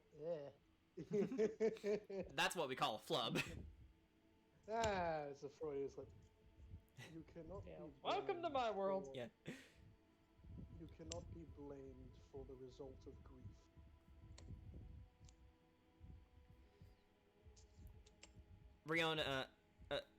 Riona, he sees you and says, Riona Sakuto.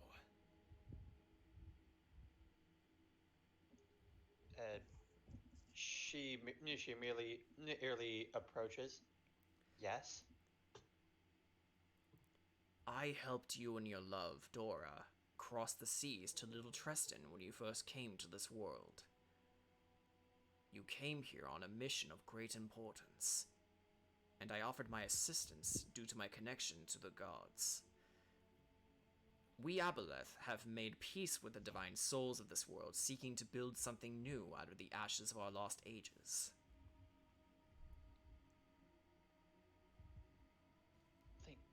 An important mission.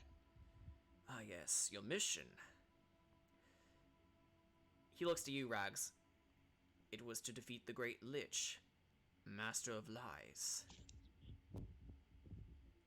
Ishtuion.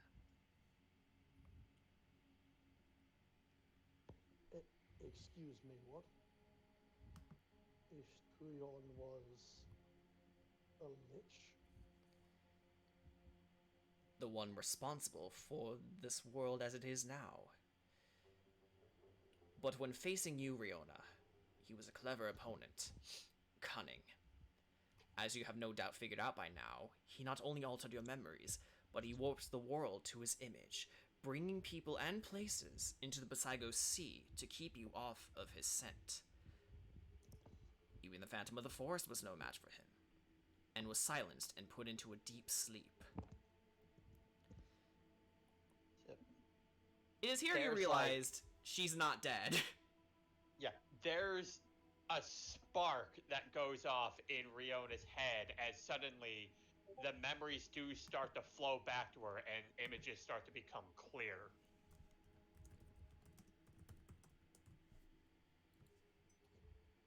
Why we were here. Our mission was to take him down. Precisely. Hold on. Wait a minute. Whatever happened to Kamiko? He came with us too, didn't he? He was taken back. And yes,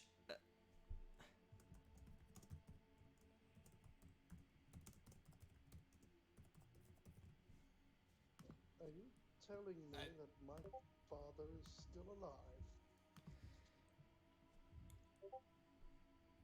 hang on. I do not know where he is, for he has hidden himself well. But to find a lich is to find the phylactery. If you can do that and destroy it with all 6 Wayfinder gems, and all 6 gods combined with your might, you have a chance to destroy him for good. There is more to the story, but once you have recovered your lost allies, they will add more pieces to the puzzle that is Ishtuion's world. But I have kept you waiting long enough. I do have one particular question. Name it. What do you know of Etenth the Mad?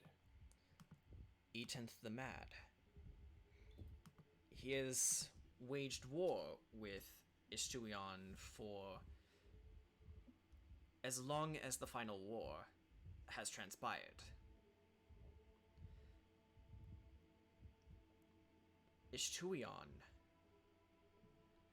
in his dying breath, took that as the catalyst to ascend into lichdom.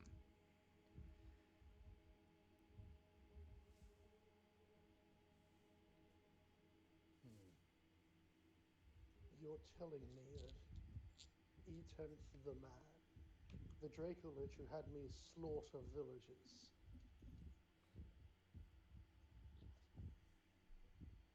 was warring against my father because he was evil.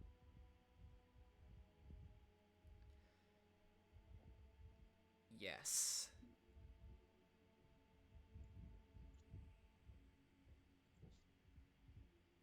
Wonderful. Now I get to kill them both.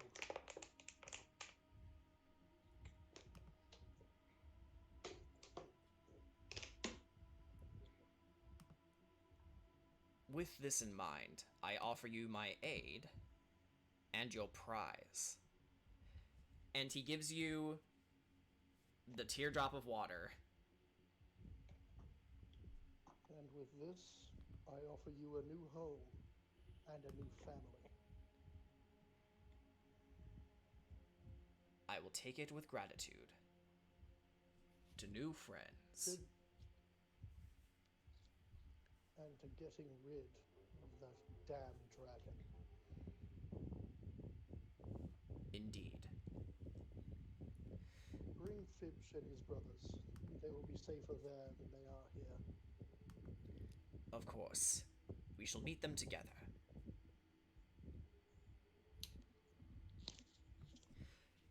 Rags is gonna hand off the gem to Castiel.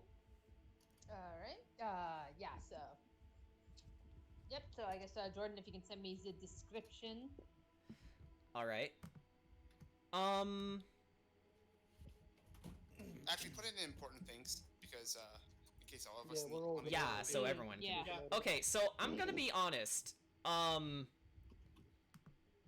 This particular gem may need some modifications because it's basically control water. Rags, if you have any ideas of what it could do differently, that would be great. But honestly, I was stuck on this one. It gives you a free hoagie. That's not water related. Water could be absolutely that horrifying. You could extend its reach to ice or steam. Oh yeah, it depends gives what you you even greater interpret as control. water. You can you can change its temperature as well.